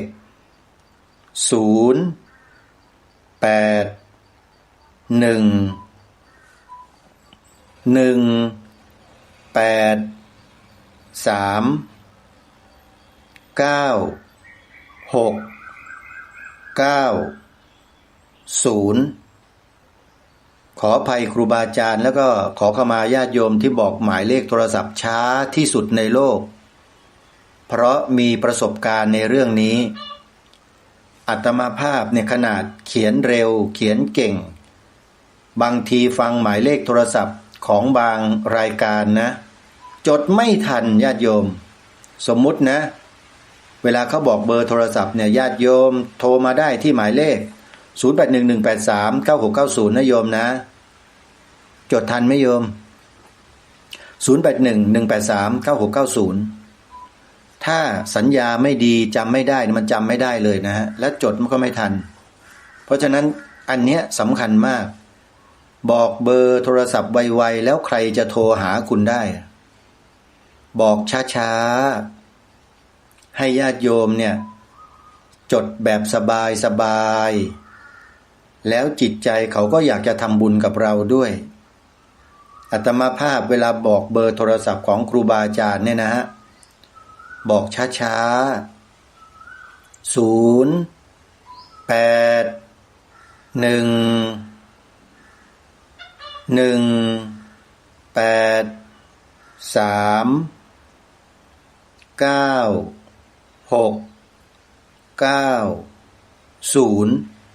เนี่ยหมายเลขเบอร์โทรศัพท์วัดบ้านปลาคูนญาติโยมโทรศัพท์ไปทำบุญกับครูบาอาจารย์ท่านมากน้อยอย่าไปใส่ใจขอให้เต็มกำลังเราโยม5 บาท10 บาท20 50 100 200 2,000ก็แล้วแต่เธอโยมทำแล้วอานิสงส์แห่งบุญที่ครูบาอาจารย์ท่านได้ทำตลอด24ชั่วโมงจะตกถึงแก่เราที่เป็นเจ้าภาพเรียกว่านอนรับบุญนั่งรับบุญอย่างเดียวเลยโยมนี่คือการทำบุญที่ฉลาดที่สุดคือทำบุญเผยแผ่ธรรมอย่าลืมนะสถานีวิทยุใดก็ตามที่ญาติโยมฟังอยู่ทำได้ทุกเดือนโยมเพราะว่าครูบาอาจารย์ท่านต้องหาปัจจัยมาจ่ายค่าไฟทุกเดือนเลยไม่ต่ำกว่า 20,000 30,000 ก็มีเพราะต้องใช้กระแสไฟฟ้าตลอดแต่ถามว่าคุ้มไหมเกินคุ้มเพราะทำให้ญาติโยมพุทธบริษัทพี่น้องประชาชนเราเนี่ยเข้าใจธรรมะยิ่งกว่าคุ้มอีกโยมเพราะเมื่อคนเราเข้าใจธรรมะรู้ธรรมะแล้วเนี่ยธรรมะนั้นแหละจะไปขัดเกลาแส่งเสริมเติมแต่งจิตใจของเขาให้เป็นจิตใจที่ดีงามเมื่อมนุษย์ในสังคมมีจิตใจดีงามแล้วพฤติกรรมคำพูดที่แสดงออกมาก็ย่อมดีงามไปตามความรู้สึกนึกคิดนั้นด้วยเมื่อพฤติกรรมคำพูดดีแล้วการกระทำที่เบียดเบียนและเห็นแก่ตัวมันก็จะลดจำนวนลงโดยอัตโนมัติแล้วญาติโยมเห็นหรือยังว่าสังคมได้อะไร จากการจัดตั้งสถานีวิทยุธรรมะของครูบาอาจารย์สังคมได้อะไรโยมได้ความสงบสุขความร่มเย็นความเป็นธรรมะมีแต่ความสงบร่มเย็นมีแต่ความสันติภาพเห็นไหมยังว่ามันเกิดเป็นลูกโซ่แบบนี้เพราะฉะนั้นใครก็ตามที่ทำบุญสถานีวิทยุที่เปิดธรรมะออกอากาศอานิสงส์บุญมหาศาลเลยญาติโยมแล้วถ้าท่านเชิญชวนสร้างโบสถ์สร้างศาลาปฏิบัติธรรมขุดบ่อน้ำสร้างสะพานทำบุญภัตตาหารถวายผ้าป่าโน้นผ้าป่านี้ซื้อเครื่องอุปกรณ์ทางการแพทย์บริจาคโลงศพทำอะไรก็แล้วแต่ก็เป็นแต่บุญเป็นกุศลทั้งนั้นเลยเห็นไหมนี่แหละเขาเรียกว่าบุญต่อบุญดีต่อดีง่ายๆอย่าไปคิดเยอะญาติโยมคิดเยอะแล้วมันไม่ได้ทำโยมเชื่ออาตมาไหมบางคนเนี่ยคิดเยอะพอได้ยินคำประกาศว่าโยมสวนป่าสามัคคีธรรมจะสร้างศาลาปฏิบัติธรรมนะโยมโอ้โหบางคนคิดเยอะคิดไปคิดมาไม่ได้ทำบุญนะฮะแต่บางท่านบางคนหลายท่านหลายคนคิดไม่เยอะนะ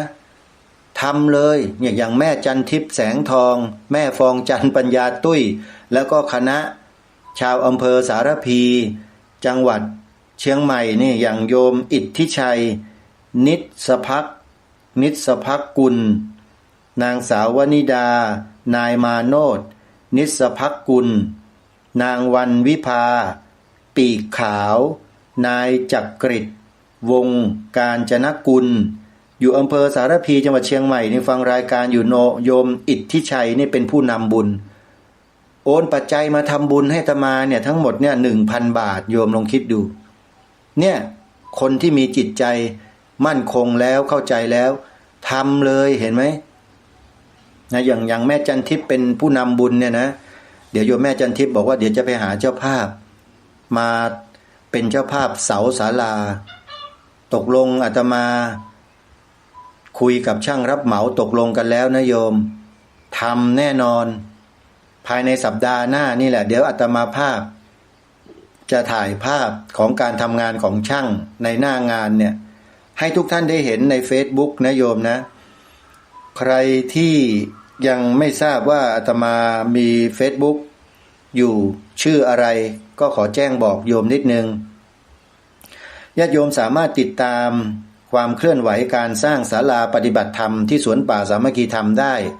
ทาง Facebook Live และช่องทางของ Facebook ของอาตมาได้เลยชื่อ Facebook เป็นภาษาไทยนะชื่อว่านรงฤทธิ์ทองแม้นชื่อจริงนามสกุลจริงซึ่ง Facebook เนี่ยมันชอบถ้าทำชื่อปลอมๆ Facebook มันไม่ค่อยชอบมันทำท่าจะฉลาดกว่าเราญาติโยม แต่ก็เอาเหอะยกให้เขาอยากได้ชื่อจริงนามสกุลจริงก็ใช้เลยอาตมาใน Facebook นะชื่อนรงฤทธิ์เว้นวรรคสักเคาะหนึ่งทองแม้นสระแอมอม้าไม่โทนอหนูแม้นทองแม้นนะโยมนะโยมเข้าไปดูได้เลยใครที่มี Facebook ติดตามได้เลยญาติโยมตอนนี้ก็เพิ่งจะโพสต์รายละเอียดของการทำบุญสร้างศาลาปฏิบัติธรรมสวนป่าสามัคคีธรรมอยู่ส่วนทาง TikTok โยมเข้าไปดูได้เลยอาตมาก็โพสต์การทำงานแต่ละวันของอาตมาไว้ในช่วงนี้นะ TikTok นั้นชื่อว่านรงฤทธิ์โยมพิมพ์เข้าไปได้เลยหรือสวนป่าสามัคคีธรรมก็ได้ทั้งสองอย่างแล้วก็เข้าไปติดตามรับชมกันส่วนช่องทาง YouTube นั้นอาตมาภาพไม่ค่อยจะอัปโหลดไม่ค่อยจะโพสต์ลงเท่าไหร่เพราะว่ามันต้องตัดต่อต้องทำอะไรลงไปแต่ก็พอมีอยู่เหมือนกัน โยมก็เข้าไปดูได้ชื่อช่อง YouTube เนี่ยมันต้องเป็นอักษรภาษาอังกฤษเท่านั้นเป็นภาษาอื่นไม่ได้นะโยมภาษาไทยนี่ไม่มีชื่อช่อง YouTube นะ DDTV CFM 8875โยมคงจดกันไม่ทันหรอกพิมพ์คำว่า DDTV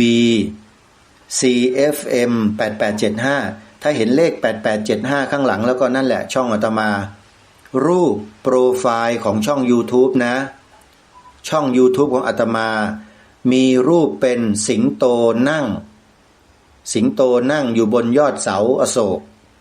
1ตัวโยมแล้วพื้นเนี่ยจะเป็นสีฟ้าภาพนี้ถ่ายที่วัดป่ามหาวันประเทศอินเดียโยมถ่ายด้วยมือของอาตมาเองแล้วพื้นสีฟ้านะเป็นท้องฟ้าที่อินเดียจริงๆไม่ได้ไปแต่งเติมด้วยนะโยมเนี่ยเป็นภาพจากอินเดียเลยเป็นภาพเสาอโศกสิงห์1ตัวนั่งอยู่บนเสาโยมนั่นแหละคือช่อง DDTV CFM 8875ช่อง YouTube ของอาตมานะใครเข้าไปดูแล้วก็อย่าลืมกดติดตาม Subscribe ให้อาตมาด้วยเพื่อเพิ่มจำนวนผู้ติดตามนะโยมช่วยกันทำงานเพื่อพระศาสนาเพื่อส่วนรวมถ้าญาติโยมช่วยกันสนับสนุนอาตมาก็มีกำลังใจในการจะทำหน้าที่ต่อวันนี้ก็เวลาล่วงเลยมาพอสมควรแล้วจริงๆแล้วในวันนี้อาตมาภาพเนี่ยอยู่กรุงเทพมหานครในช่วงค่ำเพราะว่าช่วงเช้าของวันพรุ่งนี้15มีนาคมเนี่ยมีภารกิจจะต้องเดินทางไปร่วมงานสำคัญแล้วขอบอกว่างานนี้เป็นงานสำคัญระดับชาติไม่ใช่ระดับบุคคลนะโยมและไม่ใช่ระดับชาติอย่างที่เราได้ไปร่วมงานกันมาที่นู่นที่นี่ที่นั่นบอกว่าเป็นงานระดับชาติอย่างนั้นอย่างนี้อาตมาไปมาเกือบทั้งหมดแล้วโยมงานระดับชาติเนี่ยก็อย่างนั้นแหละแต่สำหรับที่นี่ที่จะไปในวันพรุ่งนี้เนี่ยอันนี้ของจริงเคยได้ยินชื่อบุคคลคนนี้ไหมอาจารย์ยักษ์ด็อกเตอร์วิวัฒน์สัลยกรรมธรเขาจัดงานมหกรรมอะไรนะเกษตรมหกรรมกสิกรรมธรรมชาติเกษตรอินทรีย์ที่มาบเอื้องอำเภอบ้านบึงจังหวัดชลบุรีใครที่ฟังรายการอยู่ตอนนี้เขาจัดงาน3วัน14วันนี้วันแรก15และ16มีนาคมไฮไลท์อยู่วันที่15วันอาทิตย์พรุ่งนี้อาตมาภาพต้องปลีกตัวจากสวนป่าสามัคคีธรรมเพื่อไปงานนี้เพราะจำเป็นและมีความสำคัญครูบาอาจารย์ที่จัดงานที่ผ่านมาท่านพระครูจริยสารธรรมก็ดีพระครูอุดมราวัฒน์อย่าเพิ่งน้อยใจนะครับเพราะงานนี้เป็นงานที่ผมจะต้องไปศึกษาเรียนรู้ไปหาประสบการณ์เพื่อจะนำมาใช้งานที่สวนป่าสามัคคีธรรมครับแล้วมันจะก่อให้เป็นประโยชน์ต่อไปในอนาคตอีกยาวไกลมากยังไงก็ปล่อยผมไปเถอะอย่าดึงผมไว้เลยนะครับครูบาอาจารย์ขออภัยนะฮะพูดกันแบบเป็นกันเองผมจะไปศึกษาเรียนรู้ด้วยตัวเองแล้วก็จะนำความรู้นั้นเนี่ยมาประยุกต์ใช้ที่สวนป่าสามัคคีธรรมส่วนกำลังทุนต่างๆที่จะมาพัฒนานั้นก็อยู่ที่ศรัทธาของญาติโยมที่ฟังรายการคดีโลกคดีธรรมนี่แหละถ้าหากว่าญาติโยมท่านใดต้องการจะมาศึกษาเรียนรู้มาดูพื้นที่ซึ่งยังไม่ได้มีงานอะไรนะโยมยังอยู่ในช่วงของการศึกษาเรียนรู้อยู่แล้วเมื่อทำความรู้ความเข้าใจจนเรียกว่าเข้าใจแล้วเนี่ย ก็จะเริ่มลงมือปฏิบัติการลงมือปฏิบัติในพื้นที่จริงเนี่ยอาตมาจะต้องย้ายชีวิตตัวเองมาอยู่ที่นี่เลยจึงจะเริ่มนับหนึ่งและเมื่อนับหนึ่งแล้วคนอย่างอาตมาเนี่ยนะเดินแล้วไม่มีวันถอยนะโยมเพราะฉะนั้นการจะมาอยู่ที่นี่จะต้องตัดสินใจอย่างเด็ดขาดและเด็ดเดี่ยวที่สุดก็จะต้องใช้วิจารณญาณพิจารณญาณอย่างมากถ้ามีความพร้อมเมื่อไหร่วันนั้นจะมาถึงแล้วญาติโยมก็จะได้มาศึกษาเรียนรู้สิ่งที่เป็นธรรมชาติที่แท้จริงทั้งพื้นดินพื้นน้ำผืนป่าจะอยู่ที่นี่โยมเอาละท่านสาธุชนทุกท่านช่วงเนี้ยช่วยอาตมาสร้างศาลาให้เสร็จก่อนนะโยมนะกระซิบเบาๆเดี๋ยวครูบาอาจารย์ท่านได้ยินโยมใครที่จะร่วมบุญก็ใน Facebook มีรายละเอียดอยู่ใน TikTok ก็มีรายละเอียดอยู่ก็เข้าไปดูกันได้วันนี้เวลาหมดลงแล้วท่านผู้ฟังต้องขอสมมุติยุติรายการไว้แต่เพียงเท่านี้ขอความสุขความสวัสดีในธรรมแห่งองค์สมเด็จพระบรมศาสดาสัมมาสัมพุทธเจ้าจงปรากฏเกิดมีขึ้นในจิตใจของท่านผู้ฟังทุกท่านทุกคนเทินขอเจริญพร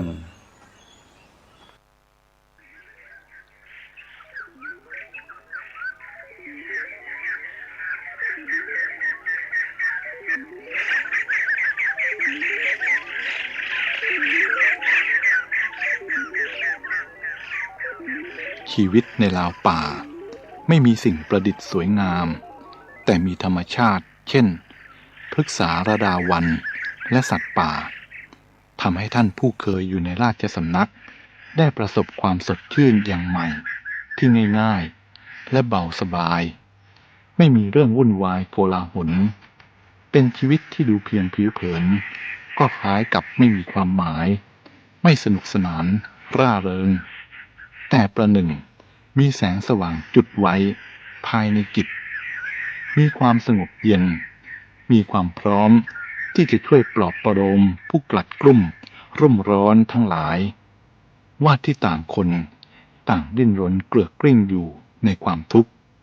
มีหน้าตาดำคล่ำเครียดด้วยเรื่องราวต่างๆมีรู้แล้วนั้นมิใช่ว่าความทุกข์มันวิ่งไล่คุกคามก่อความเดือดร้อนให้เสมอไปบางครั้งก็เห็นได้ชัดทีเดียวว่าตัวผู้ทุกข์ร้อนนั่นเองเป็นผู้หาเชื้อเพลิงมาสุมตนแล้วก็ก่อไฟเผาบ้างก็ร้องเรียกหาที่พึ่งหรือกระเสือกกระสนหนีความเร่าร้อนนั้นเพราะไม่รู้ว่าจะดับได้อย่างไรถ้าเขารู้ว่าพระบรมศาสดาได้ทรงชี้ทางให้ดับความเร่าร้อนนั้นโดยวิธีง่ายๆคือลดความทยานอยากอันรุนแรงลงเสียหัดปล่อยวางจิตใจบ้างไม่แบกเรื่องราวต่างๆไว้จนมากเกินไปความเบาสบายก็จะเกิดขึ้นบ้างตามสมควรแก่การปล่อยวางแล้วเขาจะรู้ด้วยตนเองว่าวิธีแก้ความทุกข์ความเดือดร้อนนั้นดูไม่ยากอะไรนักเพียงเขาทิ้งความยึดถือความแบกหามในจิตใจเสียบ้างเท่านั้นก็ไม่ต้องไปแก้ที่อื่นไม่ต้องไปหลงโทษโชคชะตาหรือเคราะห์ร้ายอะไรเลย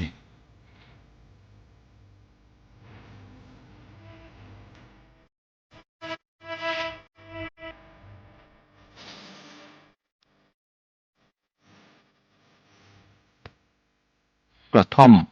มุงด้วยแฝกกลางทุ่งนาอันร้อนระอุในฤดูแล้งแม้จะไม่มีร่มไม้ที่ให้ร่มเงาในที่ใกล้เคียงแต่ถ้าในที่นั้นมีน้ำใจแล้วก็จงเข้าไปพักผ่อนเถิดน้ำใจจะช่วยให้ความเร่าร้อนกระวนกระวายภายนอกสงบลงได้ตามสมควร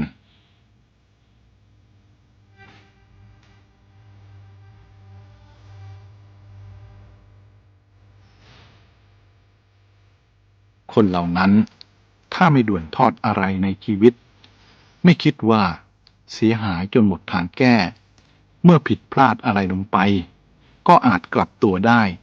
ตั้งต้นทำความดีใหม่ สร้างความสดชื่นให้แก่ชีวิตที่อับเฉานำความเจริญรุ่งเรืองมาสู่ตนเองได้ เพราะคนที่เกิดมาในโลกน้อยคนนักหรือเกือบจะหาไม่ได้เลยที่ไม่เคยทำอะไรผิดพลาดแต่คนที่ทำดีนั้นคือคนที่พยายามแก้ไขความผิดพลาดของตนเพราะฉะนั้นคำว่าลุกขึ้นนั่งเถิดจงทำตามคำสอนของท่านผู้ตรัสรู้ดังนั้นจึงเท่ากับเป็นคำเตือนให้ผู้หลับเพราะความหลงให้ตื่นขึ้นรวมทั้งเตือนให้ผู้ที่หกล้มพลาดพลั้งให้ลุกขึ้นแก้ไขความผิดพลาดที่แล้วมา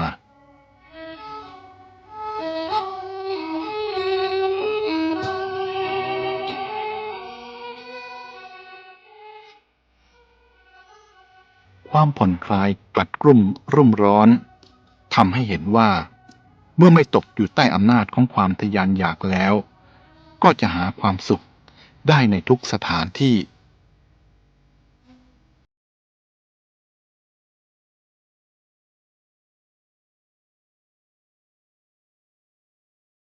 ถ้าทำอะไรเป็นแต่เพียงคนเดียวเมื่อเหตุเกิดขึ้นเช่นเจ็บป่วยหรือมีอุปสรรคเกิดขึ้นคนอื่นๆก็จะวิ่งวุ่นคิดไม่ถูกทำไม่ถูกการฝึกคนไว้ใช้งานให้มีความรู้ความสามารถตามควรแก่หน้าที่จึงเป็นสิ่งจำเป็นทำให้การงานไม่คั่งค้างเพราะจะต้องรอบุคคลเพียงคนเดียวไว้ใจผู้อื่นไม่ได้เลยจิตใจที่ยังไม่เจริญไม่ว่าจะทำงานชนิดไหนก็จะมุ่งอย่างเดียวแต่เพื่อประโยชน์ส่วนตัวจิตใจที่เจริญเติบโตกว่านั้นย่อมมุ่งทั้งประโยชน์ส่วนตนและประโยชน์ผู้อื่นหรือประโยชน์ส่วนรวมส่วนจิตใจที่เจริญเต็มที่แม้บางครั้งจะต้องเสียสละประโยชน์ส่วนตนเพื่อประโยชน์ส่วนรวมก็ยินดีสละการช่วยเหลือผู้อื่นนั้นมาจากการช่วยเหลือตนเองให้ได้ก่อนฉะนั้นผู้มีจิตใจสูงแม้จะช่วยตัวเองก่อนก็จะไม่ทำในทางที่ผิดแต่จะช่วยในทางที่ถูกไม่อาศัยความชั่วเป็นทางดำเนิน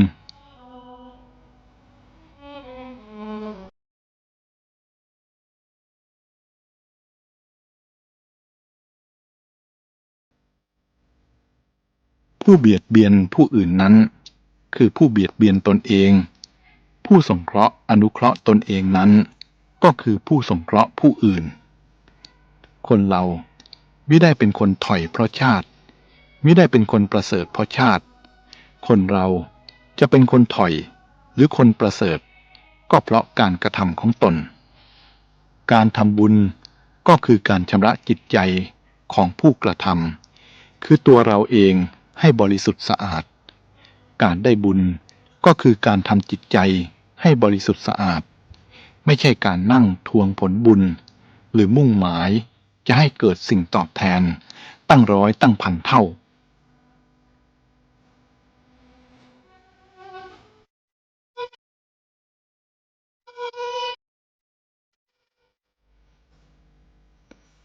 ทำดีทำชั่วนั้น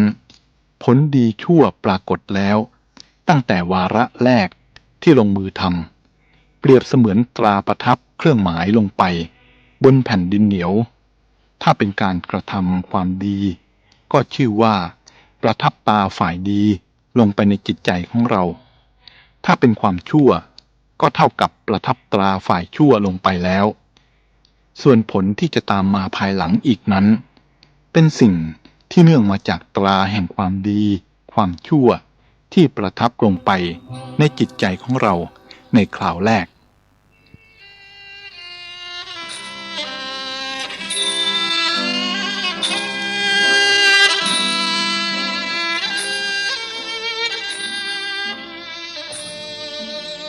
ความดีเป็นของไม่ลึกลับเลยแต่ทำไมถึงได้ถูกมองข้ามทำไมไม่ลงมือทำเสียก่อนเพิ่งจะมาทำในวันนี้แต่ไม่เป็นไรตราบใดที่ยังมีชีวิตอยู่พอจะทำความดีได้ตราบนั้นก็ยังไม่สายเกินไป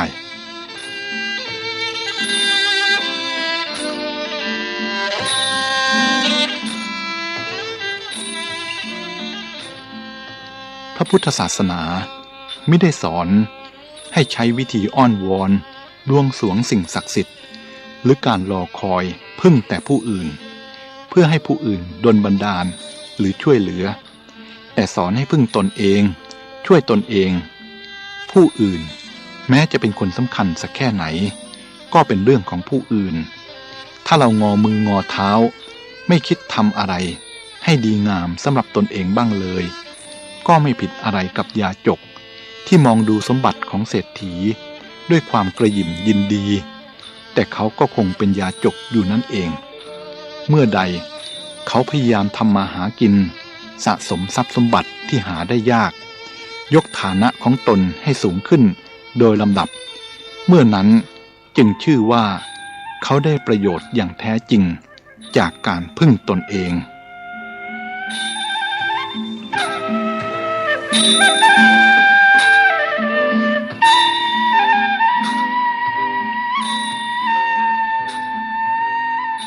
ถ้าเราจะนับถือพระพุทธศาสนาให้ได้ประโยชน์ไม่งมงายก็ควรให้เป็นไปในลักษณะรู้จักต้นไม้ทั้งต้นไม่ใช่เพียงรู้จักดอกหรือรู้จักผลหรือรู้จักแต่เพียงแค่ร่มเงาของต้นไม้กล่าวคือบางคนกล่าวชมเชยผลไม้ว่าดีกว่าลำต้นบางคนรู้จักแต่ดอกไม้และตำหนิลำต้นว่าไม่ดีเหมือนดอกบางคนก็สรรเสริญร่มเงาว่าดีกว่าส่วนอื่นๆคนที่รู้จักประโยชน์เฉพาะอย่างเช่นนี้ก็เช่นเดียวกับคนที่นับถือศาสนาเดียวกันและแตกแยกความคิดทะเลาะวิวาทกันเองว่าคำสอนนี้ดีกว่าคำสอนนั้นแท้จริงคำสอนเป็นเรื่องให้ประพฤติปฏิบัตินี้กับคำสอนเรื่องที่ให้รู้จักขยายปณิธานเพื่อบำเพ็ญประโยชน์อย่างกว้างขวางยิ่งขึ้นก็เป็นคำสอนของพระบรมศาสดาด้วยกันจะว่าอย่างโน้นแคบอย่างนี้กว้างก็คล้ายกับคนที่กล่าวว่าส่วนยอดของต้นไม้มีผลสำคัญกว่าส่วนลำต้นและรากทางที่ดีควรจะศึกษาให้รู้จักประโยชน์ของทุกส่วนในที่สุดก็จะปรองดองกันเพราะรู้จักประโยชน์โดยทั่วถึง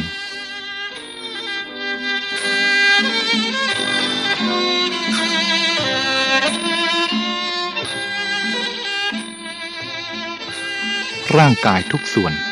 ก็มีหน้าที่มีความสำคัญด้วยกันควรบำรุงรักษาให้ทำหน้าที่ให้ดีที่สุดทุกส่วนฉันใดพุทธศาสนิกชนก็ควรจะเข้าใจพระพุทธศาสนา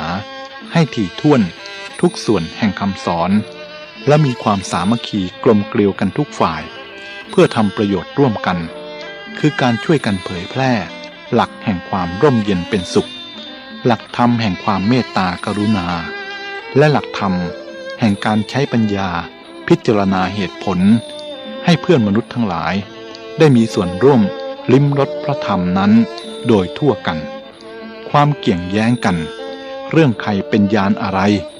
หรือนิกายอะไรก็จะหมดไปจะมีแต่การร่วมมือกัน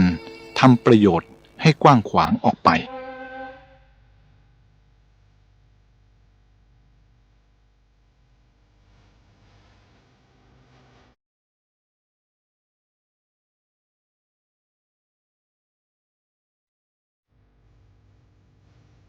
มะม่วงผลเดียวเมื่อนำไปปลูกให้ผลนับจำนวนไม่ถ้วนก็จริงแต่ระหว่างเวลาที่ผลยังไม่เกิดคนเขาย่อมทนคอยไม่ได้คนที่ทำนาวันเดียวต้องการให้ข้าวออกรวงทำสวนวันเดียว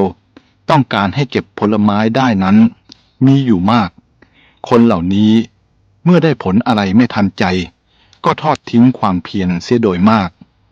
คนคลองเรือนควรดูตัวอย่างทั้งความสิ้นเปลืองและความเจริญซึ่งเกิดขึ้นทีละน้อยตัวอย่างแห่งการสิ้นเปลืองเช่นยาหยอดตาแม้หยอดทีละหยดก็หมดได้ตัวอย่างแห่งความเจริญเช่นปลวกก่อรังทีละน้อยและตัวผึ้งหาน้ำหวานมาทีละน้อยก็ได้มากในที่สุดคนโง่ย่อมทำอะไรเหมือนไฟไหม้ฟาง คึกคักแต่เวลาแรกแล้วก็รามือไปทำอะไรไม่ติดต่อเพราะชอบแต่รับผลแต่เกียจคร้านที่จะประกอบเหตุ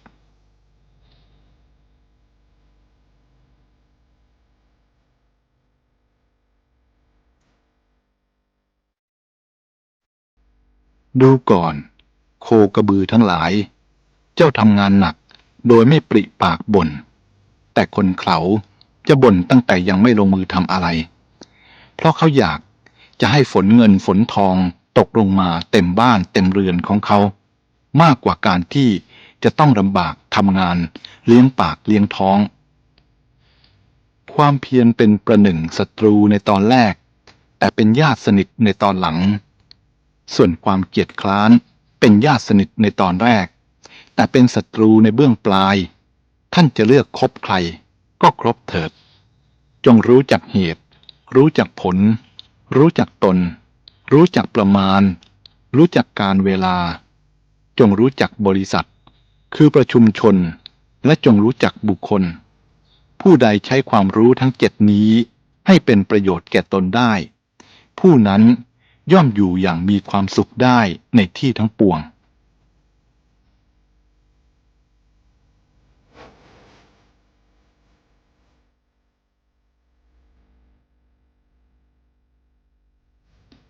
ผู้คิดทำการใหญ่ควรคิดสร้างรากฐานให้ดีด้วยมิเช่นนั้นงานใหญ่นั้นจะพังทับตัวเองถ้าคิดถึงความสำเร็จ1 ส่วนก็จะต้องเตรียมเผื่อไว้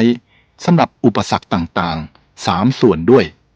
จะได้ไม่ตกอยู่ในความประมาท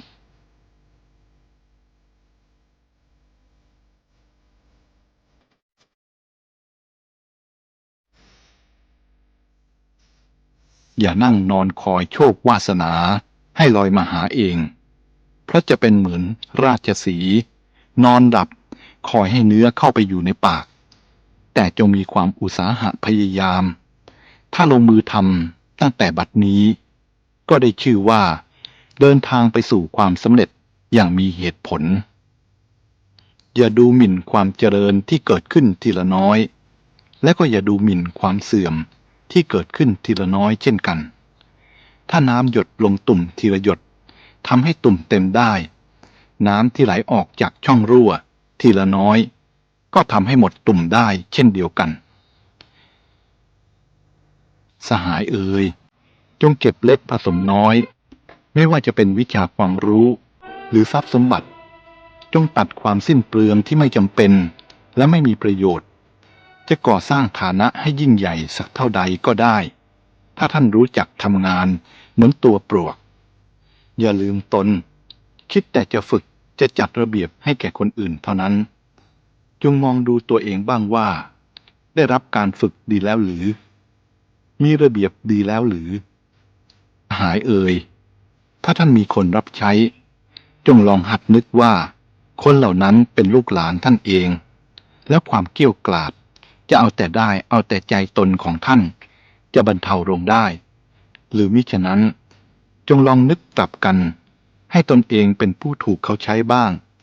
ความเมตตากรุณาผู้อื่นก็จะเกิดขึ้นได้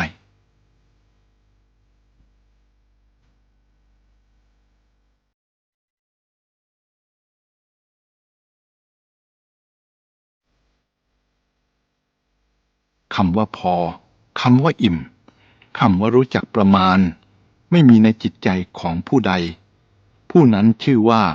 พินาศไปแล้วครึ่งหนึ่งความสงบนั้นมีอยู่ในท่ามกลางความไม่สงบนั่นเองผู้ใดปรับปรุงใจให้สงบได้ผู้นั้นย่อมหาความสุขได้ในความทุกข์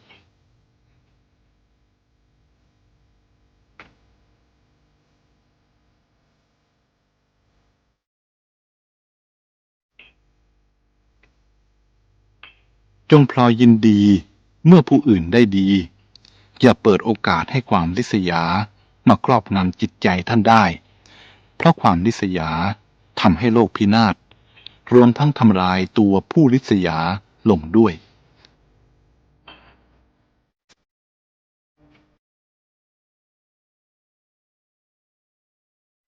บุคคลผู้ชอบเที่ยวโพธนาความชั่วของผู้อื่นชื่อว่าทำร้ายผู้อื่นด้วยวาจาแม้เรื่องที่จะพูดจะเป็นความจริงก็ไม่ทำให้ตนดีขึ้นนอกจากจะทำให้คนทั้งหลายเห็นว่าผู้พูดมีอัธยาศัยชั่วหาความสุขด้วยการเหยียบย่ำคนอื่นจงมีเมตตากรุณาต่อคนที่พลาดพลั้งอย่าซ้ำเติมถ้าช่วยได้จงช่วยพยุงให้เขาลุกขึ้นถ้าไม่มีคนผิดพลาดเลยในโลกพระพุทธศาสนาก็ไม่จำเป็นอะไรเพราะแท้จริงศาสนานี้คือที่พึ่งสำหรับคนผู้พลาดพลั้งให้ได้มีโอกาสแก้ตัวและกลับตัวดีขึ้นจงอย่าคุยโอ่ในความดีความรู้ความสามารถของตนเองจงอย่าปกปิดซ่อนเร้นความดีของผู้อื่นหรือโกงเอามาเป็นของตนการยกตนเองการกดขี่ผู้อื่นนั้นคนโง่นึกว่าเป็นการดีแต่ผู้รู้เห็นว่าเป็นการกดตนเองให้ต่ำลงยิ่งกว่าเดิม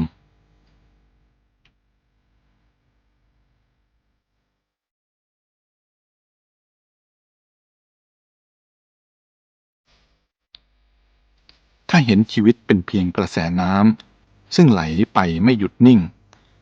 ย่อมไม่ลำพองใจเมื่อประสบอิทธาลมและไม่หดหู่แห้งใจเมื่อประสบอนิทธารม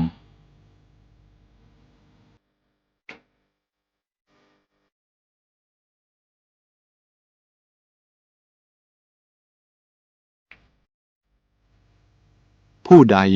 มีสติสอนใจตนเองอยู่เสมอในความไม่แน่นอนของสิ่งทั้งหลายผู้นั้นย่อมไม่ตั้งหน้าจะบังคับให้เหตุการณ์ในโลกเป็นไปตามใจของตนเท่านั้น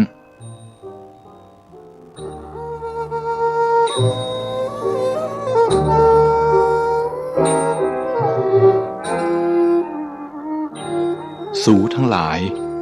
จงมาดูโลกนี้จงรู้จักโลกนี้แต่อย่าแบกไว้อย่าหาบไว้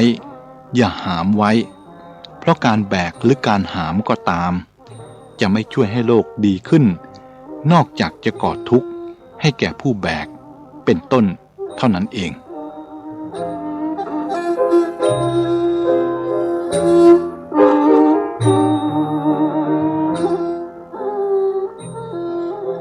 การแก้ไขทำกระแสโลกให้เป็นกระแสธรรมนั้นเหมือนการบังคับน้ำให้ไหลขึ้นสู่ที่สูงซึ่งอาจทำได้ด้วยวิธีการต่างๆก็จริงถ้าวางเมื่อไหร่น้ำก็จะไหลลงสู่ที่ต่ำทันที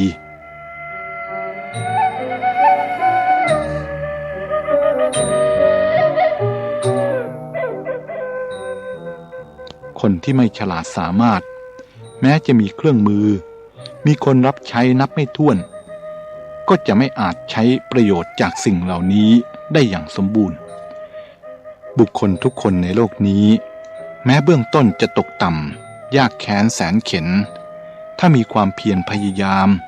ถ้าตั้งอยู่ในคุณงามความดีก็อาจเฟื่องฟูมีฐานะสูงกว่าเดิมและสูงกว่าเหนือกว่าคนทั้งหลายอย่างไรก็ได้ฉะนั้น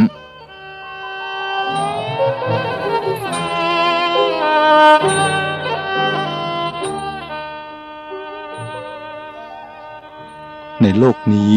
เต็มไปด้วยความวุ่นวายสับสนความสุขของโลกียชนนั้นมีน้อยนักเมื่อเทียบกับความทุกข์ที่ต้องลงทุนเหมือนผู้พยายามหาเพชรในหินแม้จะได้เพชรมาแต่ประโยชน์ของมันก็มีน้อยและยังนำอันตรายมาสู่เจ้าของมากกว่านำความสุขมาให้สัตว์โลกทุรนทุรายเหมือนยืนอยู่บนกิ่งไม้ที่มีไฟโหมอยู่รอบด้านจะลงก็ไม่ไหวจะขึ้นไปอีกก็ไม่ได้มนุษย์และสัตว์เกิดมาเพื่อความทุกข์ทรมาน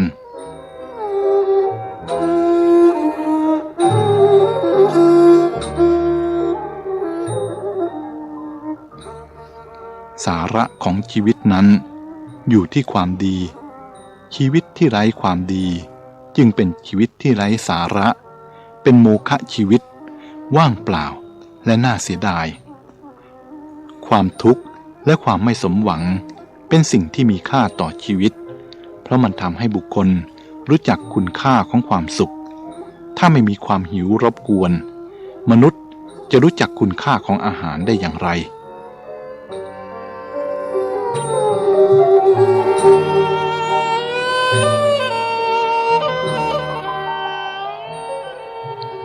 ศีลธรรม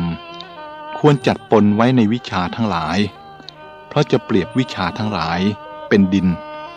ก็ควรเปรียบวิชาศีลธรรมเหมือนน้ำโบราณกล่าวว่าดินที่จับกันเป็นก้อนนั้นเพราะอาศัยน้ำช่วยสมานไว้บางครั้งจะเห็นเป็นดินแห้งแต่ก็มีน้ำแฝงอยู่อย่างไม่ปรากฏตัวต่อเมื่อนำไปเผาไฟจึงเห็นควันขาวๆหรือไอน้ำออกมาลำพังดินล้วนๆที่ไม่มีน้ำผสมอยู่ย่อมแยกกันและกลายเป็นฝุ่นฟุ้งได้โดยง่ายคนที่มีความรู้มีวิชาทั้งหลายโดยไม่มีศีลธรรมกำกับเลยก็มีทางที่จะฟุ้งซ่านปราศจากเครื่องยึดเหนี่ยวหรือนำวิชาไปใช้ในทางที่ผิดได้อันว่าทางสัญจรตอนใดที่มากไปด้วยฝุ่นถ้าประสงค์จะลดความฟุ้งซึ่งยังความรำคาญและเปรอะเปื้อนให้เกิดขึ้นชนทั้งหลายย่อมใช้วารีคือน้ำซัดสาดให้เป็นฝอยคลุมทั่วทั้งบริเวณฉันนั้น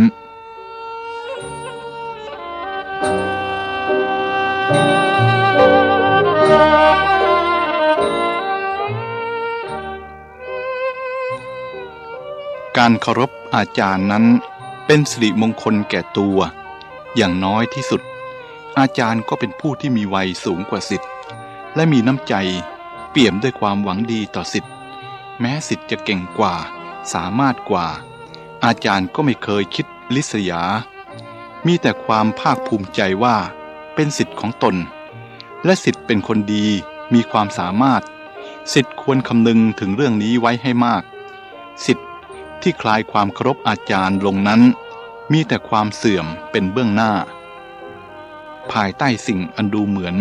กุหลาบแห่งชีวิตนี้มีสิ่งซึ่งประดุจหนามแหลมซ่อนอยู่ภายในทั้งสิ้นชีวิตทุกชีวิตต้องต่อสู้ดิ้นรนเพื่อความอยู่รอดชาวนาต้องอาบเหงื่อต่างน้ำเดินตามหลังโคคู่เหยียบย่ำไปบนดินเหนียวซึ่งอาจจะมีเศษแก้วเศษกระเบื้องหรือหนามแหลมซุกซ่อนอยู่ก็เพียงเพื่อให้ได้อาหารมาเลี้ยงชีพตน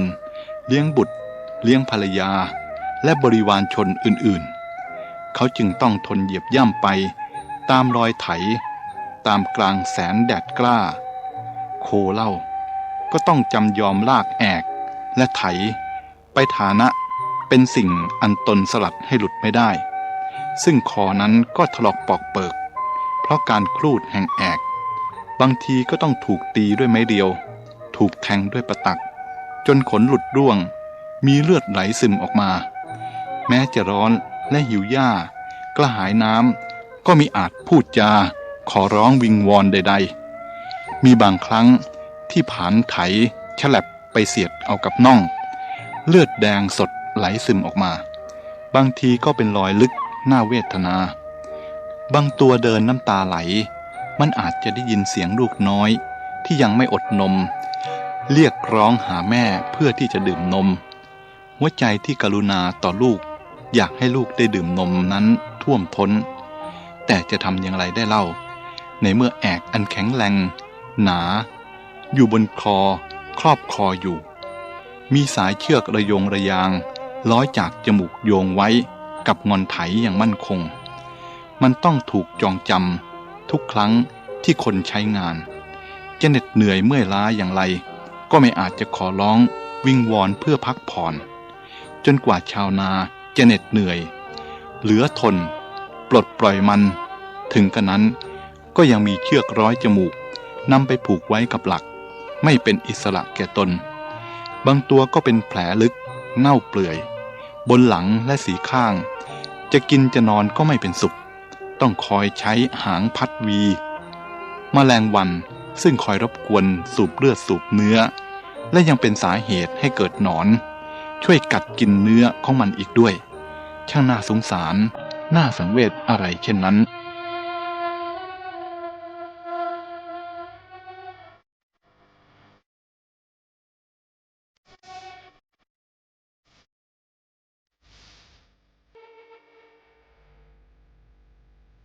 การทำลายชีวิตนั้นเป็นของง่ายแต่การสร้างชีวิตนั้นยากและโดยเฉพาะชีวิตที่ถูกทำลายแล้วใครๆก็ไม่อาจที่จะสร้างขึ้นได้อีกบุคคลผู้มีใจเป็นธรรม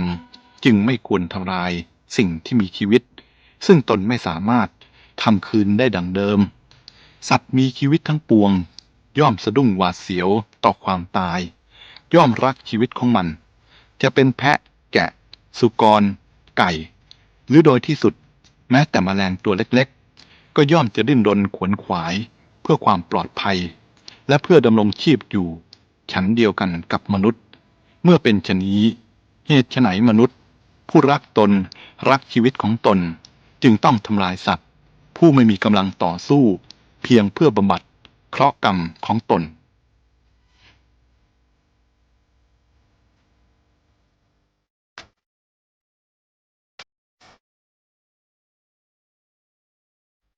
ถ้ามนุษย์ประสงค์จะได้รับความเมตตากรุณาไม่ว่าจากสัตว์หรือเทพเจ้ามนุษย์ก็ควรแสดงเมตตากรุณาออกไปก่อนมหาสมุทรให้น้ำแก่ฟ้าฟ้าให้น้ำแก่ดินและมหาสมุทรกลับคืนมามหาสมุทรเป็นแหล่งบริจาคน้ำอันใหญ่หลวงและในที่สุดน้ำทุกแห่งไม่ว่าในแม่น้ำห้วยหนองคลองบึงก็ไหลกลับมาสู่มหาสมุทรทั้งสิ้นบุคคลก็เช่นกันแสดงอะไรออกไปย่อมได้รับสิ่งนั้นแทนมาเสมอไม่ช้าก็เร็ว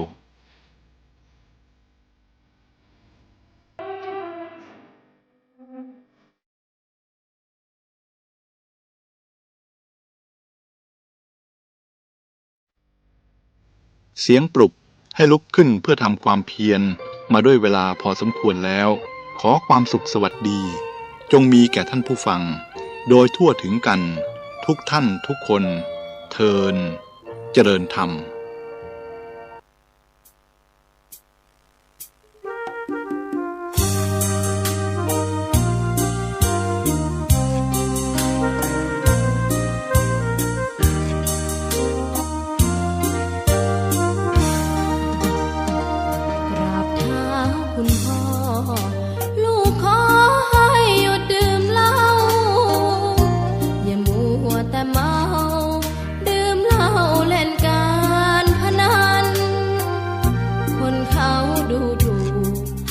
ว่าพ่อขี้เกียจทำงานชาวบ้านรังเกียจเดียฉันต่างประจานคุณพ่อสิ้นดีสงสารคุณแม่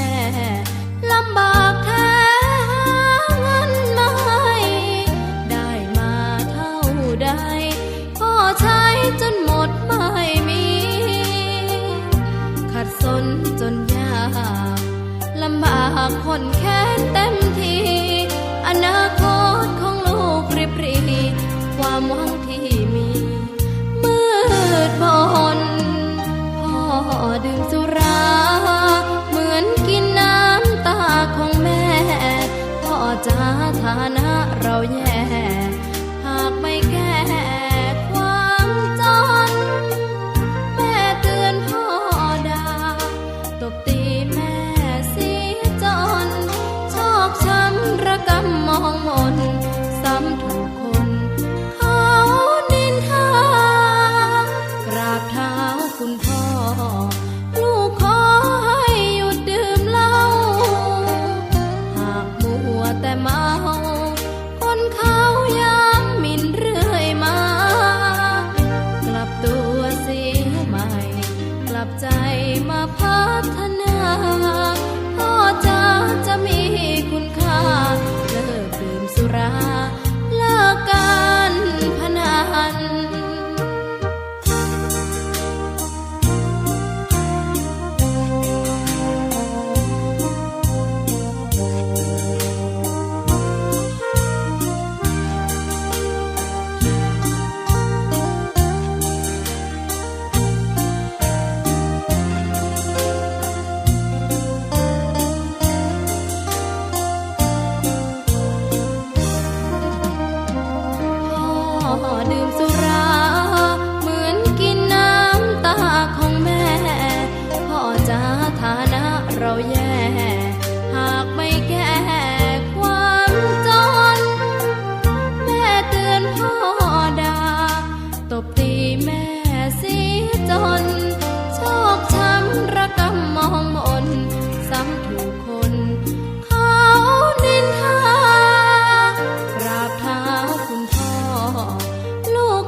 อยกมือ10 นิ้วกราบอาราธนาเอาคุณพระแก้วเจ้าทั้ง3บุญศีลบุญทานที่ได้กระทำปั้มเปงในอดีตและกำลังจะทำเวลานี้เสื้อวัดเสื้อวาเสื้อบ้านเสื้อเมืองพระสยามเทวาธิราชคุณพ่อคุณแม่คุณครูบาอาจารย์ผู้ประสิทธิ์ประสาทวิชาความรู้สิ่งศักดิ์สิทธิ์ทั้งหลายอันมีพระบรมธาตุเจ้าโดสุเทพและครูบาเจ้าศรีวิจัยเป็นต้นขออาราธนาและเชิญชวนมาปกปักรักษาพ่อแม่พี่น้องท่านสาธุชนคนดีลูกเต้าหลานเหลนทุกคนขอให้ปากันมีความสุขกายสุขใจสุขกายนั้นให้ปราศจากโรคภัยไข้เจ็บอันร้ายแรงสุขใจนั้นให้ปราศจากความโลภความเห็นแก่ตัวความโกรธความหลงความอิจฉาริษยาซึ่งกันและกันขอความสุขอันสมบูรณ์นี้จงบังเกิดมีกับท่านทั้งหลายจุกผู้จุกคนที่รับฟังรายการนี้นานแสนนานได้เทินตุลุงได้มาพบพี่น้องทั้งหลายบางคนก่อนยังหมูเตื้อว่าตุลุงนั้นคือไผตุลุงก็คือตุลุงทองที่เคยเทศธรรมมหาจารย์เวทสันดรชาดกกา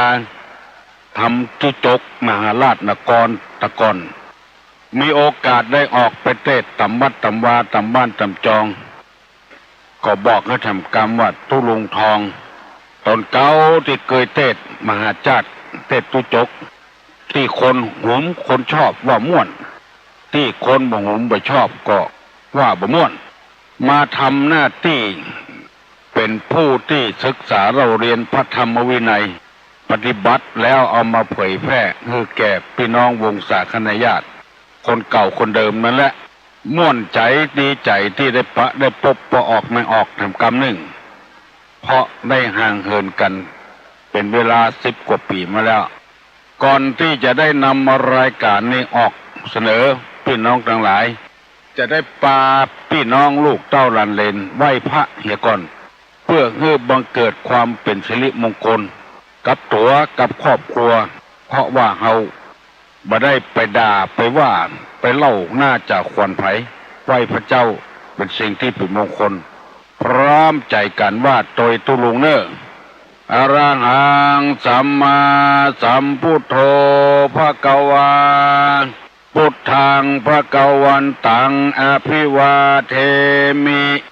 กราบสวากขาโตภควตาธัมโมธัมมังนัมมัสสามิกราบสุปฏิปันโนภควโตสาวกสังโฆสังฆังนัมมามิกราบอันธรรมยังพุทธัสสะภควโตบุพาภะคณะมะกะลังกะโลมาเสนะโมตัสสะภะคะวะโตอะระหะโตสัมมาสัมพุทธัสสะนะโมตัสสะภะคะวะโตอะระหะโตสัมมาสัมพุทธัสสะนะโมตัสสะภะคะวะโตอะระหะโตสัมมาสัมพุทธัสสะ พุทธังสรณังกัจฉามิธัมมังสรณังกัจฉามิสังฆังสรณังกัจฉามิตุติยัมปิพุทธังสรณังกัจฉามิตุติยัมปิธัมมังสรณังกัจฉามิตุติยัมปิสังฆังสรณังกัจฉามิตติยัมปิพุทธังสรณังกัจฉามิตติยัมปิธัมมังสรณังกัจฉามิตติยัมปิสังฆังสรณังกัจฉามิอิติปิโสภะคะวาอะระหังสัมมาสัมพุทโธวิชชาจารณะสัมปันโนสุขโตโลกาวิทูอนุตตะโลปุลิสะ ธรรมสารติสัทธาเทวะมนุษย์สานังพุทโธภควาติสวากขาโตภควตาธัมโมสันติติโกอากาลิโกเอหิปัสสิโกโอปนะยิโกปัจจัตตังเวทิตโพวินโยหิติสุปฏิปันโนภควโตสาวกสังโฆอุจุปฏิปันโนภควโตสาวกสังโฆญาญะปฏิปันโนภควโตสาวกสังโฆสามิจิปฏิปันโนภควโตก็แล้วไปกสังโฆญาติตังจัตตาลิปุริสายุคานิอัฏฐาปุริสาปุคลาเอสาภควโตสาวกสังโฆอาหุไนโยปาหุไนโยทักขิไนโยอัญชลิกาลนิโยอนุตตะลังปุญญเขตังโลกัสสาติกราบหนึ่งกราบสองกราบสามวันนี้ได้มาพบพ่อออกแม่ออกแถมอย่างเก่าอย่างเดิมเพราะว่าตั้งใจมันสวบสู้และดีใจที่พี่น้องทั้งหลายได้ฟังและโทรศัพท์มามาเอ่ยกับตุลุงนับว่าเป็นรายการที่มีคนฟังนักหนาปาปันโปดูแถมอย่างหนึ่งสถานีวิทยุหลายสถานีคนหันดีหันชอบโดยก็เลยเปิดรับเอาสถานีติดตุลุงนี่เข้าในอินเทอร์เน็ตแล้วกระจายไปทั่วประเทศไทยและก็ทั่วโลกที่เพิ่นฟังกันอยู่เมืองไทยในด้านธรรมชาติที่อยู่กันถึงวันนี้ก็สบายดีกูยังผลไม้ออกดอกกันที่นักที่สุดในระยะนี้ก็คือมะม่วงมะลำไยที่ออกตามธรรมชาติปลูกใบปลูกดอกกันพอแล้วจื้นตาจื้นใจม่วนอกม่วนใจคนก็กำลังหาค้าขายตามหน้าที่ของภายของมันสบายใจพี่น้องที่อยู่ต่างจังหวัดต่างอำเภอต่างประเทศก็บ่ต้องเป็นห่วงหาค้าขายของภายของมันเพื่ออนาคตไปหน้าของภายของมันวันนี้ตุลุงจะได้นำเอากรรมเก่ากรรมโบราณเป็นว่าไว้มาเสนอเพื่อพี่น้องทั้งหลายฟังเรียกว่าสุภาษิตพ่องกรรมโบราณพ่องเปิ้นสอนกันไว้ว่าอย่างนั้นแล้วก็เฮานำเอามาฟื้นเพื่อพี่น้องของฝ่ายทั้งหลายได้ทราบแถมฟังแล้วมันม่วนใจแล้วเป็นคติเตือนใจตัวเป็นกรรมที่เราเอามาว่ากันได้กรรมบะเก่าเป็นว่าอย่างนี้กรรมเหมือนผีสอนที่นอนเหมือนหางแห้งกรรมเหมือนผีสอนที่นอนเหมือนหางแห้งคือหมายความว่าจะได้คือดีแต่แบบทีเนี่ยมันได้ความทีเหลวอย่างได้หมดเหมือนผีมาสอนนี่แบบไปพอที่อยู่ที่กินเหมือนหางแห้งนี่มันบัดใจทีเหมือนกับนกจอกหัวล้านนั่นก็เหมือนกับนกอย่างต่างๆที่มันแปลงหางไว้ฟักลูกคนหางแห้งเนี่ยมันจะเอากิ่งไม้ใหญ่ๆมาควายไปควายมาควายไปควายมาแต่อันน่ะคือกำกึดได้บ่ดีแต่กำนี่ดีเป็นอย่างจะว่าไปว่ามาก็อย่างเวลาเนี้ยมีตุเจ้าเตดออกอากาศแต่นักแต่พฤติกรรมภายในนั้นเฮาบ่ฮู้บ่หันว่าพฤติกรรมเป็นอย่างใดพ้องหรือว่าคนมาขายยาตัวบ่กินแต่เอาไปขายให้เปิ้นได้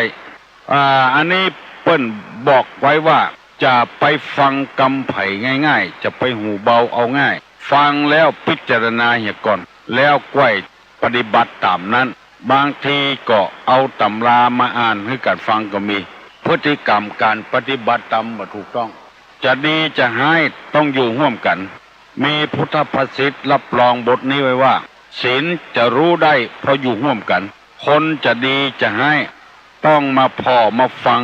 ที่อยู่ที่กินอย่างก่อนเฮาก้อยเชื่อก้อยเลื่อมใสก้อยศรัทธาบางทีเฮาศรัทธาไปเลื่อมใสไปเสี่ยงเงินเสี่ยงทองบ่ได้เฮาบ่ไปหู้ที่อยู่ที่กินมันเป็นจะได้หลายคนอู้หูฟัง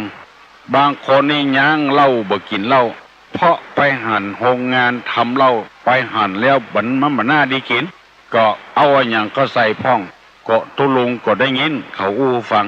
แต่บ่เอามาลงทีนี้ผงชูรสที่เฮากินถึงวันใส่อาหารไปมันอร่อยถ้าไปหั่นโรงงานมาแล้วบ่ให้กินนะเหมาะบ่ว่ายี่ห้อหยังอันเนี้ยคนเฮาจะดีบ่ดี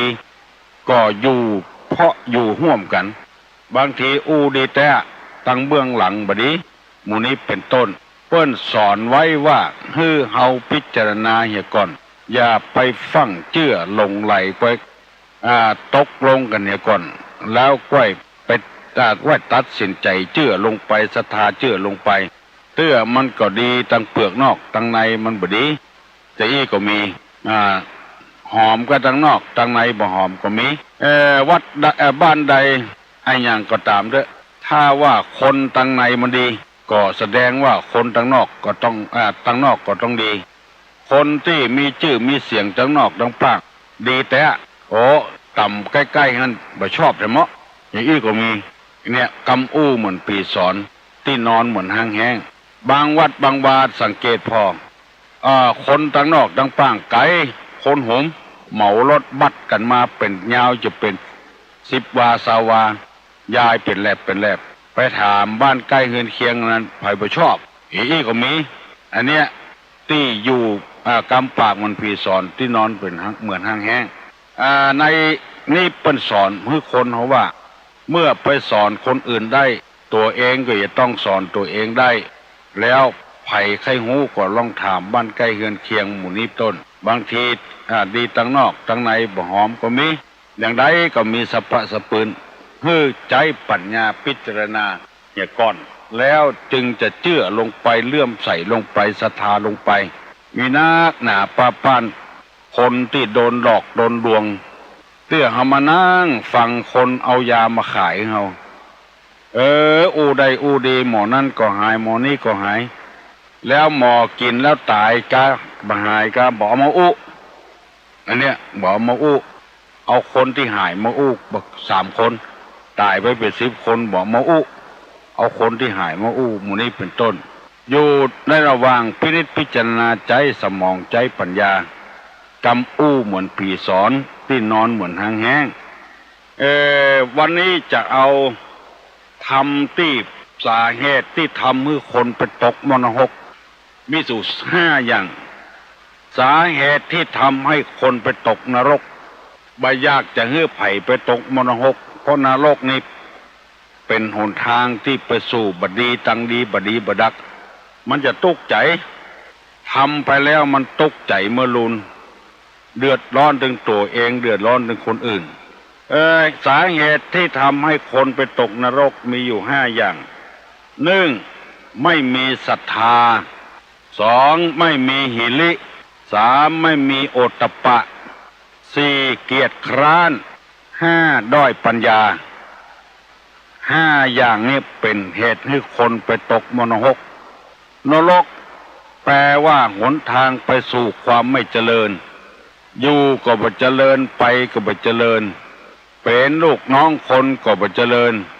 เป็นหัวหน้าคนก็บ่เจริญเป็นผัวก็บ่เจริญเป็นเมียก็บ่เจริญเป็นพ่อเป็นแม่ก็บ่เจริญเป็นลูกก็บ่เจริญเป็นตุเจ้าก็บ่เจริญเป็นศรัทธาก็บ่เจริญเป็นครูบาอาจารย์ก็บ่เจริญเป็นลูกศิษย์ก็บ่เจริญเพราะว่าไปสู่นรกสู่อบายไปหาหนทางที่บ่ดีถึงนรกจัดนี้ถึงนรกจัดหน้ามีอยู่5 อย่างด้วยกัน 1. ไม่มีศรัทธา 2. ไม่มีหิริ 3. ไม่มีโอตตัปปะ 4. เกลียดค้าน 5. ด้อยปัญญากำเดียวตุลุงจะปิกมาถามเนอว่าทำที่ทำให้คนไปตกนรกนั้นมีอยู่5 ข้อคืออันอย่างพ้อง 1. ไม่มีศรัทธา 2. ไม่มีหิริ 3. ไม่มีโอตตัปปะ 4. เกียจคร้าน 5. ด้อยปัญญา 5 ข้อนี้แล้วขอเมตตาเวลากับพี่น้องทั้งหลายระหว่างที่ตุลุงกำลังอธิบายนี้ไผ่ฟังโทรศัพท์มาถามเถอะเนอมาอู้เถอะเนอเขาจะได้อธิบายธรรมะไวยากรณ์เป็นข้อดังต่อไปนี้ไม่มีศรัทธานี้แปลว่าจะได้คือบ่มีความเชื่อบ่เชื่ออย่างสักอย่างทำดีได้ดีก็บ่เชื่อทำชั่วได้ชั่วก็บ่เชื่อพ่อแม่มีบุญคุณก็บ่เชื่อครูบาอาจารย์มีบุญคุณก็บ่เชื่อดินน้ำไฟลมที่เอาใจถึงวันนี้มีบุญคุณก็บ่เชื่ออันนี้ห้องว่าไม่มีศรัทธาบ่มีความเลื่อมใสอันอย่างก็บ่มีบุญคุณอย่างสักอย่างอันนี้ง่ายเนอะไปตกมนหกง่าย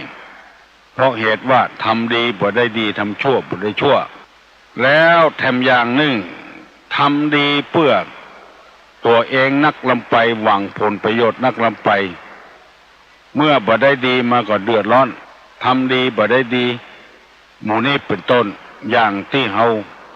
เคยอู้กันมาว่าให้เป็นนั้นเป็นนี้แล้วบ่ได้เป็นด้วยเปิ้นให้เป็นแก่ครับให้เป็นแคว้นกัน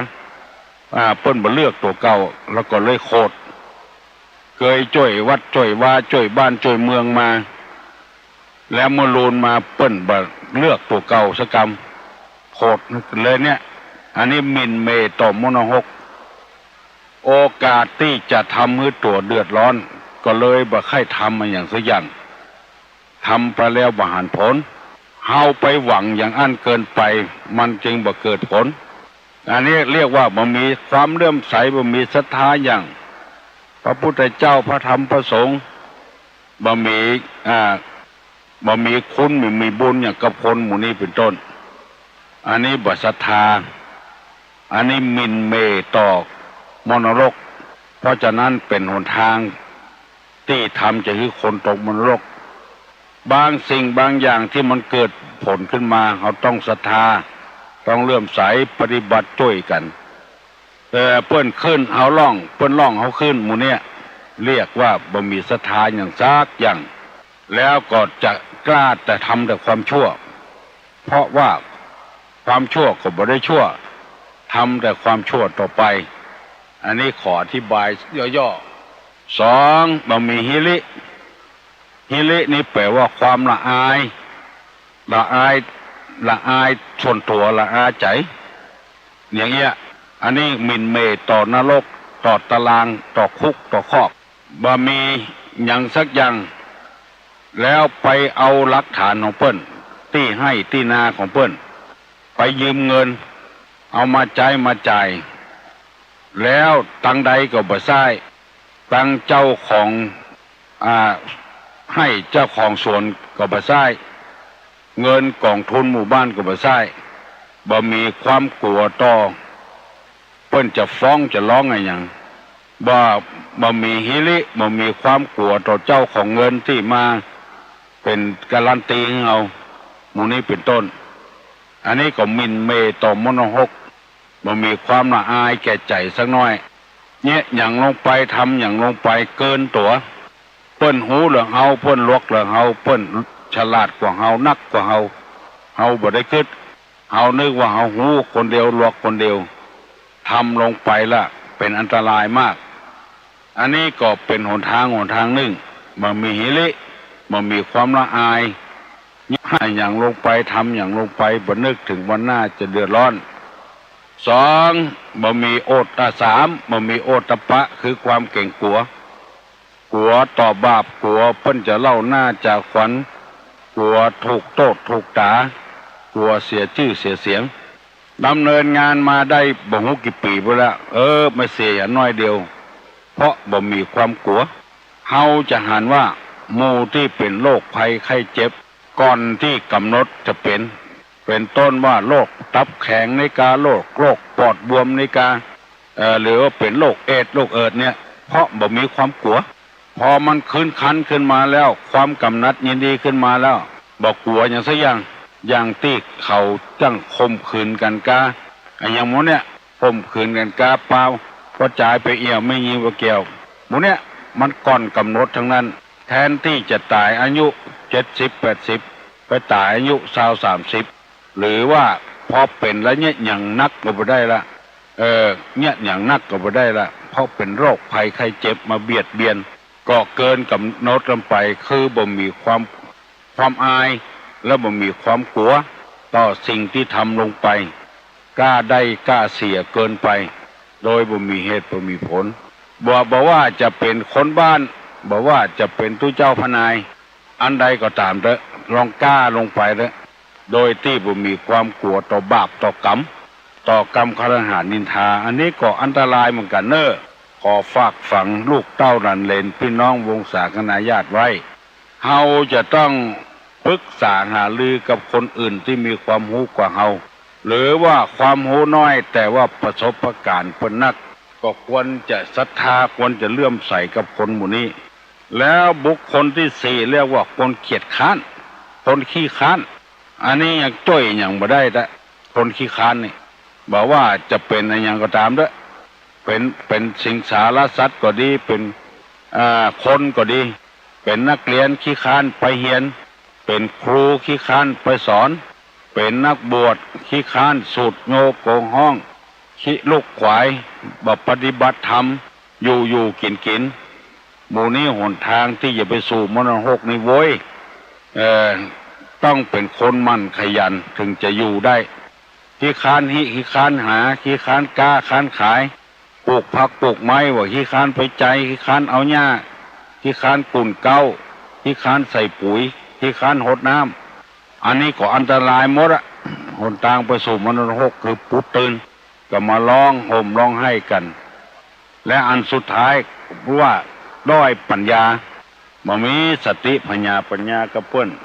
บัดตันเหตุบัดตันการหมู่นี้บ่ปรึกษาหารือกับไผรวมความได้ว่าสาเหตุที่ทำให้คนไปสู่ความบดีนี่มี5อย่าง1บ่ศรัทธา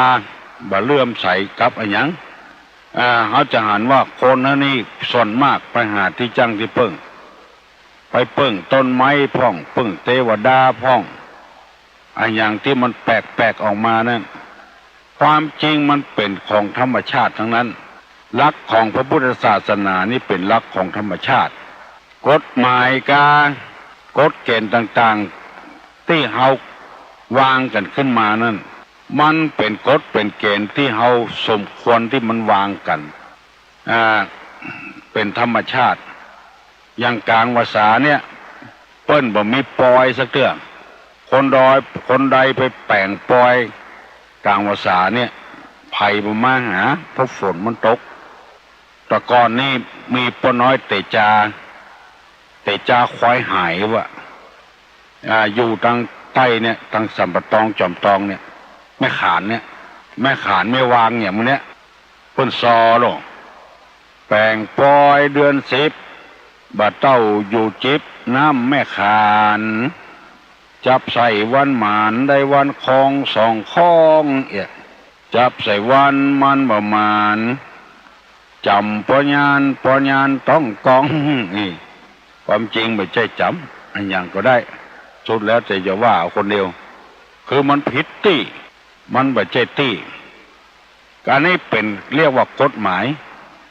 วางกำหนดกฎเกณฑ์ไว้บัดนี้แปลงป่วยหลวงกลางภาษาเพราะฝนมันตกทำบ่มีไผมาเกียมข้าวเกียมของไว้หาดบะเบออันนี้อุ่นใจกินน้ำห้วยหน้าน้ำฟ้าบะไหลลงหอมไผบ่มาร่วมทำบุญกับเฮาแต่ว่าทำในทางพระพุทธศาสนาเนี่ยมันเป็นธรรมชาติมันจะเป็นอย่างอั้นของมัน อย่างกฎหมายนี่ก็ดีอย่างก็ดีที่ว่ากันเนี่ยพิษหลักประชาธิปไตยเนี่ยกำหนดเอาคนเดียวเอาเข้าแก้กันบ่เบ้อแต่หลักศีลหลักธรรมเนี่ยเป็นกฎที่แน่นอนอย่างที่ตุลุงนำมาเสนอเนี่ยเพราะฉะนั้นคนเขาจึงมุ่งหวังแสวงหาความสุขโดยนาประการตั้งเอาคนเดียวว่าเอาคนเดียวเนี่ยจะได้มีความสุขปกเสาเฮือนต้องหาเลิกหายามก่อนเพราะมันเป็นความสุขทางใจบางคนเพื่อก็ทำไปบ่หาเลิกยามผ่านนาไม้เพื่อก็อยู่ได้ซื้อรถมาใจก็ต้องหาเลิกพาหายามไปไหว้สิ่งศักดิ์สิทธิ์ทั้งหลายอย่างที่คนเนี่ยกันถึงวันทรงเจ้าเข้าผีพ่องมันเป็นความสุขหาที่จังที่เปิ้งอย่างใดอย่างหนึ่งบางทีก็ไปผิดท่าไปเนี่ยก็มีเดือดร้อนก็มีไปใส่ครอบใส่ขันหรือเปิ้นมาใกล้มาก่ายสกรรมก็มีอันเนี้ยจึงเป็นเหตุที่คนเฮาเนี่ยแสวงหาความสุขไปต่างๆนานากันสุดแล้วแต่ฮือใจปัญญาพิจารณาแต่ว่าเปิ้นกำหนดไว้ว่าอย่างนี้ศรัทธาและก็ควรพิจารณาเหี่ยก่อนอันใดดีเลื่อมใสเลื่อมบาดเลื่อมใสสองเนี่ยอย่างไปฮือมีหิริความละอาแก่ใจเหี่ยก่อนถ้ามีอย่างอี้แล้วก็บักกล้าทำความชั่วสองมีโอตตัปปะมีความเก่งกลัวสามคือมีบ่มีโอตตัปปะความเก่งกลัวสี่เป็นคนมันขยันท่องอย่าไปขี้เกียจขี้ค้านลงทุนน้อยแต่ได้นักมันเกินไปห้าต้องแสวงหาความรู้มีสติปัญญาขอแสดงความยินดีขอบคุณกับพี่น้องวงศาคณาญาติทั้งหลายฟังธรรมในทางพุทธศาสนาเนี่ยคือถูกต้องเพราะฉะนั้นเราจึงเลื่อมใสพระพุทธเจ้าศรัทธาพระพุทธเจ้าเพราะว่าเปิ้นเป็นคนจริงคนจังแต่ทรัพย์สมบัติมหาศาลในบ้านในเมืองกินกำขว้าง2 กำ 3 กำก็บ่เสี่ยงก็บ่เอาละสิ่งเหล่านั้นเนี่ยแสวงหาโมกขธรรม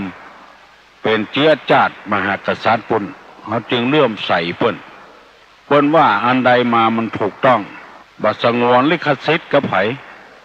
ธรรมที่พระพุทธเจ้าฮู้มานั่นแทนที่จะเอามาเขียนเป็นตำรับตำราขายตำรับตำราสืบลูกสืบหลานสงวนลิขสิทธิ์อย่างคนประเดี๋ยวเนี่ยอันยังก็ลิขสิทธิ์หมดไปปะใส่ยาตัวนั้นเป็นยาแก้นั้นแก้นี้สงวนลิขสิทธิ์ไว้แล้วไผจะเนี่ยอย่างก็บ่ได้ละมีความรู้เขียนหนังสือออกมาแล้วก็เอาไปขายเป็นเล่มแล้วตอนนั้นตอนนี้สงวนลิขสิทธิ์หมดอันเนี้ยพระพุทธเจ้าเปิ้นบ่สงวนอย่างสักอย่างขอให้คนฟังแล้วนำไปปฏิบัติอันนี้เฮาเลื่อมใสศรัทธาพระพุทธเจ้าเป็นอย่างเงี้ยพี่น้องทั้งหลายเฮ้ยตุลุงจะนำมาเสนอถึงวันเสนอให้พี่น้องทั้งหลายได้ฟังแล้วพยายามหลีกเลี่ยงจากสิ่งเหล่านี้แล้วกอดกระทำแต่คุณงามความดีไปเถอะกุ้มเจ้นไผ่กุ้มเจ้นมันความดีนี้เป็นของไผ่ของมันจะเอื้อเฟื้อเพื่อแผ่คนอื่น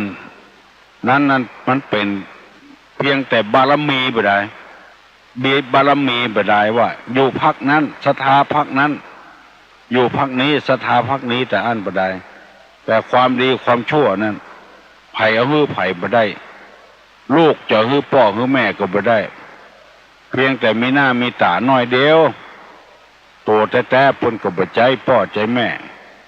พ่อแม่ก็อย่างเดียวกันเอาฮื้อลูกฮื้อเต้าบ่ได้นอกจากตัวไผ่ปฏิบัติของไผ่ของมันไผ่จะมาโอบอุ้มไผ่บ่ได้อย่างเฮาเลื่อมใสในพุทธเจ้าถ้าเฮาทำความชั่วไปแล้วพุทธเจ้าจะเอาเฮาเนี่ยคดออกจากมโนหกเน้อก็คดบ่ได้นอกจากตัวไผ่ตัวมันทำนักก็ได้นักทำน้อยก็ได้น้อยสุดแล้วแต่เหตุการณ์ต่างๆมันจะเกิดขึ้นอันนี้เป็นธรรมในทางพุทธศาสนาตุลงจะย่างเหี่ยก่อนเนาะขอคือมีความสุขความเจริญทั้งกายทั้งใจอายุวันนะสุขภาละเน้อหิมาก้าขึ้นมีโชคมีลาภ สัพพีติโยวัจจันตุสัพพะโรโควินัสสตุมาเตภวะตุนตรายโยสุขีติคายุโกภวะอภิวาทนาสีริสนิจังวุธาปจายโนจตารโลธรรมาวัฏันติอายุวันโนสุขังปะลัง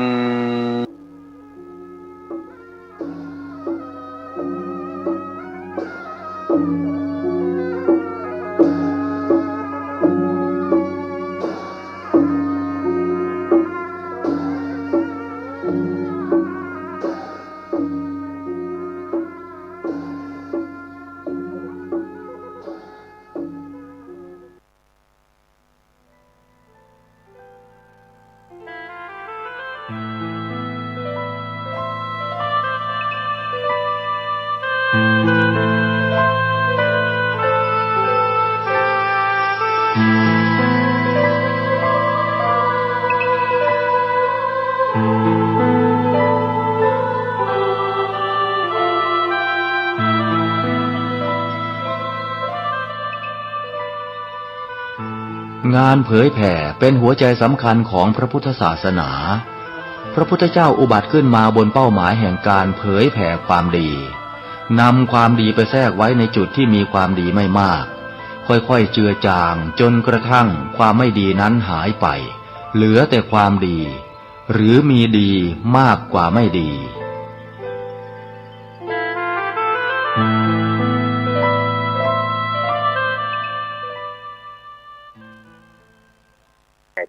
3 ไปถ้าอู้ตามทุกก็ทุกวันนะแต่ว่ามันสลับสับเปลี่ยนครูบาอาจารย์ตั้งรายการนี้ก็ออกอากาศทางสถานีวิทยุคลื่นพระพุทธศาสนาการศึกษาและวัฒนธรรม 104.50 วัดไฟหินตำบลสุเทพอำเภอเมืองจังหวัดเชียงใหม่โดยเมตตาธรรมของท่านอาจารย์ท่านพระครูสมุวิสุวัฒน์วรกิจโยสถานีวิทยุวัดพระบาทอุดมน้ำบ่อสาวา 88.5 เมกะเฮิรตซ์อำเภอฝางโดยเมตตาธรรมของ พระเดชพระคุณหลวงพ่อสุจิตานุรักษ์ด็อกเตอร์ท่านอาจารย์จำเริญโตติธรรมโมสถานีวิทยุห้วยตองสักเรดิโอ 98.75 เมกะเฮิรตซ์ตั้งอยู่วัดห้วยตองสักตำบลกวงเปาอำเภอจอมทองจังหวัดเชียงใหม่โดยเมตตาธรรมของหลวงพ่อวาปีวรมานิชกับท่านอาจารย์ชวริตติวังโสสถานีวิทยุมนต์เสียงธรรม 106.25 เมกะเฮิรตซ์ตั้งอยู่วัดสุภารามตำบลจังเครื่องอำเภอแม่แจ่มจังหวัดเชียงใหม่โดยเมตตาธรรมของพระเดชพระคุณหลวงพ่อมงคลวิจิตรเจ้าคณะอำเภอแม่แจ่มและท่านปลัดอุทัยทั้งสองท่านสถานีวิทยุชุมชนคนเหนือเขื่อนบ้านดงดำตำบลหางดงอำเภอฮอดจังหวัดเชียงใหม่สถานีวิทยุแม่วางเรดิโออำเภอแม่วางสถานีวิทยุแดนดินถิ่นล้านนาบ้านหงงัวอำเภอสันปะตองโดยคุณโยมรุจิสมบัติเงาคำสถานีวิทยุบ้านแป้นเรดิโอบ้านแป้นอำเภอเมืองจังหวัดลำพูนสถานีวิทยุสีคำเรดิโอจังหวัดน่านสถานีวิทยุชุมชนคนเมืองลี้อำเภอลี้จังหวัดลำพูนโดยพ่อครูสนิทกินาจันทร์สถานีวิทยุนิกเนียวเรดิโอห้างหุ้นส่วนจำกัดอนุสรณ์เรดิโอบ้านโจงตำบลต้งกวาวอำเภอเมืองปานจังหวัดน่านฟ้าเรดิโอของคุณโยมรุ่งนิรันดร์ปันดอนตองนี่ก็คือรายชื่อรายนามของสถานีวิทยุต่าง